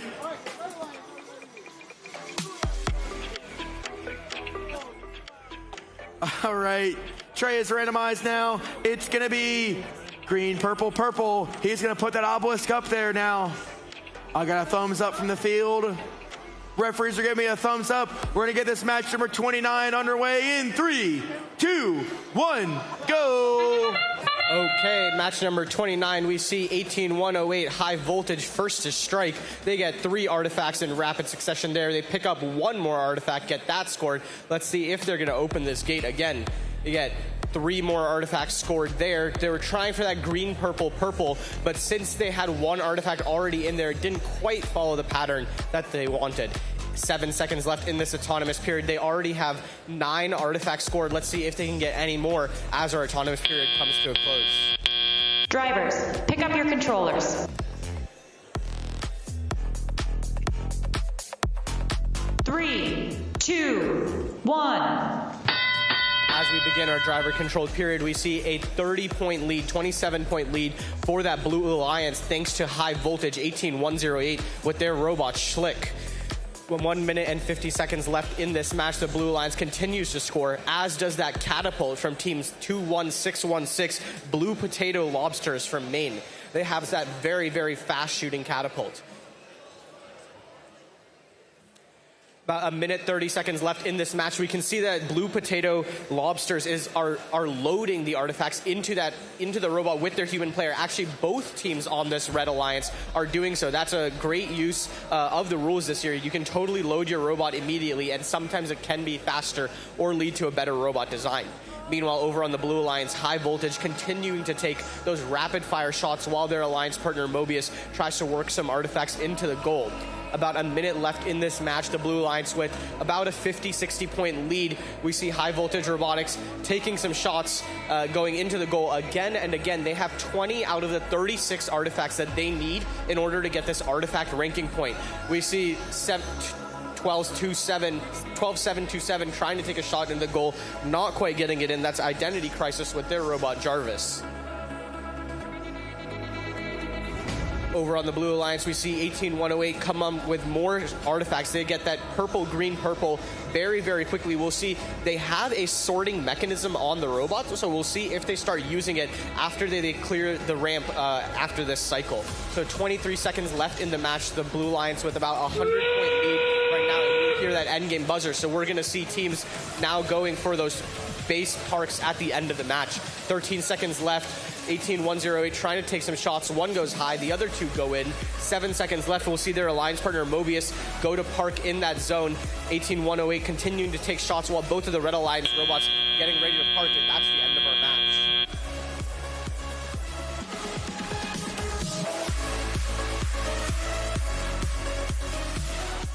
Only Beta could do this. We're the only company that builds our own chargers, and we've flown on that network all the way across the country, out to the Santa Monica Pier and back to Vermont. We're the only company that's doing military, cargo, logistics, medical, and passenger. And we're the first company to complete electric aviation transitions with a crew on board. These are the milestones that really matter when building an electric aerospace company. And there's only one company who's completed all of them, and it's Beta.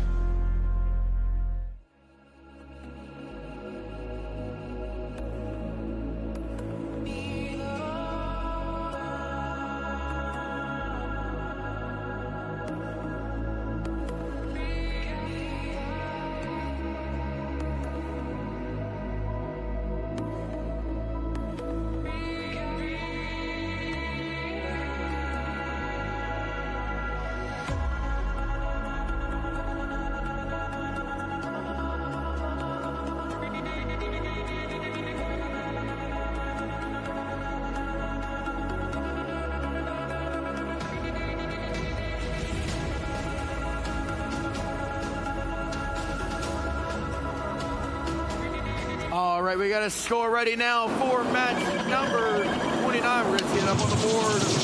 It's going to go to the Blue Lions with a score of 82-142. You see DC there moving up in the rankings. Oregon's going down just slightly. You can see there how, again, it was affected by their ranking points. Only getting 4 ranking points there. All right, we have moved down over here to match number 30. On the red side of the field, coming from the Hoosier state of Indiana, it's 11272 Team Genesis with the robot Pincushion. Next to them, from the mountain state of West Virginia, it's 20194 Jackbots with the robot Johnny Odyssey. On the blue side of the field with the robot Tars, coming from Florida, the Sunshine State, it's 17305 Ducks in a Row. And coming from, I'm reading notes. I've got notes here from some of these states, and I can't quite understand this one. But coming from the state of Connecticut, it's 25237 Real Steel with the robot Adam. I assume you're fans of the movie then. Real Steel movie, yeah, okay. I got the reference. I understood it. Trey, are you ready? All right, I'm going to get off the field. I'm going to come on down here. All right, Red Alliance, are you ready?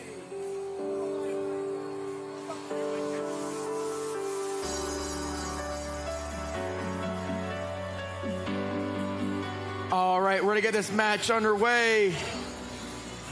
I got Trace like I know what I'm doing. All right, we're going to get this match underway in 3, 2, 1, go. Qualification match 30. Looks like we have shots from both Connecticut and West Virginia and Indiana all shooting.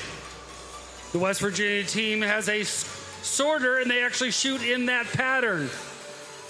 So it looks like we've already got close to a full ramp on the Red Alliance. Purple, purple, green going into our sorting mechanism. 6 seconds left. Purple, green, rolling over the top. Drivers, pick up your controllers. Going to give the Red Alliance, perhaps, looks like it's a close match. 33 to 34. Human players picking up their controllers as we move into Tiliop. Our Connecticut team shooting up close, scoring quickly, 2 of them. West Virginia likes to park themselves up at the very top and take the shots long distance across the top, letting the other alliances fight their way inside of the goal side launch zone. Red has a 57-42 lead.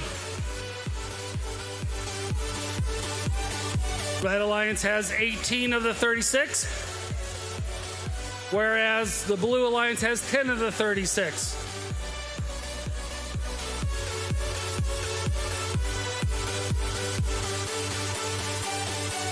Looks like we've had perhaps a bit of a collision.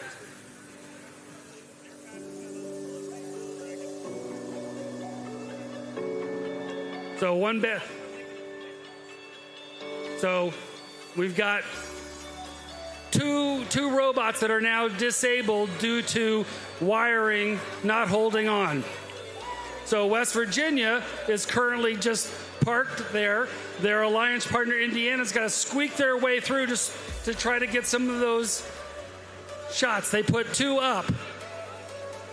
Meanwhile, the Connecticut team's going to play a little bit of defense.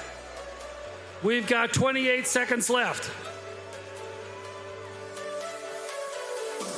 We're coming up. Red still has a 75-65 lead. Connecticut trying to score a few more points. Our Indiana team pushing their way closer to see if they can get a few more points up into our... So, time has expired. 84-65. Official results coming shortly.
We have a score there. Referees were having a conversation, conferring everything. All right, we're going to see it now. It's going to go to the Red Alliance with a score of 98-77. You can see West Virginia there and Indiana moving up. Florida and Connecticut moving down. They only got 3 ranking points for the Red Alliance, though.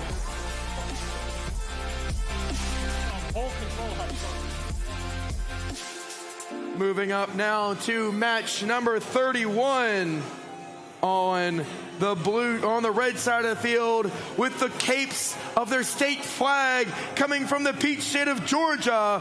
It's 13245 Arducas Apollo with their robot Vindaloo, currently ranked number 2. Next to them, coming from the Peace Garden States, it's North Dakota. It's 17378 Robotic Rodents.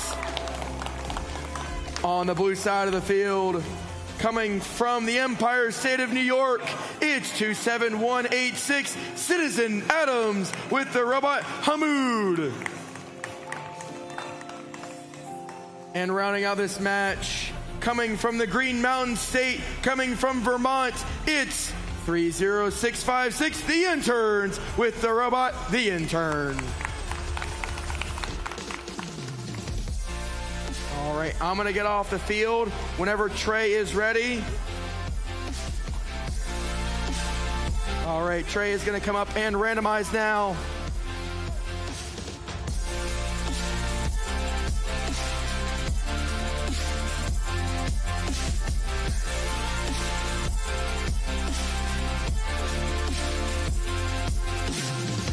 All right, field is ready. Trey's give me a thumbs up. We're gonna get this match underway in 3, 2, 1, go!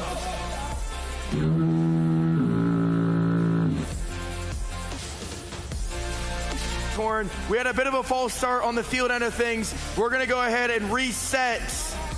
In the meantime,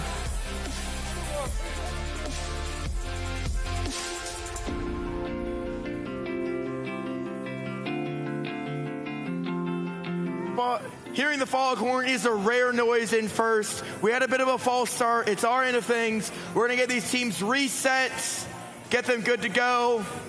We're going to fill in some time.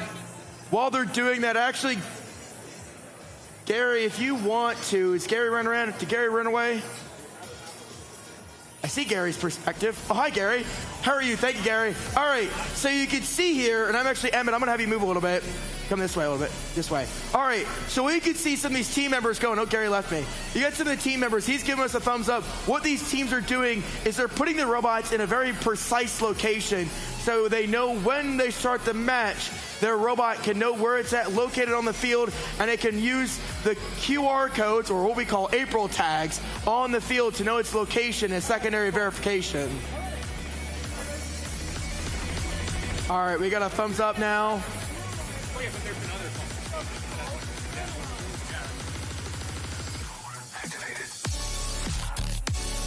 All right, we're gonna go ahead and randomize. It's green, purple, purple. Trey's gonna, him and Jim are just really confused by that obelisk. They're giving us a thumbs up.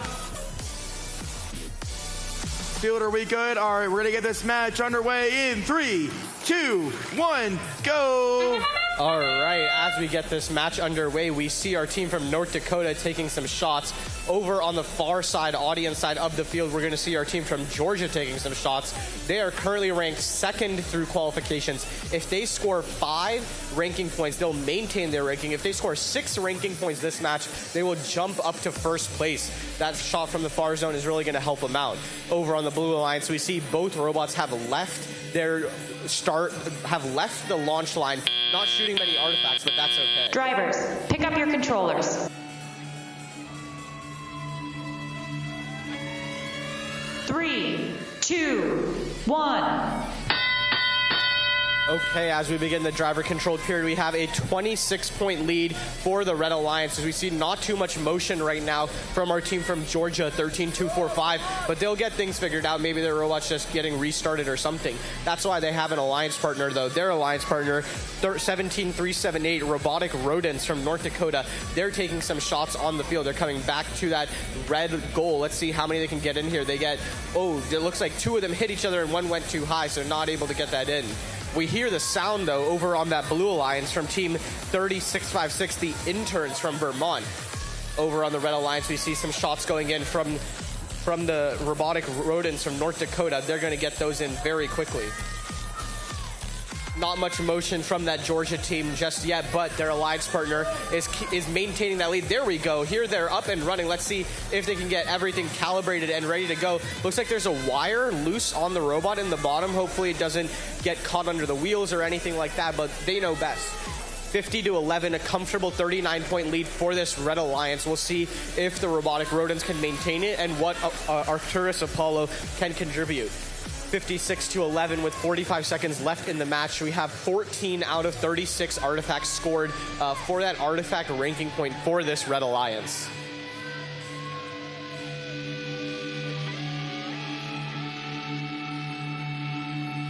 30 seconds left in this match, 67-14. We see Arcturus Apollo not moving around, but their alliance partner, Robotic Rodents, they continue to take shots right here in the front of the field. They're going to take 2 more. Both of those go in, but 1 rolls out. That's not quite going to count. Over, though, on the Blue Alliance, the interns are getting ready to shoot some. We see those super high arcing shots. It's really awesome to see the variety of shots and how all of these robots can still perform super, super well and consistently. 5 seconds left in this match. Our alliances are just going to come over and park now. Looks like the Robotic Rodents are going to try some far shots, but couldn't get it quite in.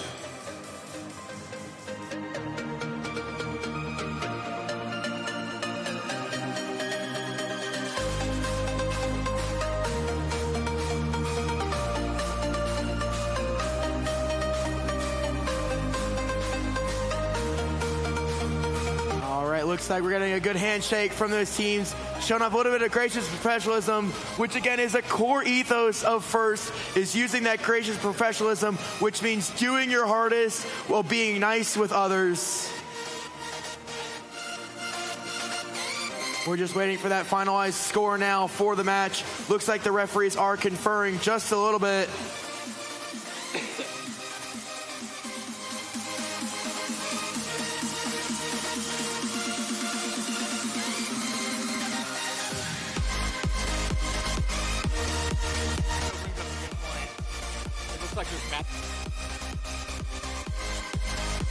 We're going to score. Let's go ahead and see it now for match number 31.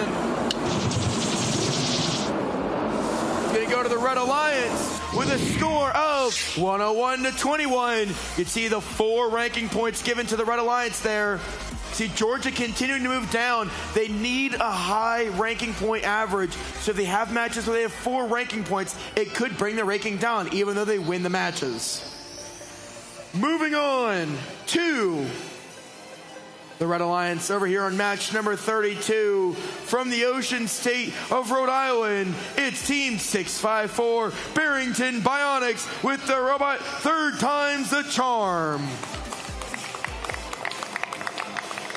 Coming from the Golden State of California with the robot Slab, it's 23676 Bumblebee.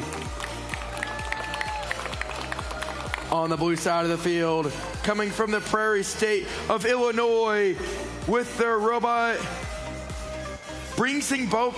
I said it wrong earlier, and I know you didn't correct me. What is the correct pronunciation? Bressinger Bot.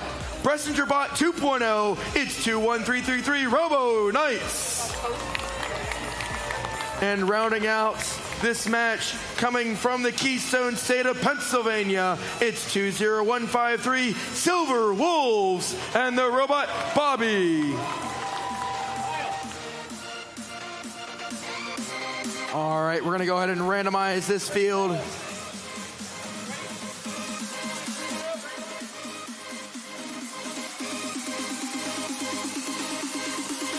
All right, we've gone and randomized. It's green, purple, purple. I got a thumbs up from the referees. Field is good.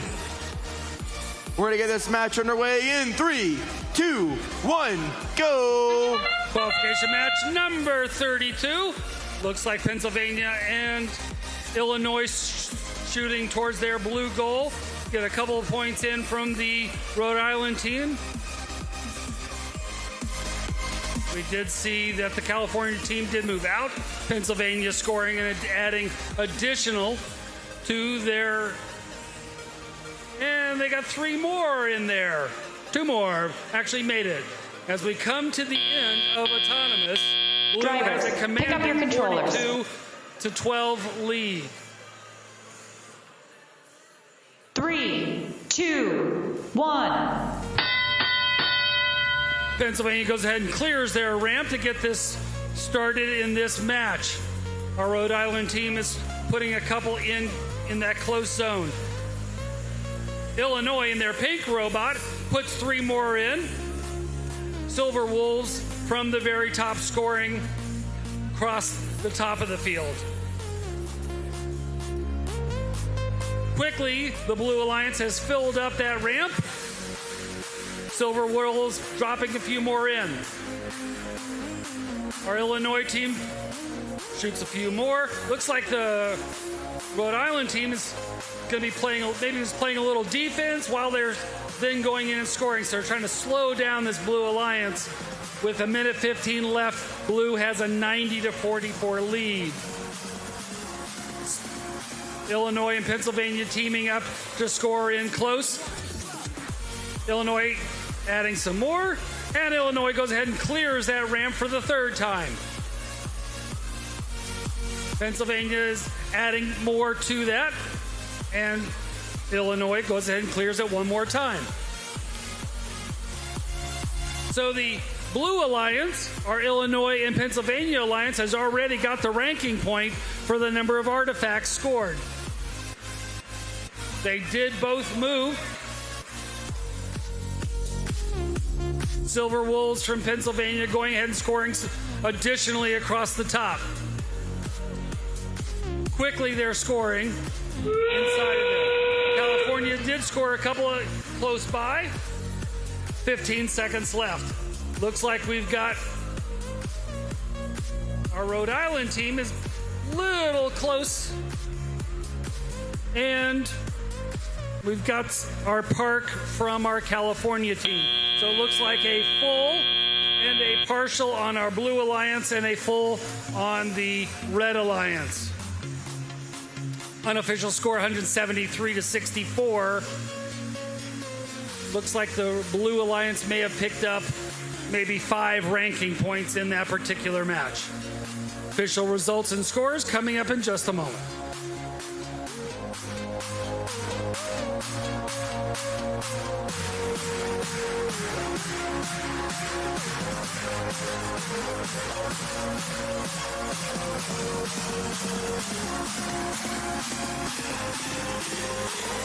Three, two, one, go!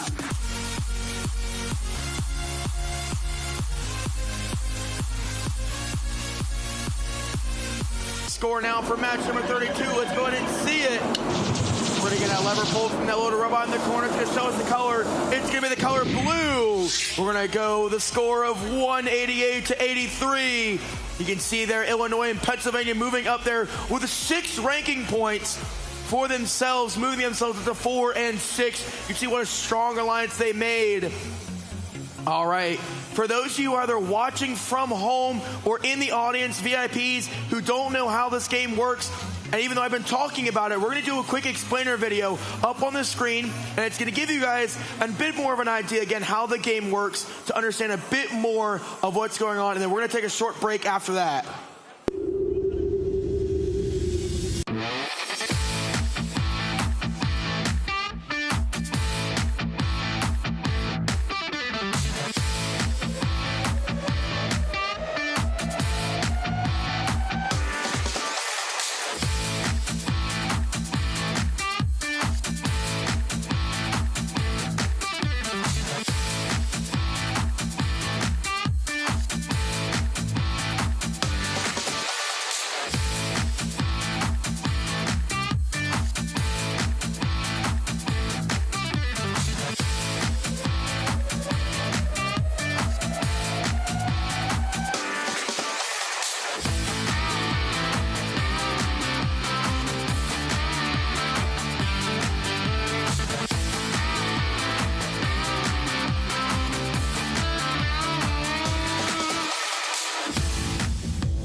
Our world is getting faster, smarter, better connected, on a bigger scale than ever before. And Qualcomm is leading the way. You can find us in the places you live and work, the intelligence you rely on, the adventures you remember, and the connections you care about most. Weaving leading-edge AI, high-performance, low-power computing, and unrivaled connectivity into the fabric of daily life, making intelligent computing possible everywhere.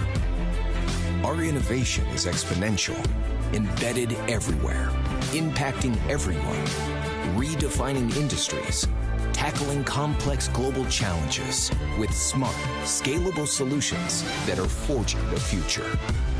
outside, within, beneath, above, beyond, making lives richer, businesses smarter, and society stronger. Because human progress doesn't just happen, it's engineered.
my microphone on. All right.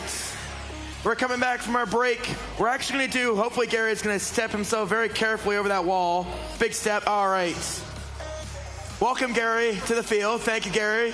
We're going to do a little field tour whenever the camera comes back. Here we go. We're up on the field now. So Gary's actually up here with me. So we're going to do a little field tour. So what you guys in the audience can see, but not everyone at home, we're going to have our different zones on the field. So now we can kind of talk about it. So Gary, we're going to kind of look. We'll start off. This is the loading zone and the base zone. So the loading zone is where the human player, if you would like to human player, hand me a, I'm a robot, hi. Human player load me with an artifact. Thank you, sir. So the human player is going to hand me this artifact. I am a blue robot. I'm going to take this artifact. I'm going to come over. And if you see, there's a diamond on the field. I'm going to let Gary kind of, yep. So this line right here is the launching zone. This is the close launching zone. I can then take my artifact, however my robot does it. I can launch it in to the depot. Gary, you want to get all the way, see. So we're going to drop it in. I'm going to catch it. It's going to go into the first set of gate and then the square, the goal of the square, and then this is the classifier. So when it hits the rail, this is when it's counted as a classified artifact. If this entire thing was full and we have the artifact go over the top, it is an overflow point. And what we see here, this little black gate, is exactly what it is. It's a gate. Then the other thing we have, and this denotes each side. If you see this red line that Gary's kind of looking at, what this is the secret tunnel. The secret tunnel is a priority for the Alliance on that side of the field. So what that allows the Red Alliance to do is if the Blue Alliance opens their gate and the Red Alliance has first priority to the access of these artifacts first, and if they don't, Blue then can get them before they hit the loading zone. So that's a general idea of what the field looks like. And again, we have the base zone, which is what we see here in Endgame. So that's where teams can park here, and they can either, we haven't seen it yet today, but some robots might lift their robot up. They might tilt in, so they might have two wheels in, and they'll actually tilt the whole robot so their rear two wheels are not on the ground, so they would get a full complete parking bonus because the outside wheels outside the box get the bonus points. So that's a general overview of how the field looks from a bit closer perspective for you guys at home watching. And we're going to move down over to field number 1 to meet our other teams.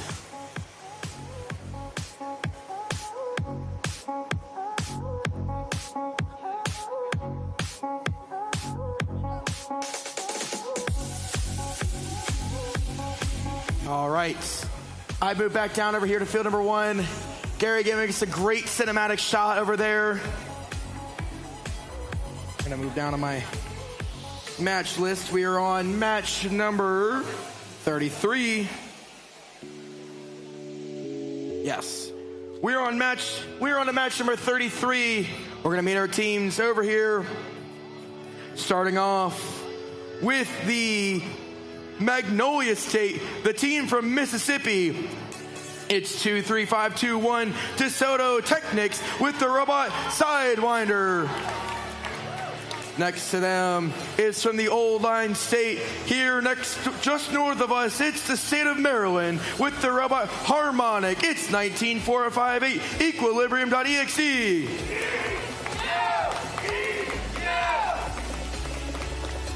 On the blue side of the field, from the Cornhusker state of Nebraska, it's 12959, the Electrogator Robotics with the robot, the Chosen One.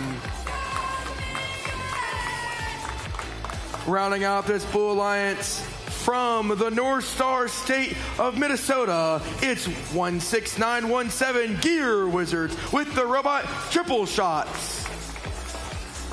All right, Trey is going to come up here and randomize.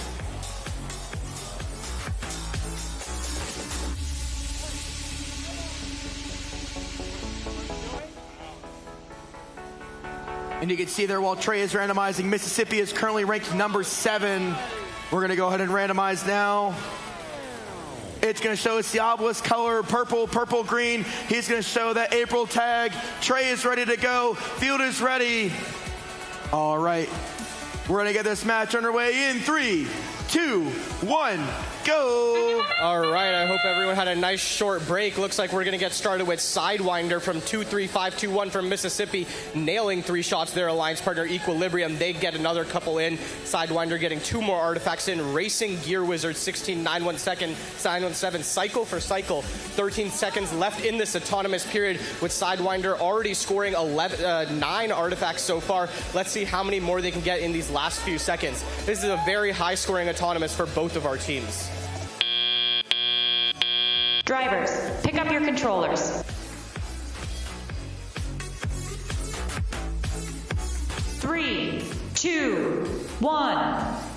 Okay, as we enter this driver-controlled period, we see a 11-point lead for that Red Alliance, for that Blue Alliance, 49-38. We'll see what Sidewinder and Equilibrium can do about this. 12.959 Electro Gator Robotics, they're taking a couple shots. Gear Wizards, they're gonna bump back and forth with DeSoto Technics on that blue secret tunnel zone near the red goal. DeSoto Technics shooting a little high for some of those shots. Meanwhile, their alliance partner Equilibrium.exe commanding that red human player zone, taking some far shots. Let's see if they can get one in. They get one of those 3 in. 59-74, 65-74. The Red Alliance with about a 15-point lead. We'll see what Electro Gator Robotics and Gear Wizards from Minnesota can do about this. Team 23521 opening that gate of the Red Alliance. They have to be really careful not to get secret tunnel zone penalties.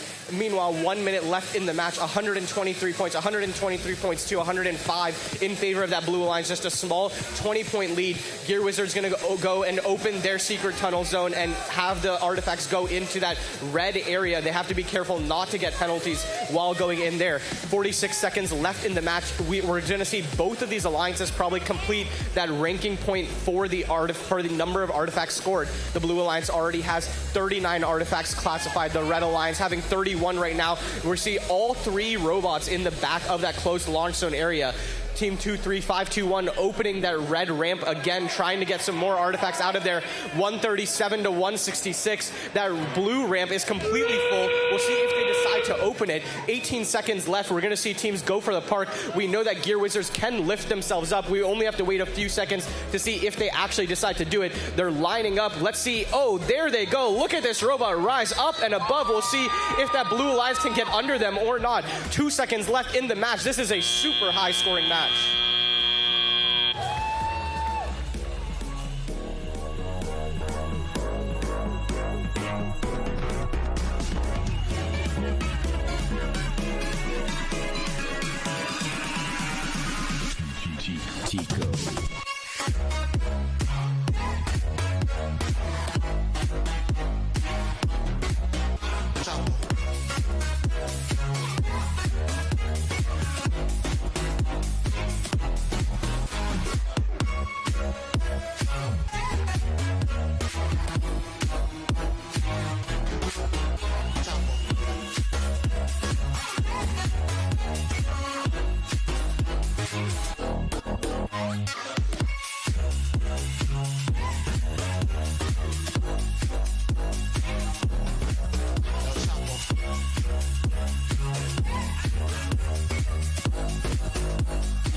We've got a score now for match number 33. It's going to go to the Blue Alliance. It's going to be a close score. What is it? 153-189. You can see Minnesota and Nebraska moving up there. Maryland moving down. Mississippi moving down quite a number of places. Only getting that 1 ranking point. Over here, back on match number 34. Back on field number 2. Starting us off on the red side of the field. Coming from the team from New Mexico, it's 23974 Astro Vikings with the robot Trinity. Joining them for this match is the Centennial State of Colorado. It's Team 14659 Pallades Robotics with the robot Kronos. On the blue side of the field, coming from Arizona with the robot BOB, it's 23940 Robo Cougars. And rounding out this match with the black and white robot of Bessie, it's 20169, the Quackens from Idaho. All right, Jim is ready for randomization.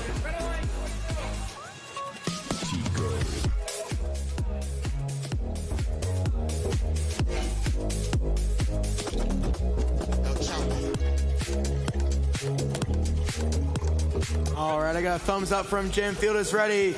Audience, count this match in with me now in 3, 2, 1, go!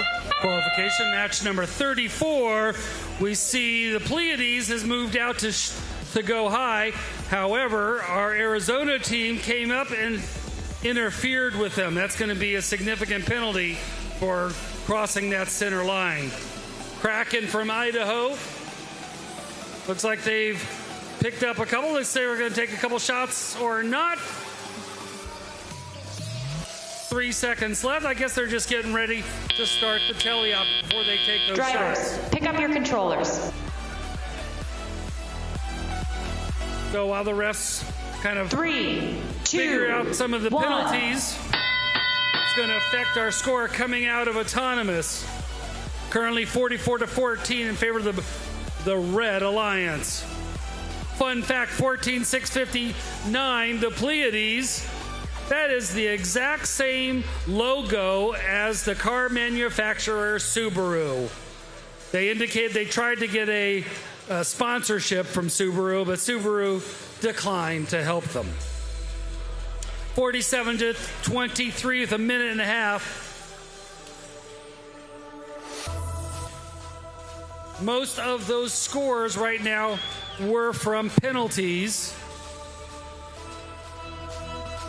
We see on the Red Alliance 6 artifacts compared to the 6 artifacts for blue, yet we see a difference of 30 points due to penalties.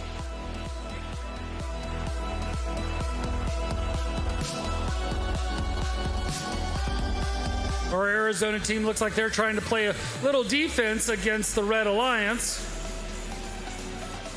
Kraken from Idaho looks like they're sorting out the balls and the artifacts inside of their robot, taking a shot. There goes a purple. There goes another purple.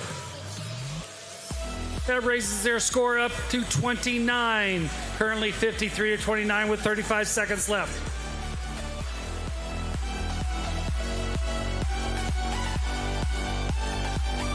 New Mexico looks like they're going to go ahead and start to park a little early, trying to get set up. They're going to try to get that ranking point so they can get a full rank. Meanwhile, our Colorado team, well, there we go. Astro Vikings moving themselves up. Let's see if they can get high enough up in 4 seconds left to allow for a double climb. Just short. Nice effort on the Red Alliance. Cool move from Astro Vikings to elevate themselves up and allow the Pleiades an attempt to go ahead and make that bonus. We can see that. That's unofficial score, 53-42. That was one of our first attempts of a double parking. You can see there the mechanism they used to push it off of the ground and for the other robot to just try to squeeze underneath. But it looks like the odometry wheel might have gotten in the way. You can see it hanging down from this perspective. But you can see there, it's going to be one full and possibly one partial for the Red Alliance. But that is one of the goals you can do. That's the design of this year's game, of trying to think of innovative ways to allow two robots park in an 18-inch square.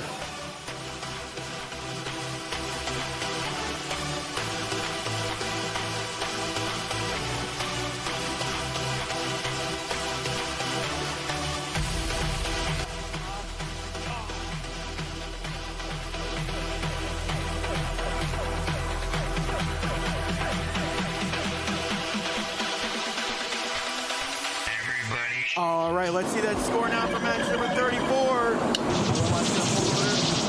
Otherwise, going to pull the lever. It's going to go to the Red Alliance with a score of 74-47. 30 points in fouls were given there. You can see the full ranking points. We're going to take a quick little break. In the field of robotics, technology and imagination work side by side, which is why DigiKey is committed to helping place more STEM programs in schools. For less than the price of a textbook, an XRP robot in every classroom will help students develop valuable technical skills. During this event, we'll give all 50 state governors an XRP of their own, but it's the next generation of engineers who will shape the future of robotics. We can't wait to see what happens next.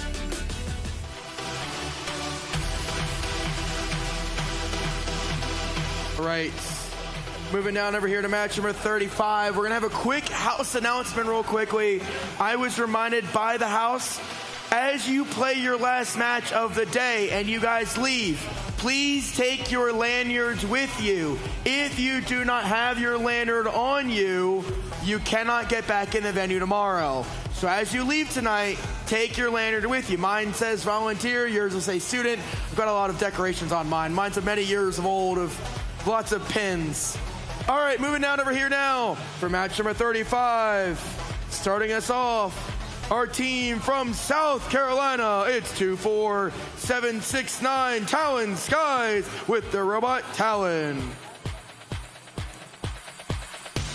And their partners from Massachusetts, it's Team 4410 Arc Lightning with the robot McQueen. I like the reference there. That's a good reference. On the blue side of the field, coming from the state of Alaska, it's Team 20129 Lupus Borealis with the robot Sparky. And rounding out this match is our team from Washington State. It's Team 23241 BetaBots. All right, I'm going to get off the field. Let Trey do his thing.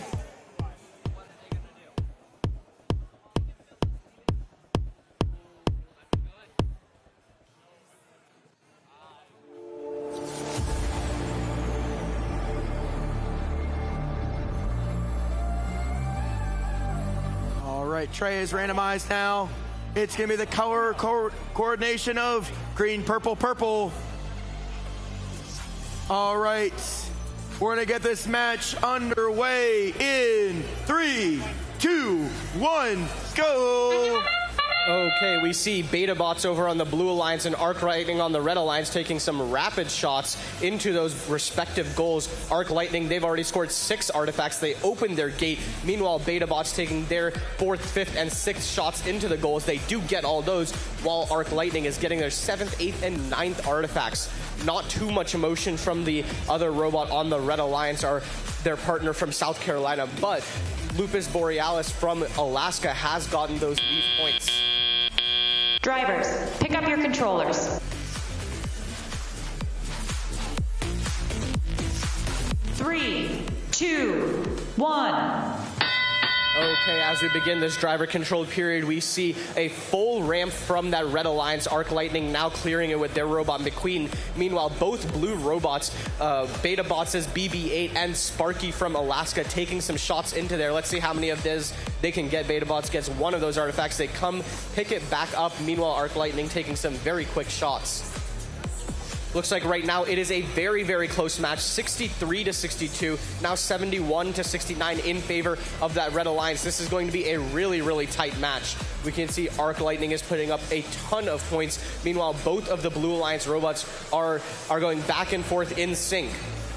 We see 24-7-6-4 from South Carolina in that blue human player zone. They've really got to get out of there, otherwise it could result in a bunch of penalties. 95-74, the Blue Alliance now taking the lead with 19 artifacts from that Red Alliance and 22 artifacts from that Blue Alliance. We see BetaBots doing, as they've done all day, lining up against the far side of the field to take their shots where they're completely out of the way from everyone else, and they can just very, very easily and consistently make those shots. 50 seconds left in this match. Now the Blue Alliance's lead growing 119-92 right now, about a 30-point lead for that Blue Alliance.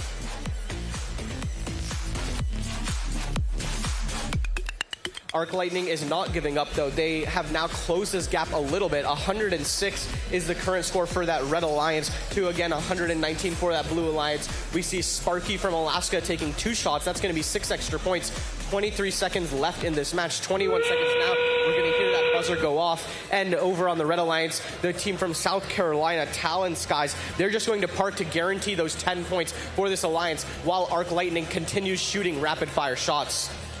We see 5 seconds left in this match, 6 seconds left, 137 to 125. The Red Alliance has actually come back and is now leading the match.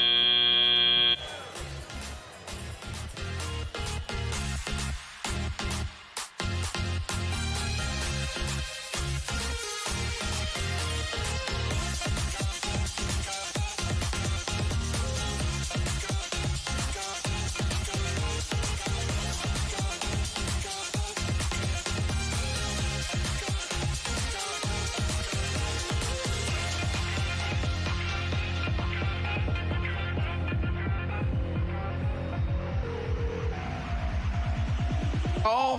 Ooh.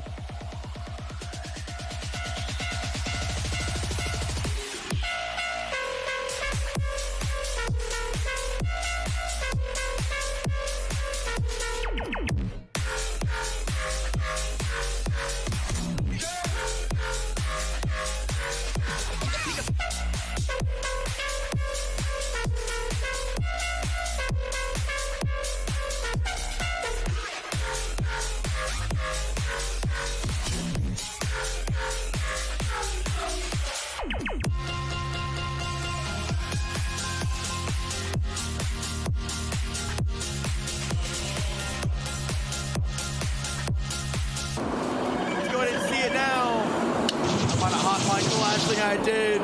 It's going to go to the Red Alliance with a score of 156 to 147. What a close match. You can see there Alaska shifting up still a little bit based on their adjusted ranking points. 5 ranking points given to Massachusetts and South Carolina there with 5 ranking points. What an awesome job. All right. We're going to get ready to meet our teams over here for match number 36 on the red side of the field with their robot.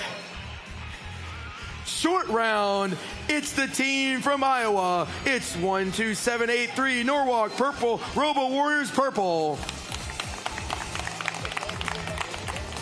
Next to them, one of our rookies representing team all the way from Arkansas with the Robot Oboe. It's 30511 Next Zen Robotics. On the blue side of the field, coming from the Sunflower State of Kansas with the Robot Wheelie, it's 26688 Electronic Axolotls. And rounding out this match, from the Yellowhammer State of Alabama, it's 25751 Tread Pirate Robotics.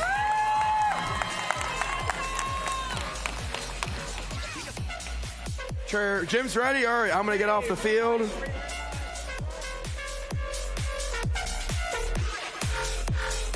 All right, Jim is randomizing.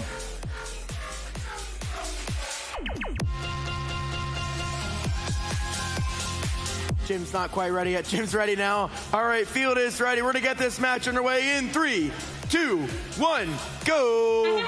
Qualification match number 36. Looks like our purple team from Iowa quickly shooting. We've got our team from Kansas taking a shot from the top. Our purple team continues. We've got 14 seconds left. Lots of shots going up. We've got, looks like 6 or 7 on the blue side, and maybe 6 or 7 now on the red side. Blue just went ahead and filled up their ramp. Drivers, pick up your controllers. Excellent job. Let's Blue take a 37 to 3, 37. 2, 1. Driver control period has now begun. Iowa goes ahead and clears their ramp. Arkansas lining up to take a couple shots. Missed one, got two, got the second. Alabama shooting up. Bouncing in, but there it goes. Kansas scoring with their robot wheelie. Alabama scoring from that top part of the launch zone. They want to go ahead and clear their ramp. Minute 26 seconds left. 65-55, a very close match. A couple shots quickly scored on the blue side. Lining up to take some more shots. Kansas attempting to take a shot. Iowa scoring low. Alabama consistently scoring from that top part of that launch zone. There goes a couple more. With 56 seconds left, Blue Alliance is slowly expanding that lead that they've got over the Red Alliance. Red's going to take some shots. Iowa scoring 2 of the 3, and they go ahead and clear out their ramp. 38 seconds left. Iowa scoring 2 more. Kansas scoring 1 out of the 2.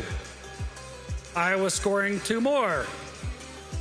26 seconds left. Blue has a 107-93 lead. 15 points. A little bit of defense being played against Alabama, causing them to kind of miss those last shots. 8 seconds left. 107-96. Iowa attempted to take another shot right at the end to see if they can get some additional points. Iowa moved after the bell goes off. That does present a little bit of a problem.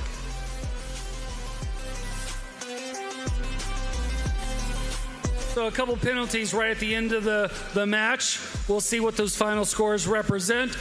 Unofficial 112 to 102, but we'll see how those penalties play out.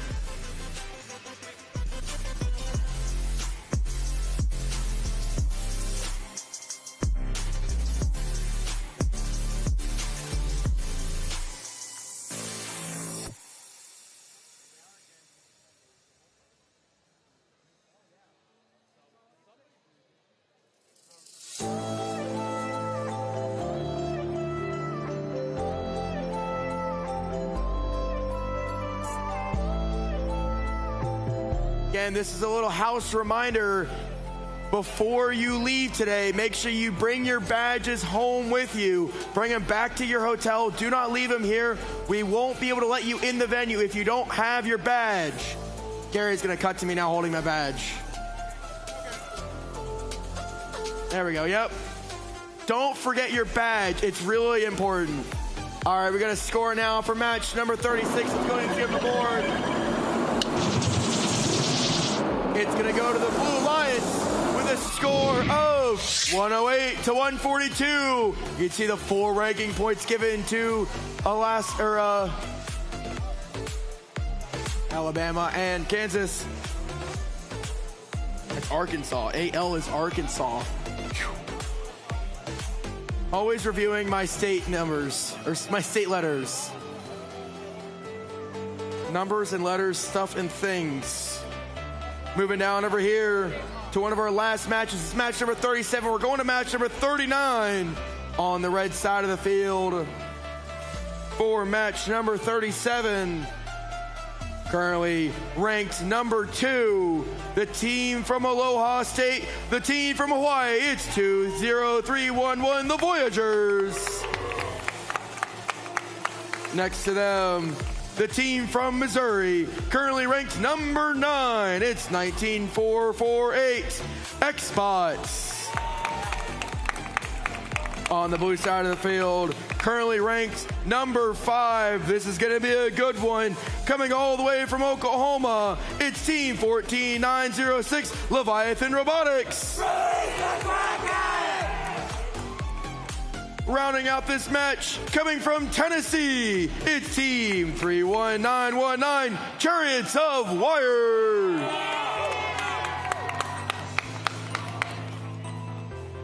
I do have to laugh at your robot name, the Pineappler Gobbler. That's a pretty good one. I've seen some funny robot names.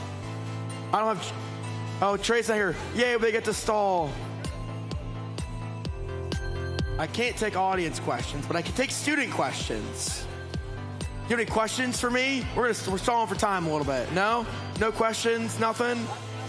Why the cowboy hat? I talked about it earlier. You must have missed it. I am from very rural Virginia. There's more cows in my county than there are people. Very farm country. That's why the cowboy hat. How are you guys like? Anyone been to museums yet? Any of the Smithsonian's? Anyone been to any of the neat museums? Did you guys go to one yesterday? Where'd you guys go? What was your favorite part of the Natural History Museum?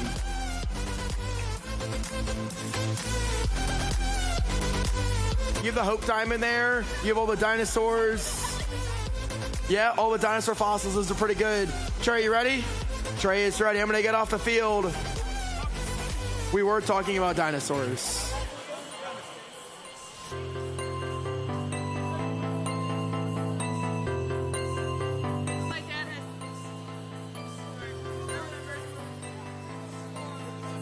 All right, we're going to go ahead and randomize. Trey is going to show us the color combination. It's purple, green, purple. He's going to show us and get that obelisk ready to go. Score is ready. Field is ready. We're going to get this match underway in 3, 2, 1, go. All right, as we kick off qualification match 37, Leviathan Robotics 14906. They get 2 of those artifacts in. Let's see, can they get these 3? Yes, they do. Over on the Red Alliance, 19448. Xbots is able to get a couple of their artifacts in. Leviathan Robotics continues shooting. Oh, there we go. Looks like Chariots of Wire sinks a shot all the way from that far launch zone. 7 seconds left. Leviathan Robotics keeps driving around the field. We'll see how many more artifacts they can score in these last couple seconds. Drivers, pick up your controllers. 3, 2, 1. As we enter our driver-controlled period, we have about a 37-point lead for that Blue Alliance, thanks to that very high-scoring autonomous program from 14906 from Oklahoma. Fun fact for our audience out there, 14906 has the highest average match score for the day so far at 205 points over their past 2 matches. That is just really, really awesome. Their alliance partner, 31919 from Tennessee, is going to that human player zone to get a couple artifacts loaded in by their human player, and they get 3 in. Let's see if they can take some shots right now. They're going to get 1. There we go. They're going to get another. And there we go. There's all 3. Okay, that one bounces out. But over on the Red Alliance, we see Xbots taking some rapid shots with that turret, while their alliance partner from Hawaii is also taking theirs. Leviathan Robotics continues just sinking shot after shot into here. It's basically a barrage of 3 shots that are just guaranteed to go in every time. There we go. 1 minute left in this match. The Blue Alliance already has their artifact ranking point bonus. They have 43 artifacts total scored through that goal. That's awesome job from them. 46 now, 158. We'll see if they can cross that 200-point threshold again, as they've done all 3 of their past matches. 37 seconds left in this match. The Red Alliance is really putting up a strong fight. 106 points from them. This might be our highest combined match score for the day. We'll see what these teams decide to do. Leviathan Robotics continuing to cycle. We see that they have 6 purple artifacts inside that goal. That might look a little weird, but if you think about it, because there are at least 2 purples in every pattern, if you score 9 purple artifacts in that classified part of the ramp, you're guaranteed to get 6 pattern bonuses from there. Okay, looks like we have a little bit of interference from Leviathan Robotics. 1 second left, 194 points, and they're going to cross that 200-point threshold again.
sounds like we got a score now for match number 37. Let's go ahead and see it. That robot's going to flip the lever. It's going to show us the color. It shall be red with a score of 121 to 118. But 90 points were given to the foul, giving red the win. Blue had that in the bag, but they must have caused enough penalties to be scored there to get 90 foul points.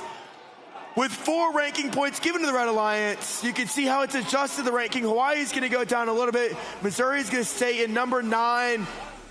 But 90 ranking points to swing the match. We've seen a few matches decided by penalties, but not that many penalties. Over here now for match number 38. Our last match on field number 2. Starting us off with the team from Michigan, currently ranked number 2. It's Team 15555, Team Swarm. And their partners in this match, the team from Montana, it's 12727, Identity Crisis.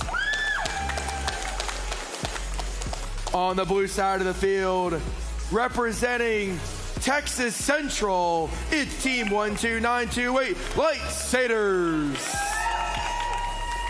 And rounding out this match, the team from Connecticut, it's 25237, Real Steel. All right, these teams are going to be some of their last matches of the day. Jim is just about ready. I'm going to get off the field. We're going to get this match randomized.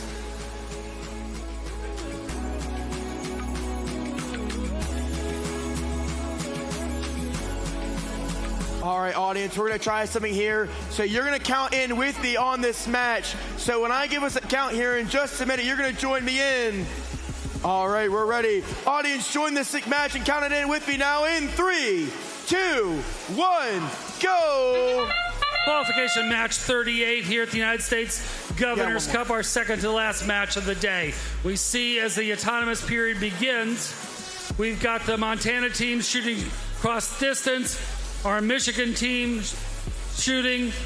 Texas has filled up their ramp with a number of shots between our Connecticut-Texas alliance.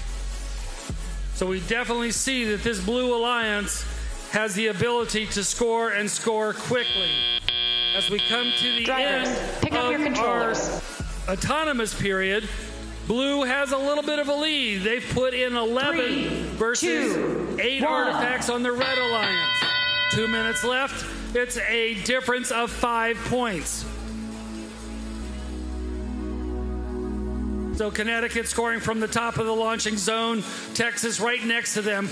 Their partners also scoring in that launch zone close to the goals. Meanwhile, the Chiquita Banana shooting long distance, taking an air shot all the way across the field and scoring. They have a high arc as they make those shots. Blue, however, is rapidly scoring.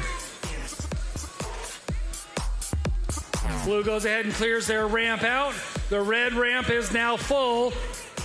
Our Michigan team goes ahead and clears those out and grabs some more. Connecticut scoring quickly up in that goal from the launch zone. 103 left. Currently, Blue has a 106 to 83 lead. Chiquita Banana taking some long shots again. 89 to 109. 20 point, go 1, 2, 3. So 4. Fourth one misses. Michigan taking some long distance shots. That has tightened up our score to 103, 109. 6 points with 37 seconds left. Texas team puts one more in. We got a little bit of a penalty. 2 more long shots by our Michigan alliance. 1 too high. Meanwhile,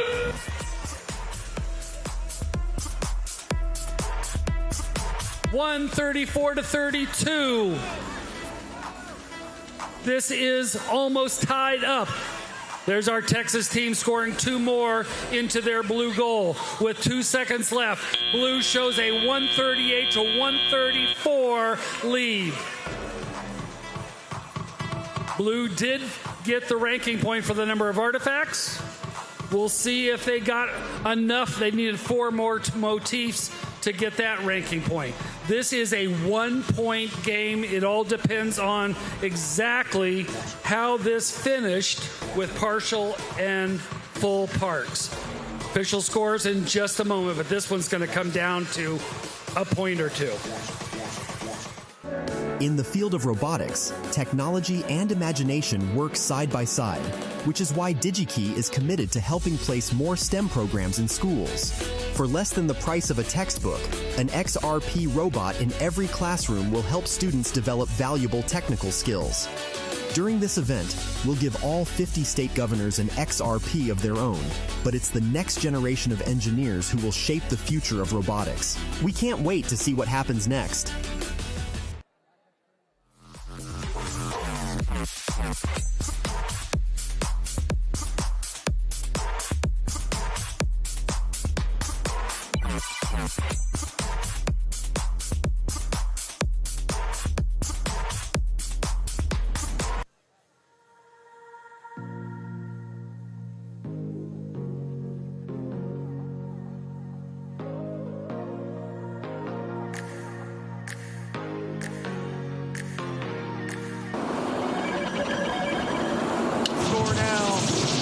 Match number 38.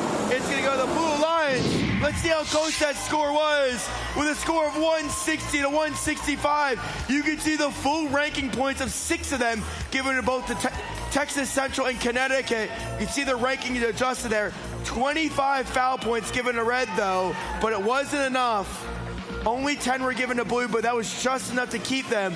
So both teams getting some minor penalties there for them. All right, it's our last match.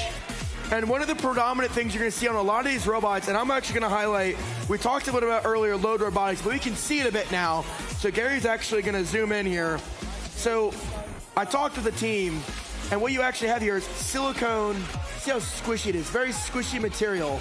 And what it is that allows an intake of these robots. And so you see a lot of teams with some sort of similar design of some sort of mechanism where they're gonna have an intake of artifacts going into the front of the robot. And they might even have, in this case, this one has some side loader wheels to help feed into the side of the robot to help bring them in. So there's a couple different loader designs, but that's one of the intakes you'll see throughout the weekend, that a lot of these teams have a similar design. This is a pretty unique one with their silicone and everything.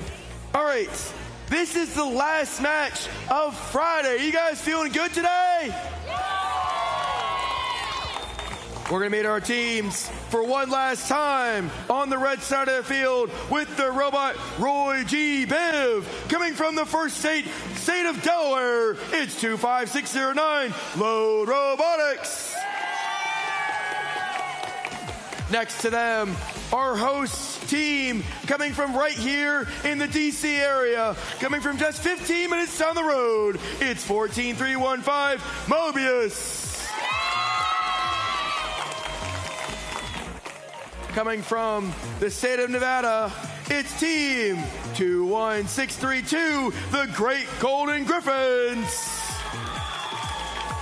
And rounding out with the team just up the road as well, up in Maryland, from the old line state of Maryland, it's 19458 Equilibrium.exe.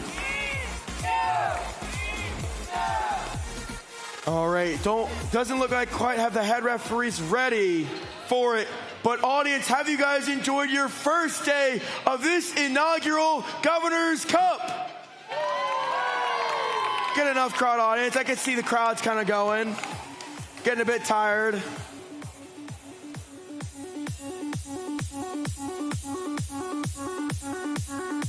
All right, looks like Jim is walking over here.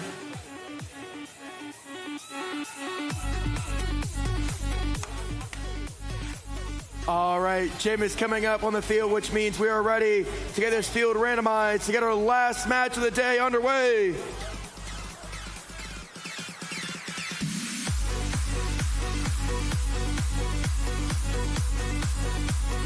right.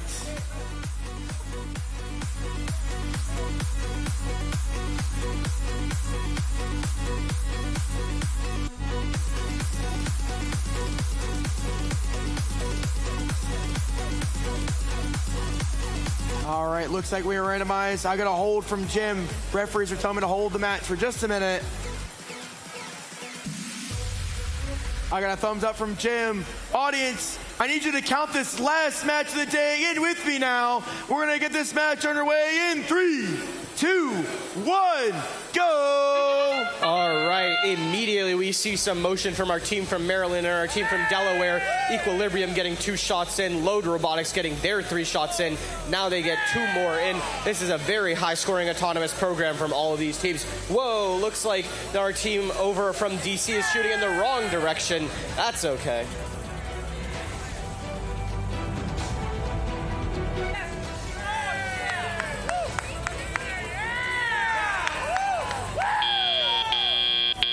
Drivers, pick up your controllers. 3, 2, 1. Okay, as we begin our driver-controlled period, we see a 50-32 lead for that Red Alliance, thanks to those 9 artifacts, 4 of them that were correctly sorted for that Delaware-DC Alliance. Load Robotics continuing to take some shots. Looks like they've dialed that shooter in now. Meanwhile, their alliance partner Mobius, they're going to try to take some shots right next to the goal. Looks like they're also got their accuracy dialed in. They get 1 shot, they get 2. Let's see if they can get this 3rd one in as well. They're getting lined up, and there we go. They get 3 artifacts in. Great job by them. Load Robotics comes and picks up some artifacts. 25-609 from Delaware. They're going to take some shots. One of them short, one of them's long, and the 3rd one is just a Goldilocks shot. Just perfect. Load Robotics goes and opens that gate to try and pick up some more artifacts from it. The Red Alliance score continues to steadily increase. We're not seeing too much change in that Blue Alliance score. 96-37 in favor of that Red Alliance with a minute left in this match. We see Equilibrium.exe 19458 from Maryland. They're moving around the field in that secret tunnel zone, trying to get in there. We'll see what they do. With about 50 seconds left in this match, the Red Alliance has crossed 100 points. The question is now if they can reach that 36 artifact ranking point bonus. Equilibrium taking some shots. The first 2 go a little bit low. We'll see if they can get it corrected for this next one. That shooter is really spinning up. 30 seconds left in this match. The Red Alliance continuing to try and get that 36 artifact goal. They have 26 artifacts in there now. Oh, 2 just bounced out thanks to that backspin. We'll see Load Robotics open the gate, come over and pick up more. The EQ looks like they're trying to get some penalties as Load Robotics cannot be in that blue secret tunnel zone. 13 seconds left in this match, 114-42 in favor of that Red Alliance. We'll see if these teams decide to park. With only 5 seconds left, we hear cries from the audience for them to park. Load Robotics goes and parks, and their alliance partner does too.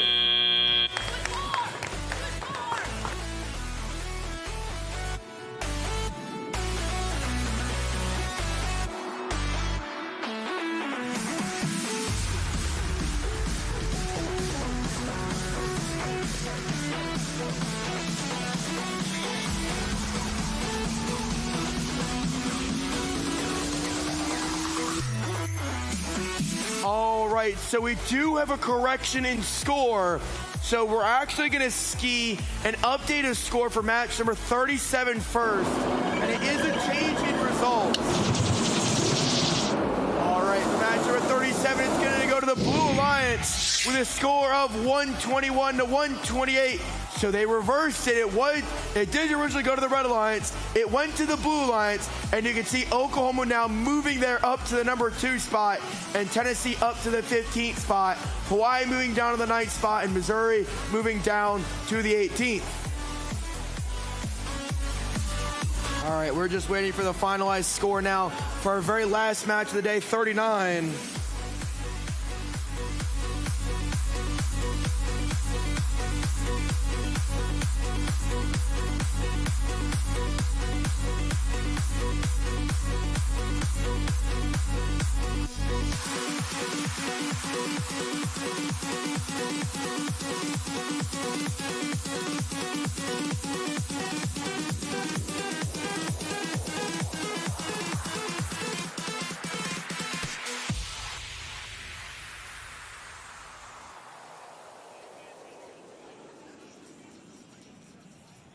All right, we've got a score now for match number 39. Let's go ahead and see it. It's going to go to the Red Alliance with a score of 144-54. You can see there Delaware and DC moving up to the 23 and 24 spot. All right, folks, that was the last match of the day. I'm going to stand in front of the camera so they can see me.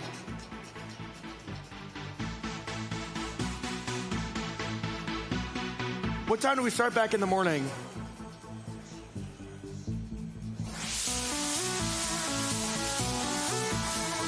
Thank you, sir. All right, folks, that was our last match of the day. Thank you all. We bid you a nice adieu. We'll be back tomorrow morning at 8:30. Thank you all, everyone, and good luck and enjoy your night. Thank you.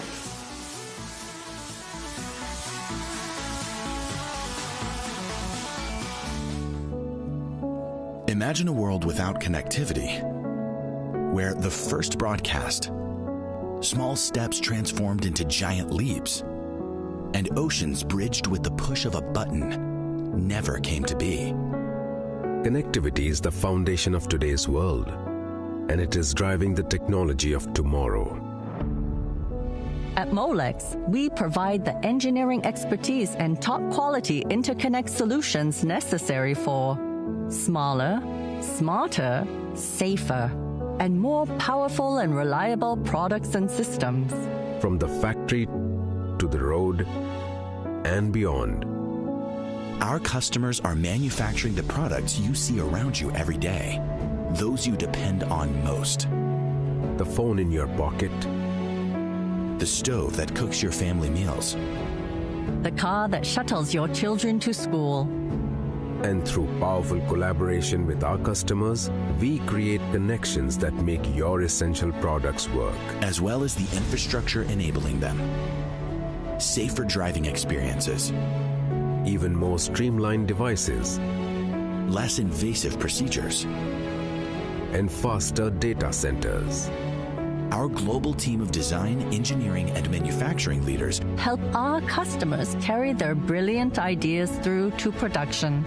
Wherever our customers go, they have one thing in common. They bring us with them. I am Molex. I am Molex. I am Molex. And we are creating connections for life.